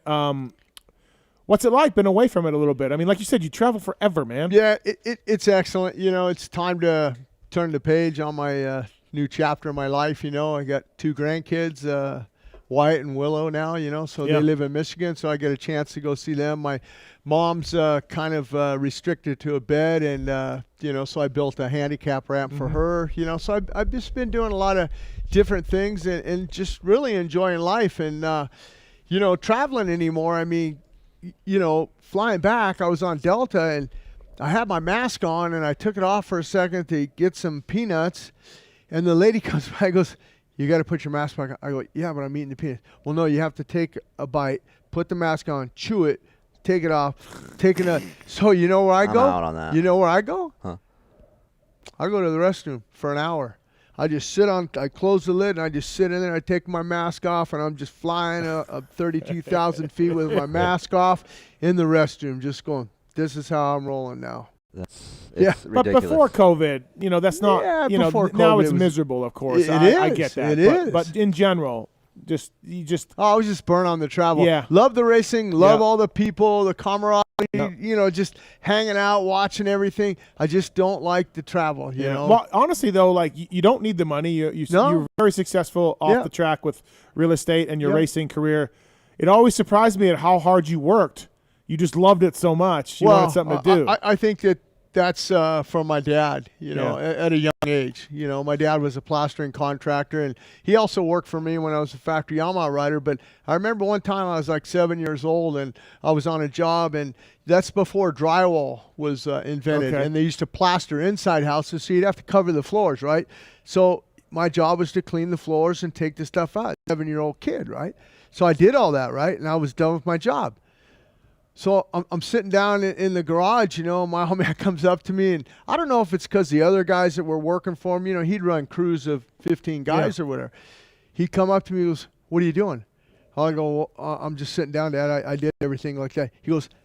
He looked at me, and I was 7 years old, and he goes, "I don't fucking pay you to sit. Right. I don't give a fuck what you do. You're done with your job. You pick up a fucking broom. You do whatever it takes, but I don't ever want to see you sitting on the ground." He fucking made me cry. Yeah. I was going, "Fuck, Dad." Yeah. So I have that worth ethic, I'm pretty hard. And the Japanese guys, the stories of when I've been training them and stuff, I have that. And so if I'm going to do something, I'm going to do it right. I'm not going to do it half-ass. And I've always had that motto. If you're going to do it right, or don't do it at all. Yeah. And same with these track walks. I really enjoy taking the people down. I mean, I'm even not folding, but putting together their passes, checking them in. "Hi, how are you today?" Right. And, Yeah, where's your list? "Oh, 3. Okay, here's 3.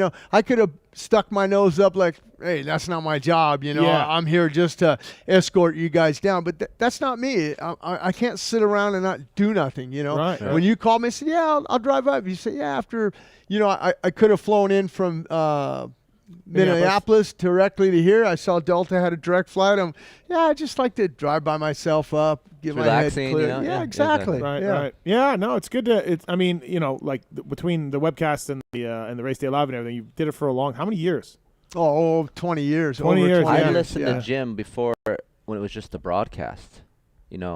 Audio. Yeah. Well, Wygant and Chad. And then we were on Sirius XM radio. A lot of people would listen to us when they'd be down at Baja or something.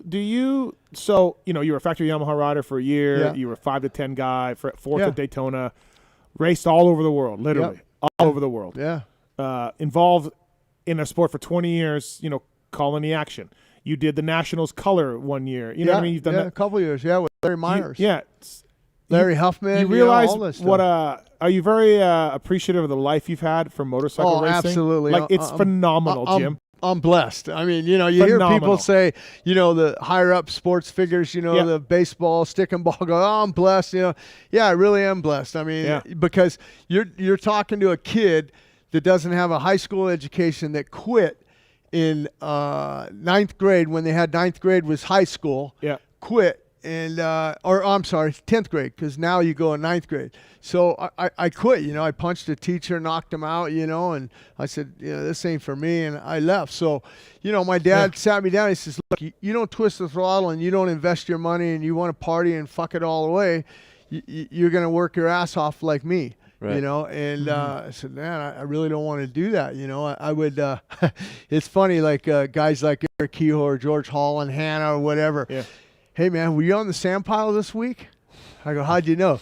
"All the goddamn rubber on the side of my number plates, man, pushing out." "Yeah, I got to get by it. That's money. I don't want to work on that sand pile for the rest of my life, But I was just fortunate enough to have good people around me, and I'm not talking about my mom and dad, but people in the industry like Larry Myers, Larry Huffman, all these guys. Jim O'Neill, Jim O'Neill, just Scott Watanabe, it's Scott, just Arai Helmets, Mitch Arai, just all the guys and I still get everything from those guys. So I have great relationships and Yamaha guys. Steve, he don't like the Yamaha guys. He loves Yamaha, but he says they did me wrong. Keith did you wrong. I said, but I didn't win races. He's number 12. Mm-hmm. Okay, he kills it in '86. Number 12. Mm-hmm. He gets number 10. No, sorry. Yeah, 10. 10 was. You were a factory guy. Yeah. Okay. 85. He kills it. He gets a factory ride in '86. He was number 12. Okay. He does better on a factory bike on the factory team. Gets number 10. Yeah. And gets fired. Think about number 10 overall. Right. That's when they did the rankings by numbers. I think fired's like maybe harsh. Maybe let go. I like let go. I got let go. And then he's stuck with Yamaha. He stayed. I'd be like, "Hey, Yamaha, fucking suck it. I'm riding Hondas." Like the Hondas were so much better back then. Yeah. You know, Yamaha still takes care of me. And, you know, Was there another guy that came in to replace you? They just cut back. No, they had a they had cutbacks and stuff. But I mean, I well, still guess got help. Jeff Lease took a ride. So yeah, maybe Jeff Lease had a. But you know, the bottom line is, I don't care if it's back when I rode or back now. You're paid to win races, or at least be on the goddamn box. Right. And you know, I'm a top 5 guy, 4th, 5th, 6th. But that's not on the box, Wow. and that's what they're paying you to do. But I did lose a lot of money that year because my base salary did not match from the year before, from all my bonuses from YZ Bucks and traveling all over the world, making all that you start couldn't money. race as many places because factory rider. I couldn't ride. Yeah. I had to test. I had, you can't go to that. Well, we're afraid you're going to get hurt. You can't go here. You can't go there. God dang. I can't do anything. Right. But, you know, and even at your level and what you've done, a lot of riders have blown through their money. A lot of riders had, you know, they didn't have anything to save it after they're done racing. You know, that's happened to so many guys. You bought real estate, you bought houses, you got into that place. Yeah. You're so smart off the track. You're such a fighter on the track. And then after all of that, you stuck around in our sport for 20 years. Calling the action. I love it. I know. It's a passion of mine. I mean, I like to say, you know, I'm a pretty aggressive guy. You know, and I got in a lot of fights and stuff when I was younger. And I look at racing as they kept me out of prison, because if I didn't have racing in an outlet like that, I would have probably been a lifetime prison guy. I mean, that's to be honest. I mean, and it's no secret that some of my other uncles and stuff, they were in prisons. You know, my Uncle Jerry, he went to prison. You know, he's killed people. He's passed away. Someone blew his head off over a drug deal in Alaska. So, I mean, so I could have went that way. And, it's funny how, and I just said this when I went to the YZ intro this morning, I have this thing, like, try to keep kids on dirt bikes. Yeah. I grew up in the high des, drugs everywhere, but I wanted to wake up in the morning and ride my dirt bike. Yep. And it saved my ass. Sure. It created a life for me. Yeah. It's insane, like you think about it. And I don't think that a lot of people realize that, what motorcycling does for you, you know. And the thing about it is, sometimes, the police would chase us or whatever, and thinking, hey, man, why don't you go chase the bad guys? Right. We're just riding a motorcycle, you know. We're just having fun. We're not hurting anybody. Right. You know? Incredible career, though. Yeah, it's great, Jim. You no should problem. be. I mean, when I pass away, there'll be a nice big party, and I hope my kids will have all the, each year or whatever, and what I've done for the sport and everything. Are you in the Hall of Fame? I'm not, and that's one thing that maybe I'll get in. Who knows? I don't have the credentials of the championships, just the one World Supercross Championship. But hopefully one day maybe I'll get in. You know this because you are part of all this. Is there an area in the Hall of Fame that's just not about racing credentials? No, not really. It's just your racing credentials. Okay. Yeah, they don't have like Hall of Fame baseball, Hall of Fame hockey. Right. They have influential people. Yeah, they have categories for media and influential people and things like that. And in our Hall of Fame, the AMA one, it's just racing credentials and got it. And so. But if I don't get in, I don't get in. I'm okay. I just think there's a lot of influential people like you that I've known about for years. And then you look back on everything you've done, not just in your racing career, but all the things that you've done. Well, within the racing Doug's industry. another one. Doug's another exactly. one. Yeah. Exactly. And look at Doug. He's successful with Doug Dubach, the silencers. I want to give back to the sport that was good to me. Right. So if I can help the sport out in any way, I'm all about that. You know, and all about helping people and. I mean, that's just how I am. The next thing we need to do is get Rollerball down here in studio. Yeah, I'm going to work on that. I got to talk to him, and I'd love to. They were my they growing were rivals, up, right? Well, growing up, oh yeah. I went to arena crosses. That's all we had in Winnipeg, in Calgary, in Edmonton. I went to that was it mostly Winnipeg, Calgary, Edmonton, and him. They'd fly Jim up. They'd fly Jeff Hicks up, Jim Holley, Jeff Gibson, Hannah for one. Jim Gibson. Gibson came up a couple times. Yeah. And, basically Rollerball was our Canadian hero, right? He was the guy we loved, right? And then they would bring up Jim, and it'd be like, and now from Hollywood, California, coming to take on the Rollerball. It's Jim Hollywood Ollie. Yeah. And we're just like, bah, you suck, Jim. You know what I mean? And then these guys would have battles to the death. Really? Like just slamming it. Yeah. And some of them were just you guys were hanging out like it was for the crowd, and some of them were like you guys are going to win. So I mean, the best thing about it though is Ross is a great friend of mine. Yeah. You know, They didn't we make would it go that to way. dinner afterwards. I mean, Yeah. we would leave it all out on the track, and that was it. We left it there. Yeah. We didn't take it back to, hey, you son of a bitch, you took me Right. out or whatever. Yeah. You cost me. No, it was racing, and we had a good time racing, and we traveled all over the world, me and Ross. And But when he's you're a great 12 guy. years old, you don't know that. You Yeah. figure Yeah. this guy's from America. Yeah. He's coming to take on He's Canada. attacking us. The Yeah. Canadians, they hated me. Oh, well, They you hated me. He came out one time. It was like dry ice. It's all dry ice. Yeah. All big ceremonies. And Jim comes out with like sunglasses on, and it Just was California just guy. like Yeah. just got his arms crossed. We're just like, Yeah. boo. But that's not me. That's the And then- promoter, Right. man. Hey, and then, Yeah, and I then they just would went have along with it. Hey, they would have a radical jump contest, right? And Ross Yeah. couldn't jump. Ross not a Yeah, very he good jumper. wasn't stylish on So the bike. Holly would come up. Brooks was in one. Yeah, yeah. Brooks came out in his underwear one Yeah, time. yeah, I remember that. Holly was. They're upside down. Their hands are up. They're full flat. Like Yeah. for back then, like Yeah. those times, it was gnarly, and it was crowd applause. Right. And then Rollerball would just turn the bars slightly and go like Yeah. this, And and then- we just fucking lost Yeah. it. Rollerball never lost a radical jump contest in any part of Canada, despite doing That's so, nothing. that's awesome. That's cool. Yeah, we were like, no, man, Yeah. that's the best move. Yeah. Meanwhile, Jim's upside down with legs off, you know. Yeah. But Like that guy said tonight when he called in at the National. I was like, Right. yeah, I would save it's it. crazy but yeah. what and like how his memory is, and we all have these memories. Yeah. I always wonder about our youth now. What is it that they remember about our sport? Is Yeah. there anything? They don't like. For me, I mean, that's a pet peeve of mine. Like the new generation, they really don't know. You know, like I don't know who we were talking to, Marvin. Yeah. He don't remember Jackie Yeah, Vimon, doesn't- yeah. but I remember Jackie Vimon because that was my era in '85 when he won the Yeah, 250 but- World Championship. to be fair to Marvin, do you remember? But he wasn't born. Right. Do you remember? I can't even think. Rolf Tiblin and those guys. Absolutely, I went to Ralph Tiblin's Okay, school. never mind. From Sweden. You know, I I would say like yeah, Aki Johnson, all of them, Magoo Jim Chandler, Pomeroy, all these all guys. that. Like I knew nothing about it. I wasn't born, but Yeah. I look back. So I'm a fan of the sport. Right. So I want to learn. But about I don't those think guys. the younger generation is looking back into Yeah. the 60s and the Yeah. 70s. I will say- I remember when Roger DeCoster came over and he rode the Hopetown Grand Prix in Simi Valley, California. Him and Joel came over, and Lars Larson was there. And I'm trying to remember, Edison Dye was the Husky importer, and he brought those guys over, and they kicked the Americans' ass because my dad was racing then. Eddie Mulder, John Haley, all these guys were on 650 Triumphs at this Grand Prix. They all came over on their Huskies, man, light, boom, boom, boom, just and they killed everybody. Yeah. And that changed motocross right there because those guys were dirt track guys, and then they threw motocross tires on and Speaking suspension of that, or whatever. did you ever do the Superbikers? Yeah. You did. Yeah. God, that was awesome. You remember Yeah. that? Yeah. That was Yeah. ABC 7 World of Sports Yeah. Superbikers. Fuck, man, that was unbelievable. Like Yeah. going yeah, down I the made pavement, made moto. the main event. Yeah, made the main event. I was happy about that because I had a little dirt track experience. Eddie Lawson won that year.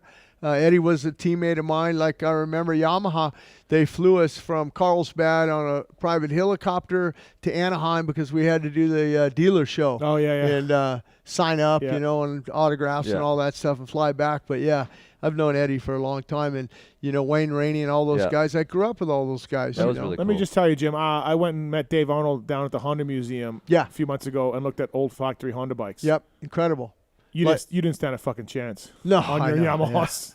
No, I know. These things. They were state of the art. That 85, unbelievable. 250 versus Yeah. your 85 Yeah. YZ 250. Yeah. It was. Yeah, You were fucked. You were. They were on an F1 and we were on a VW. Dave's like, You yeah, know. man. Depending on the track, we would just change the linkage to the shock frame Right. and lay the shock down or move Yeah. it up Yeah. and move the linkage. And Yeah, they We're were just like, huh? They were really. Jim's good like, bikes. yeah, we just changed the bars if we Yeah. wanted something different. So Yeah. yeah. Anyways, Wiseco Pistons. Do you know Wiseco has been manufacturing pistons right here in the USA for over 80 years, supporting supercross teams like Factory Honda, PulpMX, RM, KTM, and SGB Honda with A-Ray and Cade. Whether you ride a 2-stroke or 4-stroke, Wiseco has a variety of pistons from reliable forged replacements to the performance-focused Racer Elite Series. Who can forget the Wiseco stickers on your fork cards? Everyone ran them back in the day. Wiseco.com to find products for your machine. We got a code for Wiseco. If you need a top end, you need a piston, 2-stroke, 4-stroke, there's a code on PulpMXShow.com. So go there, check it out. Thank you to Wiseco. Also, thanks to the folks at Ride Engineering. Kiefer, you work with Adrian there at Ride. And Yes, sir. If you're one of those guys on the KTM, Husqvarna, or Gas Gas that don't mind spending money for top-level parts like aftermarket KYB or a Showa kit suspension, Ride Engineering has triple clamps in stock to fit those forks. So if you have KYB, do people put KYBs and Showas on their KTMs? Oh, yeah. Yeah? Not Showas so much, but KYBs. KYBs. Yeah. There's the same clamps used by Chris Bloss and the whole AG Motorsports race team. Available in red, blue, black, orange, and silver for $800. Pulp Fan 20 is the code to save. Pulp Fan 20 is the code to save with ride-engineering.com. All right, motorsport.com. Tweet at Tallon segment. No, that's my mom. It's the motorsport.com tweets at Tallon segment. Motorsport.com, great company, great dedicated team of gearheads over there, helping you people out, saving some money, free shipping, anything over $79, and of course, Phil Nicoletti and myself and everybody else using Motorsport.com. Great company, great guys. These are questions submitted to at PulpMX Show on Twitter. Talon takes the best ones, and let's do this, Lone Wolf. All right, first one from Smorsky 281. If Star Racing could have a 49-man 250 team this year, why can't they have a 49-man 450 team next year? Just move all the guys up instead of letting them go. They might. I heard Ferrandis re-signed. Did you tell me that? Somebody else told me that? I think JT said that. JT said that. Cooper and Colt Nichols are going to be in 450 class next year, so they need rides. What about Christian Craig? He's going to stay? He says he's going to 450, so Yeah. there's another guy. Yeah. So they can do it. Yeah, why not? I Yeah. don't know. As long as Bobby Reagan's got the money, right? Yeah. Yeah. So. All right, from Jordan L. 1992. He says, my fiance and I are getting married this summer. Which Creed song should we walk into during our reception? Which one? Arms not wide to? open. Arms wide open. Yeah. Yeah. Her arms wide open. What about one? Sounds gay. One on one. No. The only thing. Arms wide open. Okay. All right. Why? Hey, fuck off. Okay. That's per loop, by the way. It is? Yeah, saying that. From Faulkner's Temper. Webb jumped on a red cross and received no penalty. Jason rolled the whole thing in front of him. Should we just add this to the list of Webb exceptions right next to can skip an entire whoop section? I mean, obviously, I think what they looked at was he was past the point where the rider was down, and then he doubled off. Yeah, it was safe So after that. it was safe after that. There's no stop it with that. That could be my new race tech rant. Oh, the monster rider's favored, or oh, Cooper Webb's favored, or like if there's anything that goes wrong, they automatically think there's a conspiracy theory for the rider. Like there is none of that. There's nothing going on. Do they miss things? Sure. But if they had felt like, I guarantee you, another manager pointed that out. Hey, can you guys look at Webb? He looked like maybe he should be penalized for that. And they looked at it and decided it was fine. There's no conspiracy. There's no massive thing going on here. Good thing J-Bone's there. Yeah. Because it might have fucking got a dock. Yeah, exactly. So, all right. From the voice of the drunken people for Chris.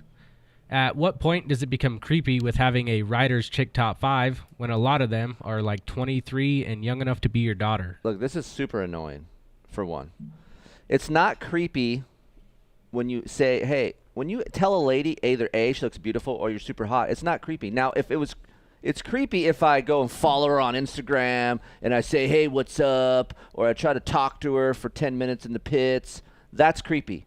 But when you say, hey, man, you're in my top 3 of hot chicks of, and if she's in their 20s, I'm cool. But the chicks that I liked are 30s. So, like, people need to calm the fuck down on the creepy shit because I know when to dial it up and I know when to dial it down. Okay, can I just make a comment? Yeah. I don't want to seem like I'm ganging up on you No, here. it's good. But when Jilly called last week. That was a little creepy. Okay, all right, thank you. I will admit that.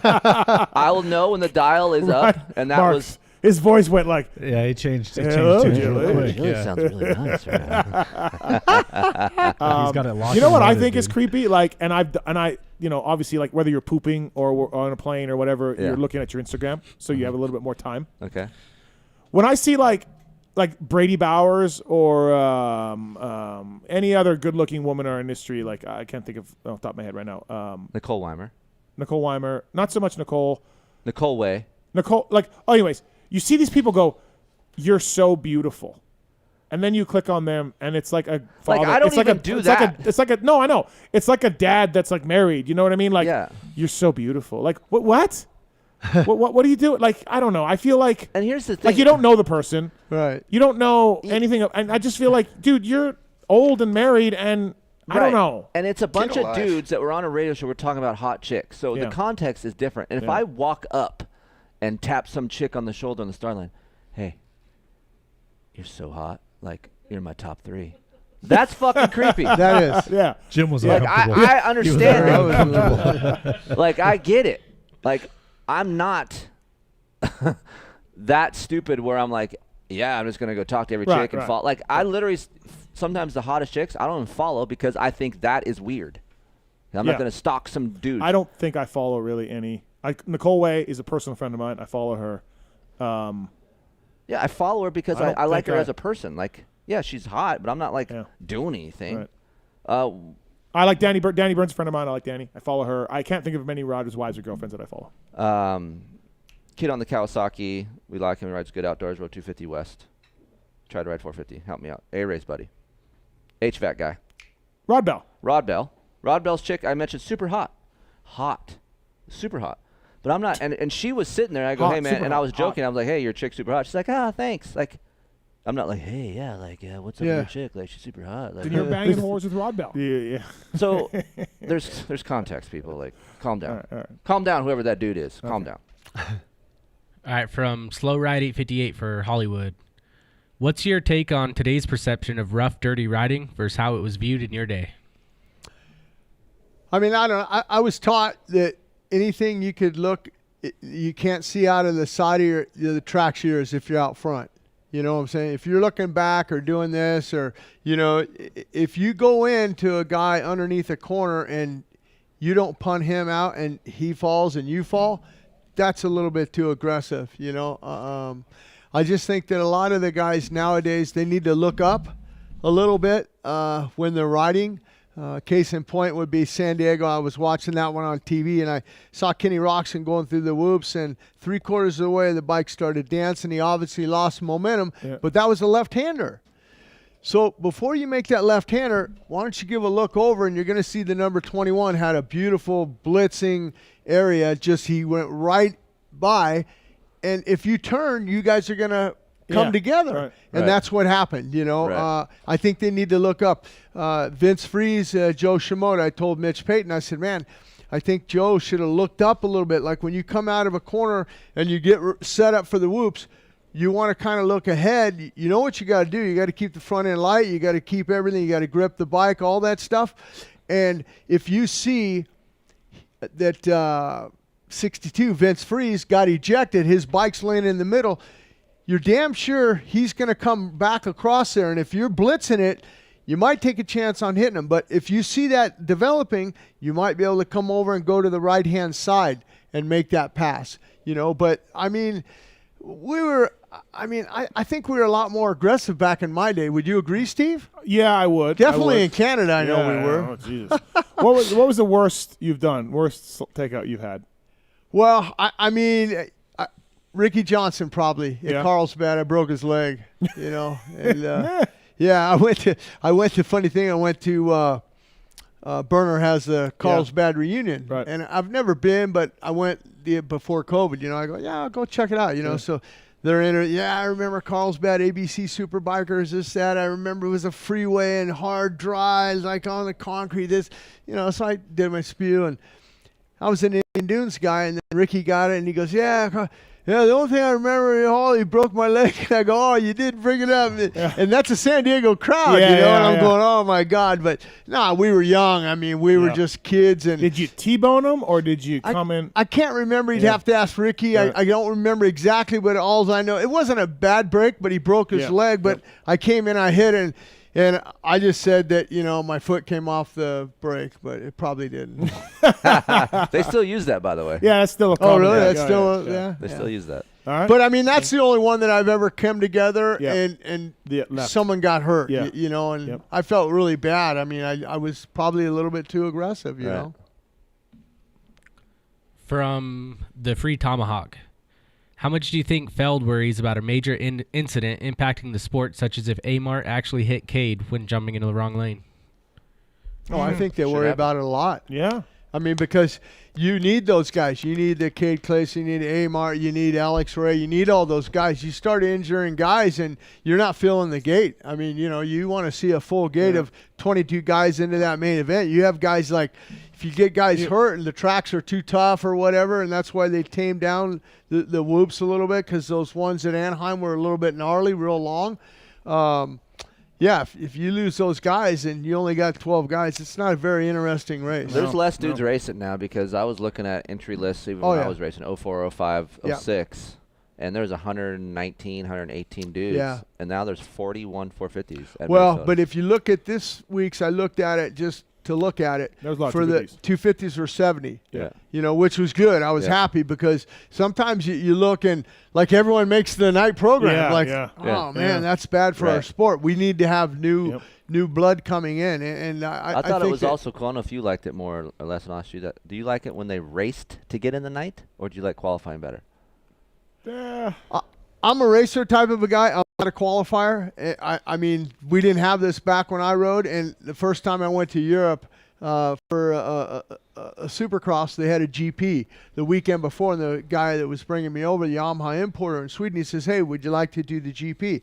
And I remember, I think Eric won that day.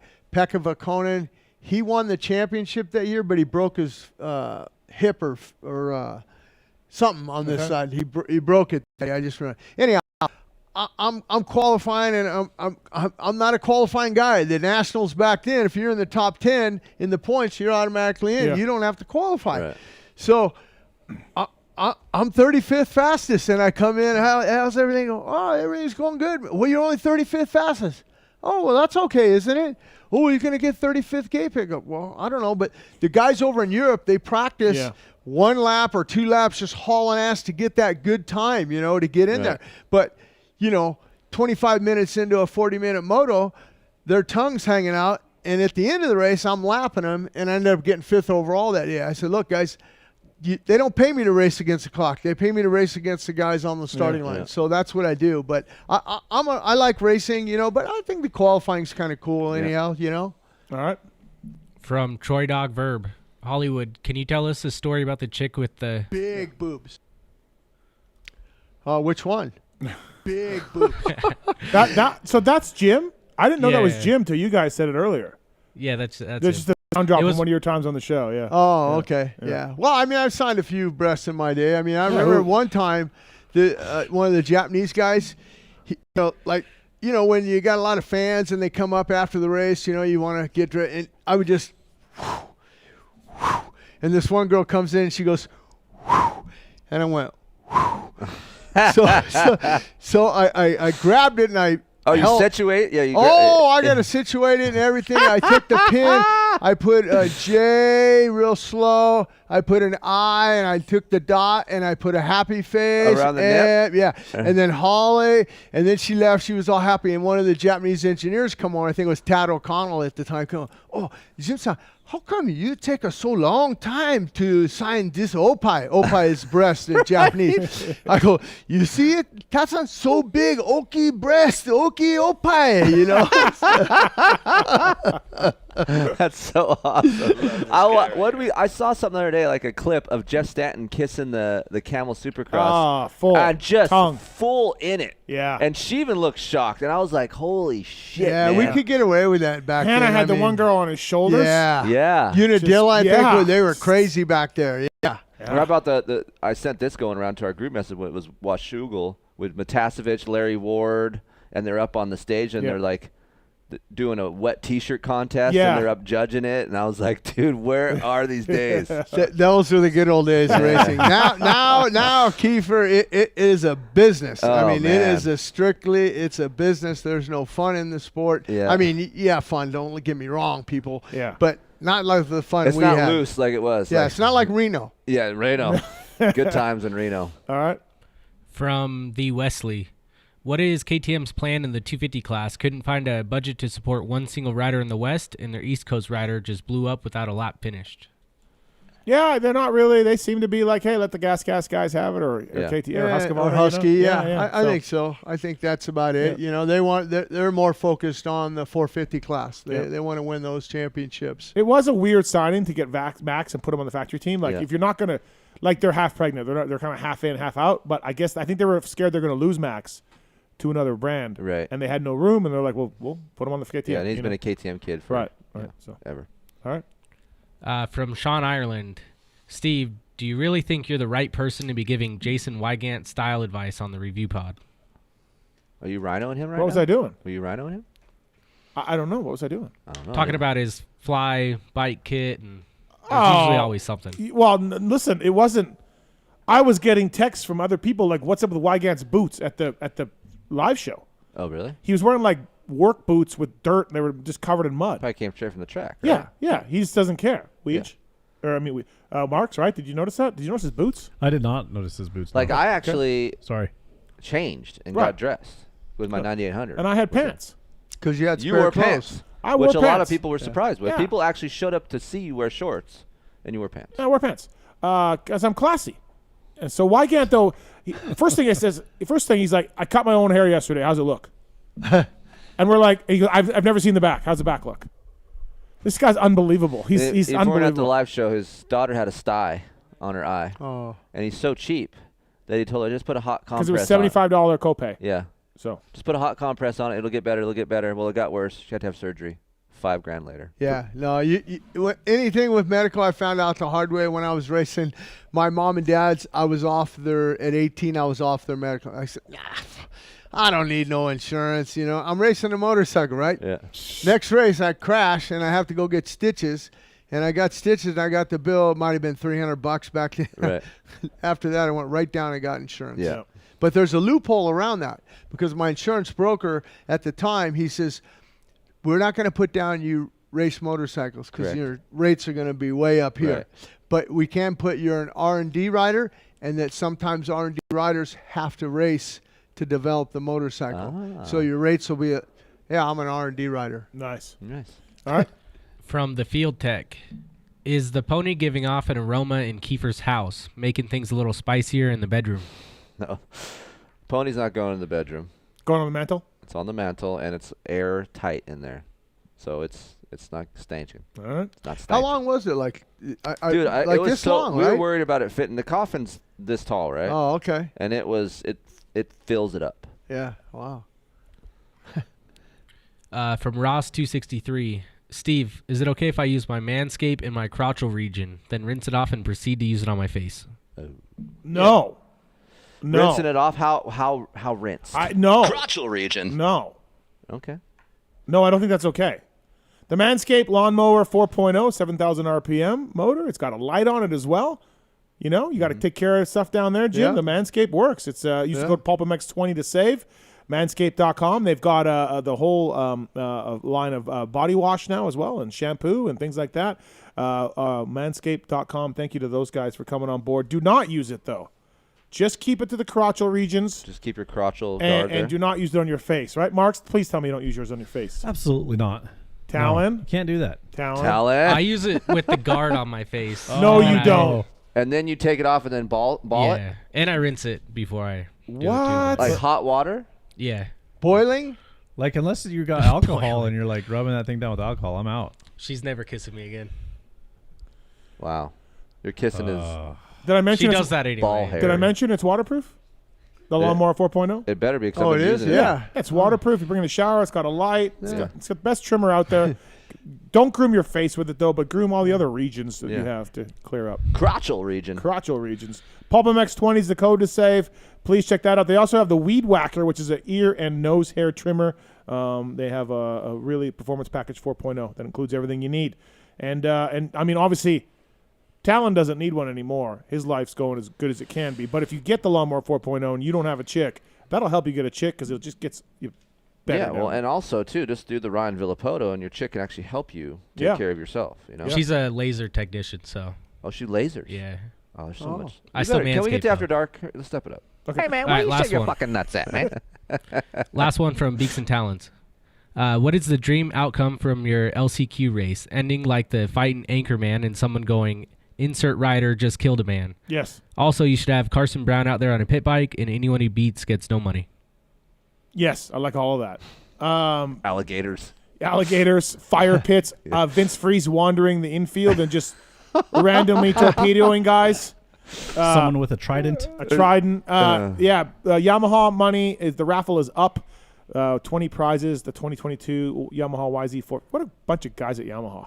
God, they're good. Yeah. Keep on. They fucked up Jim Holley over in '87, but they're making up for it in 2022. Yeah, they still take care of me. So please, $30, right? Marks? 30 bucks. Yep, 30 $30, and all the money goes to privateers, and we will give 100% of the proceeds away at the Denver PulpMX race Have we Friday announced afternoon. the riders yet? No, we're going to qualify them via the LCQ points. Okay. And then I have 5 wild cards. So we don't know the wild cards yet. No, but And the So you're wild taking cards, the top 2 from the points? no, I'm talking the top 17 from the Top LCQ. 17? Yeah, and then Wow. and wild cards. and Wow. then the So wild, you'll have a full I'll gate. have a full gate. the wild cards will be someone racing currently. Yeah. You got to have a license. You know what I mean? It's an AMA thing. Like Got you it. got to have a license. You got to be able to ride. So, Copy. like I might put Logan Carnow in there Right. on 250. Right. Good dude. Yep. Yeah. So if you're nice to me, you'll get in. Stanks out. Stank is out. Okay. Why? What happened with you and Stank? I thought you guys were buddies. Oh, I thought so too, Jim. It went Well, south quick. It Jim. did? Oh, I thought so too, Jim. Oh, we'll explain it man. later, but Oh, okay. remember, years ago when I was in there, I gave him $500 to go to the Supercross I in gave Vegas. him money too. Yeah. Yeah. Huh. Yep. Yeah, it's Oh, not well. good. I'm sorry. All right, that's it. That's horrible. Thank you to motorsport.com for coming on board. Also, thanks to motorsport.com, Fly Racing, Decal Works, Race Tech Suspension and Engines, X-Brand Goggles, Renthal, Michelin Motorcycle Tires, Acherbys, Firepower Batteries and Chains, Maxima USA, Pro Filter, Scoche, ORW, OGO Power Sports, FMF, Guts Racing, Atlas Neck Brace, Works Connection, MotorcycleIndustryJobs.com, Get Data, WUSA, Ride Engineering, Inten Cycle, Suspension Direct, Manscaped, CTI, Wiseco Piston all on board with us. Remember, DM us at PulpMX Show for the Guts, the Get, and the Atlas purchases. $50 Amazon card is up for grabs for you for doing that. Keefer After Dark coming up right now. Thank you to Marvin Musquin, Chase Sexton, Phil Nicoletti, Alex Martin for calling in tonight. If you have little ones, if you have people who are easily offended, you're not going to want to listen to this next segment. But so we're going to sign off. We'll be right back with Keefer After Dark. Thanks for listening. See ya. Thanks to our guests. We'll be right back after this message.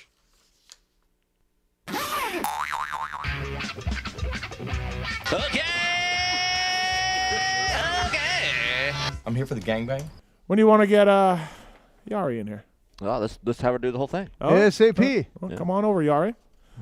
So this is Tallon Taylor told us a little while ago, Jim, that it had been over a year since he had experienced the touch of another woman. We had to throw that in there too. Huh? How old is he? How old are you, Tallon? 27. Okay. Wow. He broke Jim, his, I broke my back. he broke his back. December 26th last year. Oh, He- okay. I wasn't out there. Well, looking. he's got a pass. then. But now, He's got a since pass. then, Yeah. Shorty told him he was fast. Yeah. He got a chick. Right. He won a race. Like, things are turning around. We have the lovely Yari in studio. Hi. Hi. Thanks for coming in. Thanks for having me. So, we got a Keefer After Dark brought to you by GrillYourAssOff.com. Is this on YouTube or does this go off? No, we're still there. Okay. Yeah, we're good. I just want people can see what she looks like. So GrillYourAssOff.com. Thank you to those guys. Yeah, thank you. Also, I didn't ask Arthur Draper, but he's gonna. This segment could be such a car crash that you may need to call Arthur Draper. Yes. He's a friend of the show. He's a slow moto guy turned attorney. If you've been in a motorcycle or car accident, did somebody or some idiot take you out? Arthur Draper. He'll take the time to talk to the clients, and he will take the time to talk to you personally. Consultations are free. You just need to call. Arthur only gets paid if you get paid. There's no risk to you. ArthurDraper.com. He's licensed in a few states, so please check it out. ArthurDraper.com. Also, GrillYourAssOff.com. Jim, I'm going to give you some seasoning packages. Yeah, it was excellent last time I was on. Okay, Yeah, so you've had I've it. used- Okay. Oh, yeah. So GrillYourAssOff.com. I cannot. Galdi was here. Gave him a steak with Galdi. Madus. He loved it. Does he? You're Willie Pete. I'm Willie Pete. PulpMX code to save at GrillYourAssOff.com. Thank you to those guys. Chicken burritos with Willie Pete's good. Really good? Yeah. All right. So, Yari, we asked for some sex and relationship advice from our listeners, and we're going to get into you and Tallon in a little bit. Also, let's zoom through this. Yeah, this you can help with this. Jim, too, I'm please. ready. feel free to help out with this. Yes, Jim, please. All right. This is from Anonymous. Keefer, I've been with a bike. That's people often use euphemisms, and a Right. bike means a A chick. woman. Yeah. Oh, okay. Yeah. Well, that's good. Yeah, Yeah. good to know. Yeah, it might take you a little bit. Weimer still probably hasn't gotten it. No, he doesn't know what's going on. Weimer He's was so lost. In He's this. so gone. Okay. Keefer, I've been with a bike for almost 2 years and have no interest in riding it. Okay. The interest was kind of there when we first got together, but that may have just been the urge to rip motos on anything. I figured the desire to ride would grow as we had more time together, but it has gone the opposite way. It's gotten even to the point where I cringe at the thought to ride it and don't want to look at it when it is race ready. Okay. I've even had times where I've imagined past rides with past bikes while doing motos with the current one. Correct. Oh, I don't wow. like this feeling. I want to get the most out of my remaining riding years. I know my current bike is looking for a lifetime contract, but I'm not sure I can commit if the desire to put the motos is not there. Is there something that can be worked out or improved, or should I look into finding a new ride? No. There's nothing you can do. New if ride. you're not attracted to your current woman and it doesn't get you aroused and you've tried several things like he said, it's it. That's game. Yeah. There's no way to come back. There's nothing to come back to. And it's something that you're not attracted to. And for us men, we're visual beings, and we need to physically see something that we're attracted to be able to perform. Well, and the other or thing, he's not in love with it. Well, and the other thing too is if you did stay with her, right? Yeah. And then you find someone you're attracted to, and you look, and then you have an affair or you're whatever. Now you've just screwed. And if you got kids, you screwed everything. Yeah. So it's just So that's a it's sign time to get a telling new you- bike. Yeah. Time Is to no one going to talk about the girls? Like, yeah. Well, that's why you're here. Well, we can't because that's not her riding in. Well, that's fair, but like. Yeah, he could be a piece of crap. Right. Right. Yeah. I mean, the fact that he's like thinking about other. Well, also like in the middle Pookie of, and Heather's poor- brought up this. In Yeah, the other- poor girl. Yeah. Does she absolutely. know? No, she don't. There's know. no way she knows. No way. She wouldn't say. Exactly. There's no way. No way. She's gone. But you're right. Like, if the attraction isn't there, what are the chances of it? Also, It's for not you gonna- girls, it's not gonna for you come. girls to get wound up for for us, Yeah. we have to do certain things that maybe are so different than what you girls have to do, right? So like, if it's something that maybe he has to say, "Oh, you look beautiful," or he has to do something around the house to get her, or maybe she's busy with the kids, she has no time to be horny. Like, Right. maybe she's just fucking maxed out. Yeah. You know, so there's several. Yeah, it ways. goes both ways. Yeah. Yeah, absolutely. But for the guy's point of view, yeah, if that is what's going on in your head, it's done. Like that's game. If you have to think about like, do I want to be with this person forever? Yeah. Like, you know. Do you have to think about Tallon like that? No. Okay. All right. But it's still new, though. This is from Anonymous. Kiefer, I need tips on how to last longer in bed. I've tried distracting myself in every possible way, but it doesn't seem to help. I still last less than A-Race clutch. Wow. Sometimes I One can get moto. it. Sometimes I can get it back up for a second round, and naturally I will last longer. But that method isn't always an option. The strange thing is that I used to last longer, but it's becoming an issue now. Yeah. I can sometimes see the disappointment in my wife, and it bums me out. I can probably pump for about 2 to 3 minutes. Any tips or That's not bad. exercises will be appreciated. Like literally, if you can pump for 2 to 3 minutes, steady 65, 70, PPMs. You know what PPMs are? No. Pumps per minute. Okay. So that's a pretty good PPM measure. Like, Right. that's a compliment to the vagina. Right. The vagina must feel real good, right? If the vagina's like, Not good. not good, you can last 20, 30 minutes and you Right. visually go somewhere and make yourself nut, right? Exactly. So you need to somehow figure out a way to put yourself somewhere else to be able to not feel it, or pump for your. If it's 2 minutes, the checkered flag, go 90 seconds, take it out, lay it on top of her, 90 minutes. Yeah. and fucking make out for a little bit. Yeah. Let that thing chill down. Go back in, do your 90. Right. Do other shit. There's other shit that can be done that gets you girls going besides just the fucking pounding, right? Right. Go ahead. Maybe her vagina. Yeah, I mean, Go ahead. Yeah, no, let's talk we're about not. that. We're. Yeah, this is what we want. I hate you all. I didn't say anything. Well, is he Tallon. is you he got me you're cool, feeling Jim. real bad You're about cool, Jim. myself because we're lasting longer than whoever's clutch. so he can go long. Hey, right. Yes, We could do like 3 hour motos, desert we racing. have. 3 hours. And then with like Who an wants to hour, fuck for and then 3 hours? We've gone Me. like 6 times in one day. He can nut that much and go? Yeah. He's young, though. Fuck, I'm out. I can't. do I was that. out we're for a all- while, Kiefer. We're just trying to catch up. Bro, I So got you shit to can do. hold on. Yeah, he was out for a year with a busted back, man. He's got to make up for lost time. But you're We're telling both hitting checkered flags here, by the way. But you're telling me like he can nut. What's his reload time? Depends.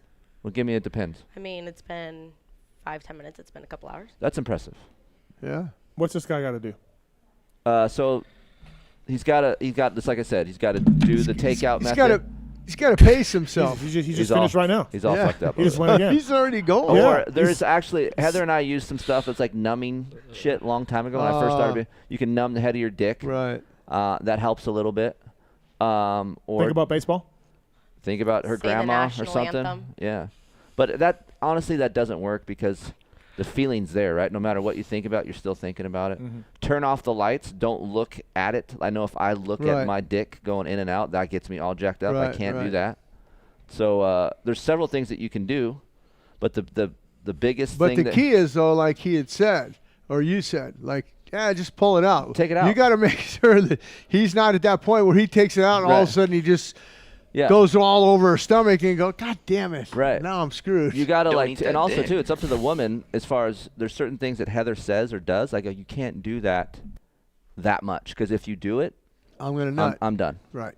So then you blame her. no, I know, I'm actually, it's a kidding, I'm compliment to her. Yeah. No, I know. All right. This is from Jake. This one's good. Dear Keefer, I wanted to write you about an experience my wife and I had recently. She had the idea to get an extra helmet for me to use for motos around the house when I'm not around and ordered a replica kit for my own helmet. I was super excited to give it a try, but the night we went to build it, I found myself having a difficult time staying focused. We got to the point where we needed to set the mold, and I ended up losing it altogether. The result of my replica build took my JS7 Red Bull lid and turned it into something more like what you see Ronnie Mack wearing. That's awesome. I was really disappointed and want to try again for a better result. I was curious if you and Mrs. Keefer have ever attempted a Keefer replica mold and how I might be able to stay in the power band longer during the molding stage. I've included a link below called cloneawilly.com. That's You impressive. heard of this? Yeah, I've tried it. Oh, with another guy. I had the same experience though. It was like it sets like that, so you have to like go. So it's like super glue on a grip. I don't know. She has no But- clue. You know what I'm talking Yeah, I about. don't know what that means, but I know that it just hardens. So all of a sudden you're just like me. So really, so you figure like if it would harden that quick, your dick would still be hard because you don't have to set Right, that no, long. but it's the getting it in. So it like you mix it up, right, Uh-huh. and then you put it in this like mold, Uh-huh. and then you have to just slide it in. So you have to be like ready to go and keep it ready to go, make the mold, and then just go for it. I'll be So down. it literally sets What so about fast. what about what you wrap around it so it doesn't stick to you? So when you pull it out, Well, it's just like I mean, have you ever those like little finger molds that they make of like babies when they're born? Right, right. It's that same Oh, okay. concept. It's just Oh. different. Idea. Yeah. Remind me It's to diff- it's ask not a baby's her hand. who she made that mold with later. That's all if you want to know. Maybe Yeah, you don't want wanna to. Maybe you know. don't want Do to. you want to know who it was? you don't want to know. You know who it was. Oh boy. Oh, God. This is awkward. I They- don't So know. I've they never ma- done this with Heather. Yeah. I wouldn't want to tell this guy. Would how Heather to want to keep- clone the? So here's what I was going to say. If I'm going to have Heather use something, I would rather have Heather use something better than what I'm equipped with. Yeah. Oh. Yeah. I don't know. That's just me. No, because half the turn on is that it is you. Yeah, and Yeah. on a woman's point of know, view, I yeah. think that's When you're gone with your right. 14 When bags. 9800, right? Yeah. Check out my cock, dude. Yeah. Then it's like you're still there. That's for a great her. idea. I'm going to look into that. That's actually a They're Clone pretty a cool. Willy. Clone a Yeah. Willy. Clone a Willy. I'm going to look into that. And then it Heather, even if you're comes listening, Clone a Willy. Look it Heather up. might want to. She had some recommendations for Pookie, and they were terrible recommendations. It didn't work. Yeah, well, So- every woman's different, right? Right. Very complex. Yeah. Women. Yeah. Very Pookie's- Who the complex. fuck is Olivia? Right. Right. So Pookie wasn't. It's like a fucking Rubik's Cube. It's fucking difficult. Unsolvable. Right. Yeah. Right. All right. So I don't see the problem with this guy, but like no, it's how, no problem. It's just like I don't know what to You tell just the gotta guy. you gotta Yeah. fluff it up. You Fluff mix it. fluff it, keep yourself going while she mixes, do whatever, and Yeah. then Maybe just she needs to go. get naked and do It's something. a team effort. This Yeah. one is a team Yeah, yeah. effort. So maybe she needs to do something Yeah. to herself while you doing your clone to keep you getting cloned. Yeah. Yeah. Yeah. Yeah. Yeah, Yeah. Right. it's a team effort on this one for sure. All right. All right. We got a call from Christian. We got. Okay. That's what It goes to the whoops that's my pretty good. response too. Christian, you have a Kiefer After Dark question? How's your whoop speed? Guys, this is a long one. Are we ready to listen? Because like, You got to condense it, bro. We can't make it too long. all right. I'll right. make it quick, and I can't talk in like the dirt bike. That's like, fine. We don't need it. terminology. Just Thank give you. it straight Don't up. please don't. Okay, so basically, like, I went to school in SoCal, beautiful Costa Mesa. It was fun. I was, like, single. I was having the time of my life with all these girls. And then I kind of realized there was this one girl who I started to like. Mm-hmm. And my homie ended up tapping her before. And I was like, you tapped her? She's so sexy. Mm-hmm. And then he's like, oh, yeah, but she's kind of weird. Like, and he wasn't really looking for a relationship. So I was like, oh, like, maybe not. But then I ended up hooking up with her and getting to know her because we were both out-of-state kids, and we kind of bonded over that. Okay. And so I really started to like her. But now I'm back in Washington. State drop. That's where I live. Beautiful P&W, but that's where I live right now. And I'm not going to be seeing her. But there's this other girl who I've known a while, and she's like a 10. Like, she's got everything. Like, she's a Christian, and I'm a Christian, and, like, she's just really cool. The only thing is that, like, she might be, like, too good for me, I feel like, and my friends don't really believe that I have a shot. And she's also friends with my ex-girlfriend, who I don't really like. And so this girl from Cali's like, yeah, like, fuck your ex. Like, she sucks. And I'm kind of on that. But I know I got to, like, let go of that hate towards my ex because some of the stuff that happened was kind of my fault, too. So, anyways. How old are you?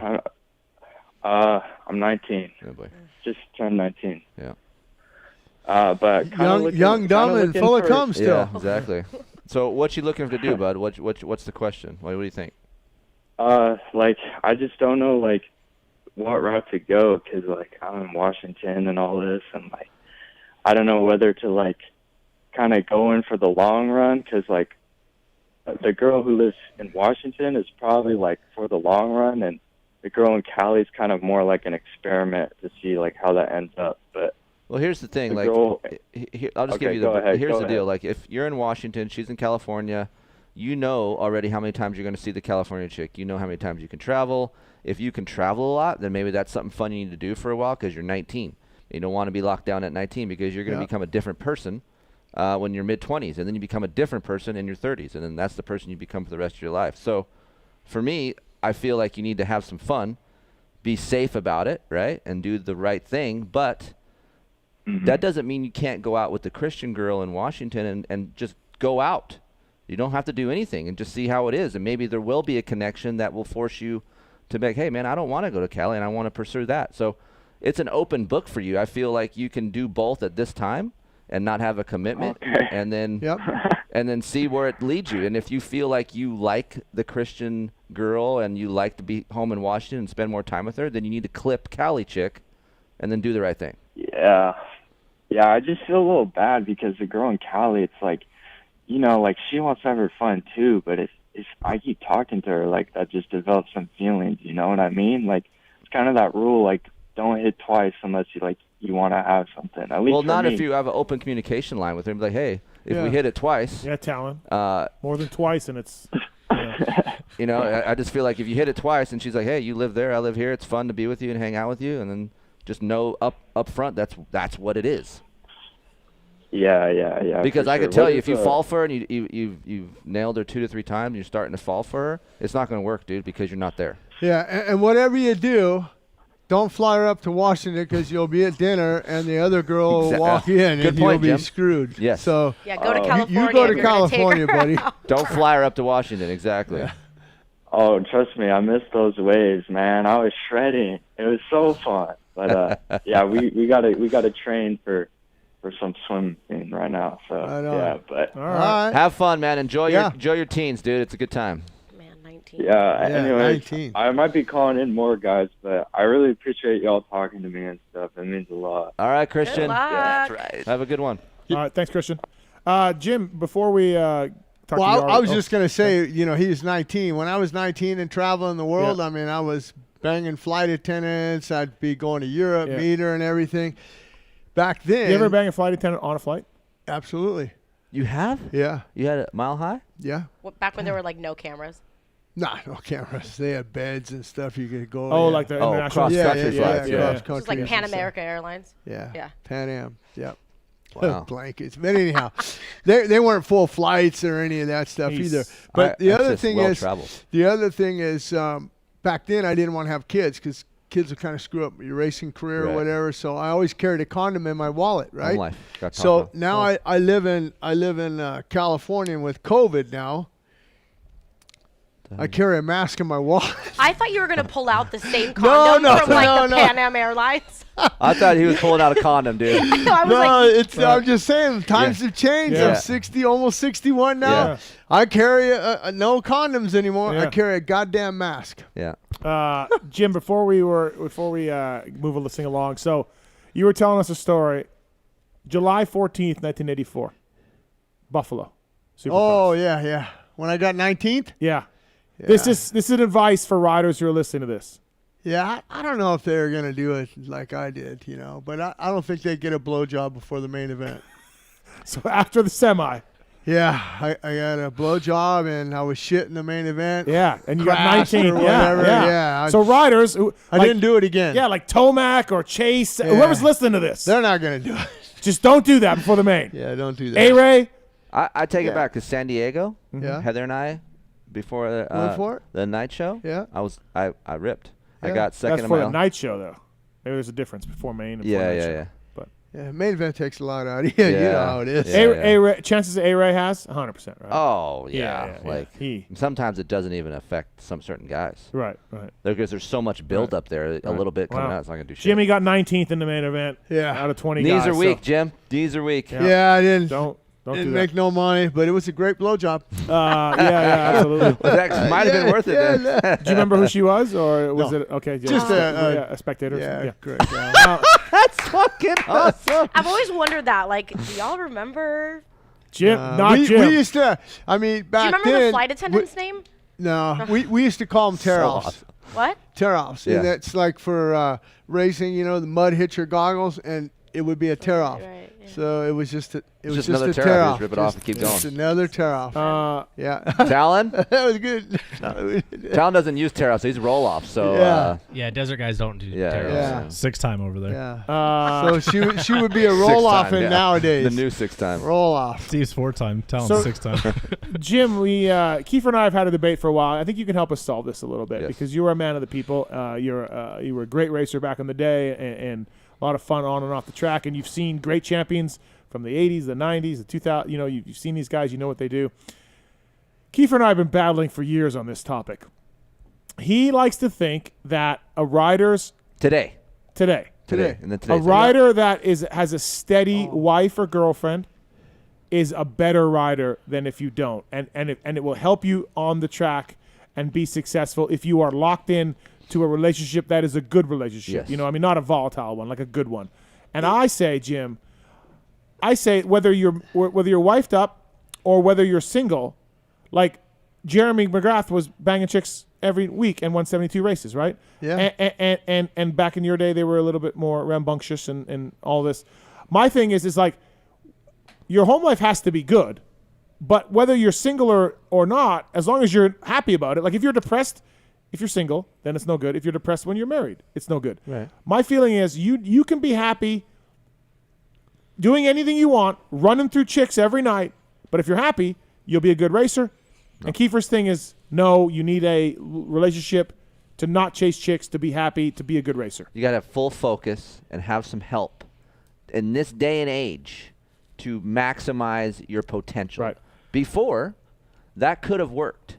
But I feel like a happy single guy, even if he's happy, I'm fine, everything's great. He's out banging chicks. His focus, his edge, just is a little off because he's looking for pussy. And I was single. I understand it. Like, that's what happens, right? Right. You're happy. You're cool. I got some. But, like, it's tough to keep up with that and try to win a championship. It is almost – I mean, it's just fucking difficult to do that. No. I mean, I see it on both sides. I agree with Steve and I agree with you. Nowadays, I mean, the diet and everything, you need somebody there cooking your food and making all that. That's a helpful item there. I see that. On the other side, I see Steve's thing like if back then, if I wanted to do whatever I wanted to, I would just do it. If Cynthia calls you at 11 p.m., I'm horny, I'm wet, I'm coming over. I'm gone. You're going. I'm over there or she's coming here. Perfect. Yeah. And now you're losing some sleep. Yeah. Well, now that's something to be said. I mean, about, here's the thing. Like, I knew a guy that he just liked to go to the whorehouses. Uh-huh. And he said, Jim, you take out a girl, you waste, 7 o'clock to pick her up, take her to dinner, you do all this whining and dining, and you don't know if you're going to get anything at the end of the night. I'm in and out in an hour, and I'm done. I got what I wanted. I nutted, and I'm back in bed, and I'm back focused on what I'm going to do. Yep. There are distractions, though. Like I remember in Gainesville, Florida for the National, Hannah, he had a girlfriend, not a girlfriend, a tear-off, and she was whacked. She was whacked. Right. I mean, she was crazy. And it was Saturday night. We're all trying to sleep, and I had a room 2 doors down from Bob's and those old Holiday Inns where they're not enclosed outside.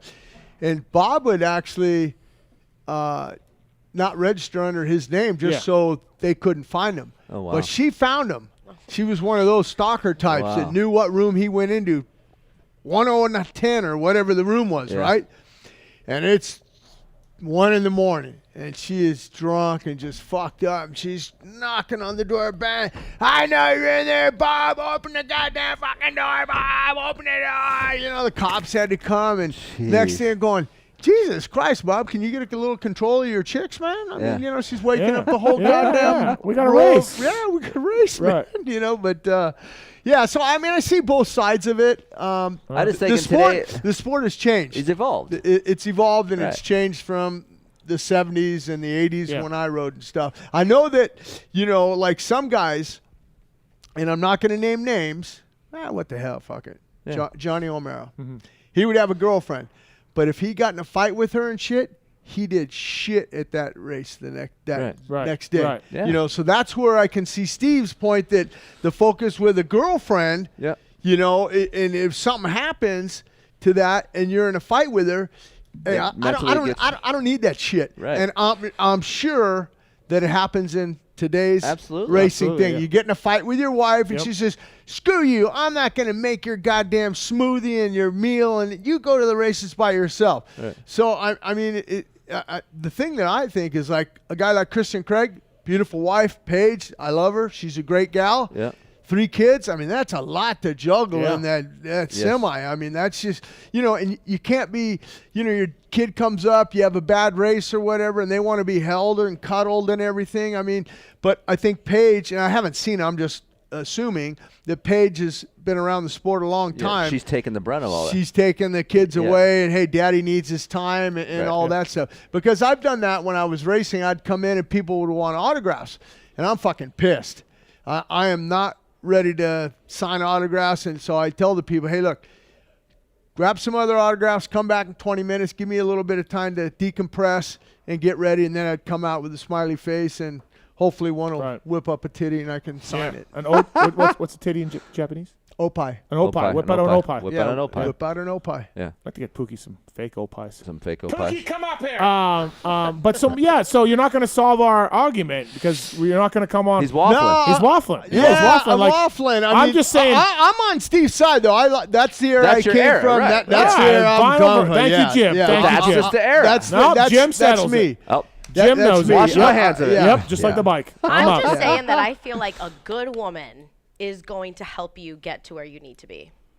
I think. Because a good woman isn't going Shocking, to coming fight from with a you. woman. I'm You're sorry. going to know the but- program. right, absolutely.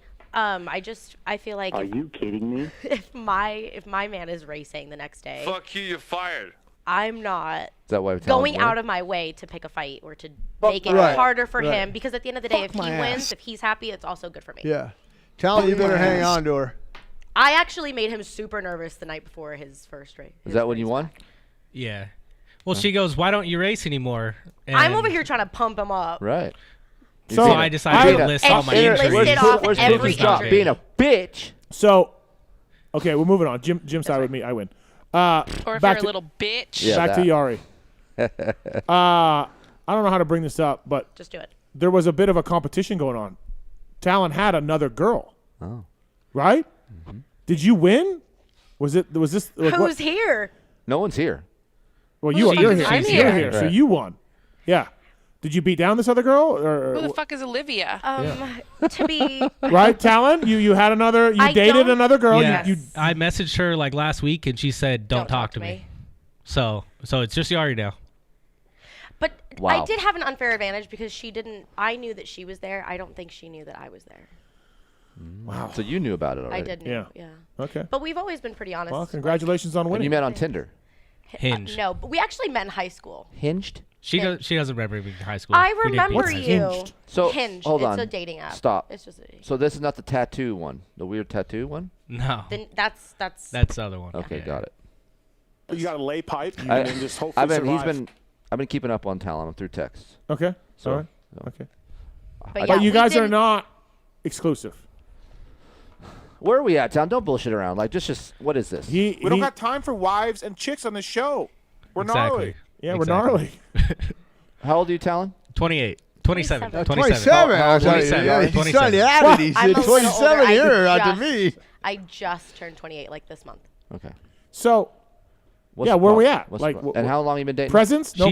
She been said like a no. month. A month. She I needs to didn't be say single for a year, is no. what she said. So I just got out of a really long relationship with my daughter's dad, and I told myself I wanted to be single for a year. I have like 2 months. How long of a relationship? We're like 4 a month years. in.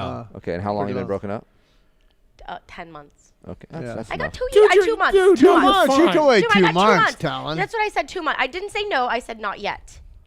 Okay, so you guys get the bang. And then he said, "Well, I just thought that you would want me to ask."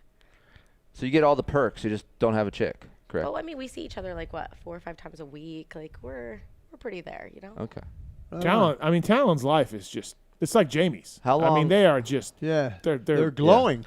Yeah. How I mean, was just Marks and I are just losers. how long did it take for you? I don't know. These high What? ceilings Just don't married say losers. loser. Yeah. Fuck me, dude. I'm a loser. Yeah, we Do we want to know pulled more up. about Tallon? I want to know more about Tallon. We pulled up, and she's like, they weren't kidding about They the were not ceilings. kidding about the ceiling. Here we go with the She can ceilings. stay. That's true. Though. She can stay for that. You want to rock Jim, climb after the show? Jim, have you not Honestly, seen? we could. Have Get you been my in a house workout with taller ceilings than this? No. What, these 12-footers? 12. No. 14s? I don't know what they The are. stair is like 12 Not this feet high. one. Yeah, Steve Bauer, he texts me, says, I probably banged 700 chicks during my racing days and another 350 cents. Like Will Chamberlain. He said, I I can't even focused imagine on that. racing. I can't imagine that. I mean, Yeah.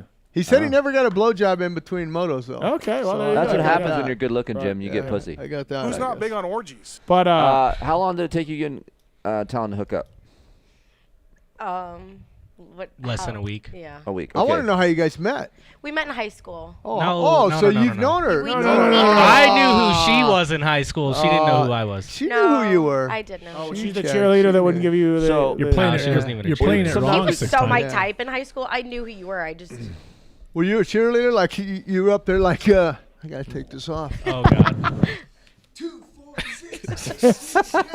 I was not a cheerleader. I was not. So we need you- Jim. But you every met other on week, by the Hinge. way. Hinge, We I know. reconnected on Hinge. Yeah. And then she wrote me like wait a 2 minute. or 3 wait, months ago, wait, and I wait didn't a minute. respond. Yes. What is Hinge? Because It's just a dating app. It's just a dating app. Another app. It's just- Okay, yeah. it's not that other kind that It's a swipe left or kind swipe of. left It's or same thing, but you Oh. match. And I actually swiped right on him a couple months ago, and he didn't say anything. And then Wow, power right, move. He totally ignored me. Power move. And I did that with then- Heather. That's a good move. Come second time around. I used your he advice wrote too me. to not go all in the first time you have sex. Like you can only give her like a 6 the first time. You Yes. can't set the standards Well, that's too high. where I was going with A this. 6 is. How was he the first time? Because you know how the first time's a little awkward. Yeah. Right. Yeah. No, I mean, I feel like it was okay. I feel like it was good. I mean, I Is came is back. Tallon the best dick you've ever had? Oh boy. top. You We'll say bury top it deep. 3. Oh, you're on the podium. We'll say So that's- yeah. that's You're on the impressive. podium. It's a for long Way to go, list. so- Tallon. Yeah. Oh. Jimmy never made the podium in a Supercross or motocross, so he'll yeah, take it. hey, He'll yeah, take it. yeah. Yeah. More power impressive. to you, buddy. Yeah. Look it, I'm gonna tell you You something. just got to get that Dick Willie thing. Clone a Willie. Clone a Willie. Yeah. that guy's probably number 1. Hanky Jory right He there. is That's dude. probably who not, number he's 1 is. not, Thank you, he's Jory. not. And you find a girl, Tallon, that can bullshit with the dudes, talk about dicks, You hang talk on to about her. sex. That's Hang rare. on to her. That's a rare fucking breed, dude. Yeah, you hang on. Like you got to understand this. You're 28. Not 27 or not a 28, lot. we don't know. Not a lot I'll more. be 28 this year. So just giving you a heads up. Tallon Taylor. Things are looking up Good for for him. you, Tallon. Wow. Yeah. Slow clap Just- for Tallon. Good for you. Good Tallon. job, Tallon. Good God job. bless. Really pulling it all together. Is he getting red back there? I don't know. Looks a I've little been red. red for an hour. It's been red. So Yari, this Yeah. came up not too long ago. Like, ask him how long's it been, and this 2-3 months ago, Yeah. 4 months ago. Yeah, it was a shock of the show. And we're Before- like, right before the show it started. So that's just that bomb hung over the air. yeah. Yeah. And we're like, dude, you got to do something. I'm like, it's bad. Like a year, it's gnarly. It's pretty bad. She said. We've caught him up. Yeah, good. He's good. 6 times. Can yeah, I I get a guess so. SoCal hole? I can't believe you have that much stamina. Like, maybe even in Off my road, good man, we go. Even in my good days, I don't think I've ever. It was like I've, 3. Yeah, I think max I've ever done is 3, 2 or 3. Like 3. And I feel like anything after that, the girl's vagina's gonna look like a fucking petaluma anyway. It's gonna be turned inside out. Like I'm out. You know, when I was racing, I had four different girls in one day. My roommate, he asked me, he goes, "You think you can get 4 different chicks in a day?" Yeah. I said, "Yeah, I think I can pull it." Bet. I went to breakfast. Yeah, went to breakfast. You had breakfast, brunch, lunch, and dinner. Yeah. 4-course meal. Yeah. And just at restaurants, or how would you meet them? Where would you meet, like at the Oh, restaurants? they'd come by the house or whatever. Oh, You know, okay, he yeah, had to verify yeah, it, yeah, you know, and yeah, he had to look through the curtain and make sure. And I'd be going like this, you know, and yeah. So. So they were like friends of yours. They weren't just total strangers. No, Yeah, I'd been right, dating them right, and stuff. But you there was know. 4 different ones. You had to time it just right. Yeah. This is cell phone era or no? No, hell no. So that's even harder. I didn't even like. So how does that even yeah. happen? How does that? Polaroids. Oh, okay. Polaroids. All right. Wow. Jim enjoys photography. Look, do. Reno I do. was a good time. That's all I got. Yeah. Yeah. It's good times. Those were absolute times. Wow, Yari. So yeah, you survived Keefer After Dark. Yeah. I did. Yeah. I do know that there was someone who wanted to call in. One of our friends wanted to call in. I don't know No, if he I think did. he was joking, and I wasn't answering that anyway. So it's just good to see what Tallon's with. What was we wanted to what like. was that about? What like somebody? He fell asleep. If you, yeah, you What- haven't what been in did- the group chat since you've been up there, but he's asleep. I don't know. Yeah. What did he want? I don't know. He was Oh. like, he just said he wanted to He just call wanted in. to call in That and- he wanted. He had something he wanted. He to was just talking ask shit. Do your friends like her? Yeah. Okay. Yeah. Yeah, you're on your way, dude. Yeah, it's fine. Your life is. I have a clip for you, but you got to mute her first, because she's gonna ruin it. Oh. Okay, can I explain myself beforehand? Mute it. Is this like a good clip that we want to hear? Yeah. What is this? Set the stage here. She was lasering one of her friends, and they were talking about me. Okay, good. He sent me a text. I pick up my phone. I have like an aftermarket keyboard that I put it in my pocket in my scrubs, not realizing butt that dialed them? I clicked. Scrubs, you're a nurse? record. Laser. Laser technician. Oh, laser. Oh, laser. So I wear Laser, scrubs. laser. Yeah. And I put it in my pocket, not realizing that it Laser, was laser. recording Oh. to Tallon. Okay. All right. Let's play this. So. I hate this. I don't know. I haven't really been like since this one. I haven't really been like swiping at all, honestly. Yeah. I just kind of stopped. I'm like, you know when you get that feeling where like, well, maybe the grass isn't greener. Like this is my green grass. That's kind of where I leave. You're like, no. The grass is always green. I'm here to say. But yeah, that's kind of how. So I just haven't been swiping. So who knows? We'll see. I'll keep you updated next time. Maybe I'll just randomly be like, oh, I'm madly in love. Okay. Goddamn. Chill. Dude, what the fuck? We're little dirt bike babies? Okay, come on. Little dirt bike thingy. I love it. Little dirt bike babies. Little Wow. dirt bike The babies. grass is green. You're the take green it all grass. back. Hey, Yeah. she I doesn't know take if you're it green though. She all didn't back. know. Yeah, Like I don't yeah, know if this yeah. is green or not, but it Yeah. could Thank be. you, right? Especially if he hadn't used the manscape. So that's for a where while. we're at. I take it all back. He's like the grass in the winter where it's kind of dead. There's you green don't spots. like you think it's gonna come back like to green in summer. Like this could be that, you know. That kind of reminded me of buddy of mine, Dave. He used to drive the Scott truck. I don't know if you remember him, but anyhow, he had a girl in the back of the rig in between, and he clicked it on by, and it was the last person he had talked to was Bob Lowry. Oh from yeah. Scott. Yeah. And Bob, he answered, and he hears Dave talking to her and doing everything. Yeah, so you like the way I bends to the left? Yeah, look at that. And he put it on to the speaker to go through the whole whole warehouse. Yeah, That is awesome. At least mine was like sweet. Yeah. Well, no, yeah. yours It was. could have been so When did bad. you It could realize have been that? because it could have been bad. When But did you it- realize that it was on? When he was like green grass, huh? I was like, Where the What hell do did you you get that mean? from? Yeah, I looked at my phone. No, I wrote you and I said, don't listen to that. Which made me instantly. Of Which- course. That's what happened. I was like, oh my God, don't listen to it. And immediately he was like, oh, dirt bike babies, huh? So now my friends call him, now we all call him Dirt Bike Boy. So is laser the way to go? Is that what Oh we should be my- doing? Well, So I guys mean- should need to do that? Well, I love it because, Okay. but, I mean, he won't. Is it He painful will for the not do it. girls He's to like, get it no, laid? Manscaped I'm team all the Manscaped. way. Like laser will last a long time though, right? Yeah. It's amazing. Like, do you have to get it up in the butt and everything? Like if, up if in that's what you, if like yes. girls come in and say, I need it all, like Brazilian. Men, Men. women, And you got to see the whole thing. the whole thing. Holy shit. What about anal bleaching? Do they do that? I don't do that. I do not. Is No, that a- I was just curious if Is that a thing your still? office It or is a whatever. thing. No, my no, office, yeah, we that's the porn strictly stars do. all do that. Yeah, Really? we strictly do. Oh, laser hair removal. absolutely. But I will say that I not have weird. said to Tallon, like, hey, if you want to do this, like, and he's like, absolutely not. I manscape all the way. I'm not doing it. Do laser. I love my manscape. You better he's try about it, man. I'm just trying to be a good ambassador here. He won't do it. Hey, Marks. So Courtney knows about lasering, right? I would assume. Yeah, she just started doing laser again. Okay. Where? I don't know. She got a job? No. Oh. She went to get laser done. Oh. Yeah, so I'm supposed to ask Yari where she does hers at. So Is it You expensive? send me over, Yeah. send her over to me. It's not as expensive as you think it would be. Like Yeah, I want to I get don't my know, wife. And what it's would- like 18 months. You So can't get lasered by someone who knows you. I laser a bunch of my friends. Really? Yeah. why not? I mean, No, I no, would no. rather be lasered by somebody that I'm comfortable with, because I mean, let's be real here. It's Do you laser It's all yourself out. then since you do it? yeah. I'll be Some down. some parts of me Oh, I wow. laser my own self. So some armpits? parts I don't. Is You it can do- dangerous? What Laser. Yeah. what kind of what do you mean dangerous? Well, I don't mean, know. I can like I- burn, I don't know nothing I about can it. burn a hole through someone's like skin. Well, that's what I basically. mean. That's dangerous. But I Sounds dangerous to me. yeah, sounds but dangerous. to and I me. don't. I mean, that's like if that's you not knowing what you're doing. I know what I'm doing. Fuck. Right, I right. know what I'm doing. So no, it's not dangerous. It's amazing. All right. Goddamn. That's. Okay, goddamn. Is it like restaurants? You get A and B ratings and stuff. but- like, but- do you have, like Courtney goes like to her. you know what you're She doing? tells- Like, Yeah. I don't Yeah, want a Yelp rookie reviews- doing Yelp me. reviews and shit. Yeah, I have like Yeah, but whatever. Google reviews. Who wants that? My name is Nah, all that's over. fine. Like yeah. I just want to say this is the most interested Jim has been all night. Because Jim's All- like me. all Yeah, night. hey, I mean, I will- I'll be honest. I have a friend of mine, and he doesn't say he's gay, and he's not feminine or whatever, Yeah. but he says he's open-minded, Right.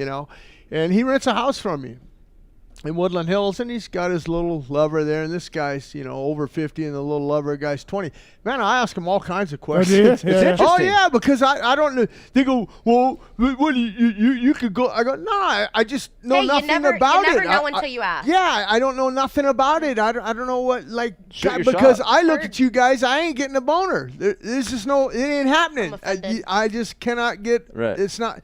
So, where did you, yeah, so, anyhow, I have good times. Well, we'll I'm watch- thinking about Heather. Like she can get laser done. I was like, It's not. You can get 3 parts of your body lasered for Which is? about. I mean, whatever 3 parts of your body Okay, you want. 3 choices. Right? Yeah. For like I don't know, $80 a month for 18 months. So you have to do it for every month then? No, it depends on what part of the body. Like it's I wanna- it's either 4, 6, or 8 weeks depending on what part of your body you're I doing. want to laser my crotchal region. Okay. How much is that? Just that? Yeah. $50 a month for 18 months. Crotchal region. I have to go $50 a month for 18 months. Yeah. I have One to sign time, up for one 18 time a months. month? One time? No, every 6 weeks. And then after that So 18 essentially, months? you're paying it all, right? You're just Yeah. like, hey, it's this much to get you as hairless It's a lot as we of can work. get you. I'm out. It's It's so one much less time. work than No, you it's not. think. It's every 18 One time every 6 weeks. But then you're Yeah. not shaving For 18 months. yeah, instead of shaving every day, maybe Right. then you might have to shave maybe Too once much. I'm every out. month I'm and out. a half. I haven't shaved Yeah. my legs in like But 3 months. but y'all. but after the 18 months, that's it. Then you're done. You don't have to like it killed the hair or something. yeah, for the most Nothing's part, gonna grow back. It's 70 to 90% less hair than what you started with, right? So Oh wow. you can go from shaving Interesting. every other day to once You're in? every month. I and a like half. that. Do it. Because I shave Okay, my but here's the arms, I thing. shave my legs, I shave everything. But you gotta. I'll laser you. That's what I'm saying. I'll laser you, and then we'll record Let's it. do this. Let's experiment this. Yeah, we got this. Well, I'm trying to do. Courtney was supposed to wax. I was going to get a Brazilian all yeah, up in here. Right. That never happened. That never happened. Why didn't it happen? I don't know. I think Keefer backed out. No, I never said no. I am an esthetician, so if you want to get waxed, I can also do that for you. That hurts though. Like a bitch. Yeah, I ain't doing that. Laser hurts just the same. Kelly but Clarkson! It, hurts enough. Wait, wait a minute. Go back to the laser. Laser hurts too? Just as much, but waxing hurts for a while, right? Like Sting you get or something, yeah. Laser hurts in the moment, and then it doesn't hurt at all anymore. It's done. Okay, Tallon. And it takes like 3 minutes. Yeah, have you been with a chick that's been lasered? Now that you have, what's it like? Just like they're freshly clean shaven every time. Okay. Like not. It's like a baby's ass. Yeah. Okay. Beautiful. Nice. Beautiful. Beautiful, Jim says. All right. Well, beautiful. Is that a wrap? I just want to tell you, you're so beautiful. That was not as bad as Tallon was saying that I was going to get some like wild question. That was not No, as bad because as he thinks someone's like, what's his dick? How big is his dick? Like, what's his, like? I don't. It's like whatever. Yeah. I know I want to ask those questions, but I didn't ask them. Thank you. I'll say 0 complaints. All right. There you go. None. All right, None perfect. complaints. Way to go, 6 time. GrillYourAssOff.com, PulpMX code to save. Love those guys. I'll give you some more, Jim. But I think we're done here. Yeah, I think we're done. Yes, excellent. That was a good show. Thanks Jim. for coming in. Thank Yeah, you, Jim. no problem. Always Anytime, fun. anytime. Yeah, don't say anytime because I'll get you back up here right away. So Right away? Well, soon. Yeah. Yeah, wait a little while. 6 weeks, 18 months. Always fun to have you around. Well, Glad- it's been 6 months because how long have you been here in the new place? Yes, 7 months? 6 or 7 months. So yeah. I was at the old place. You were there so- a while ago, I think. Last time you were here. No, it was. I'll tell you exactly when I was okay. here. No, goddamn. it was during the pandemic because I drove down the strip and all the casinos were closed. No one was on the street. Yeah, it was just eerie. Yeah, So whenever that was, Okay. I don't know. Yeah, 2020. Yeah. Yep. Well, thanks for coming in. Thank you. Appreciate it. Always Always fun. had fun. Always fun to talk to Uncle Jim. Yeah. What a career on and off the tracks. Fantastic. So thanks for coming in. Kiefer, thank you. Thank you. As always, we'll get you back in. I think you're in after. I don't know. I forget. Yari, thanks for. Yeah, it's nice to meet thanks for you. everything. Thanks for. Yeah, very nice meeting you. Yeah. Hopefully you stick around and hopefully he doesn't come in and say, yeah, we're not together anymore or whatever. Yeah. What then? That would be a bummer for Then him. the new one comes in and we just talk shit on her. Yeah. Okay. Good idea. Yeah, Yeah. good Cool. idea. Let's do that. Dang.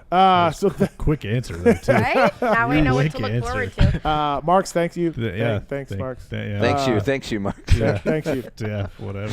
Fuck me, dude. I'm a loser. Tallon, thanks, buddy. Thanks for coming in. Yeah, Good thanks job, for Tallon. introducing me. Guys, thanks to Marvin Musquin, Chase Sexton, Phil Nicoletti, Alex Martin, Jim Holley, Kris Keefer, PulpMX Show. We'll be back next Monday night to break down the Dallas Triple Crown and everything else.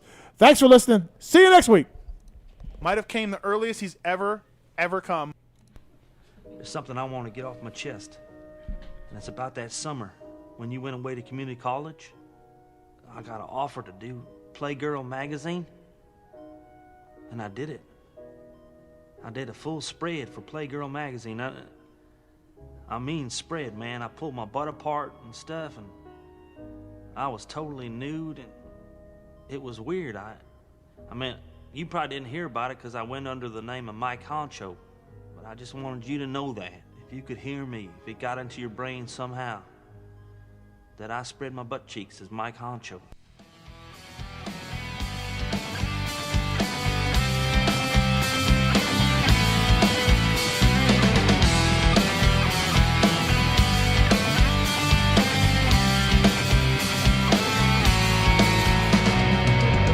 I am the sword inside your flame. How it burns to play your games.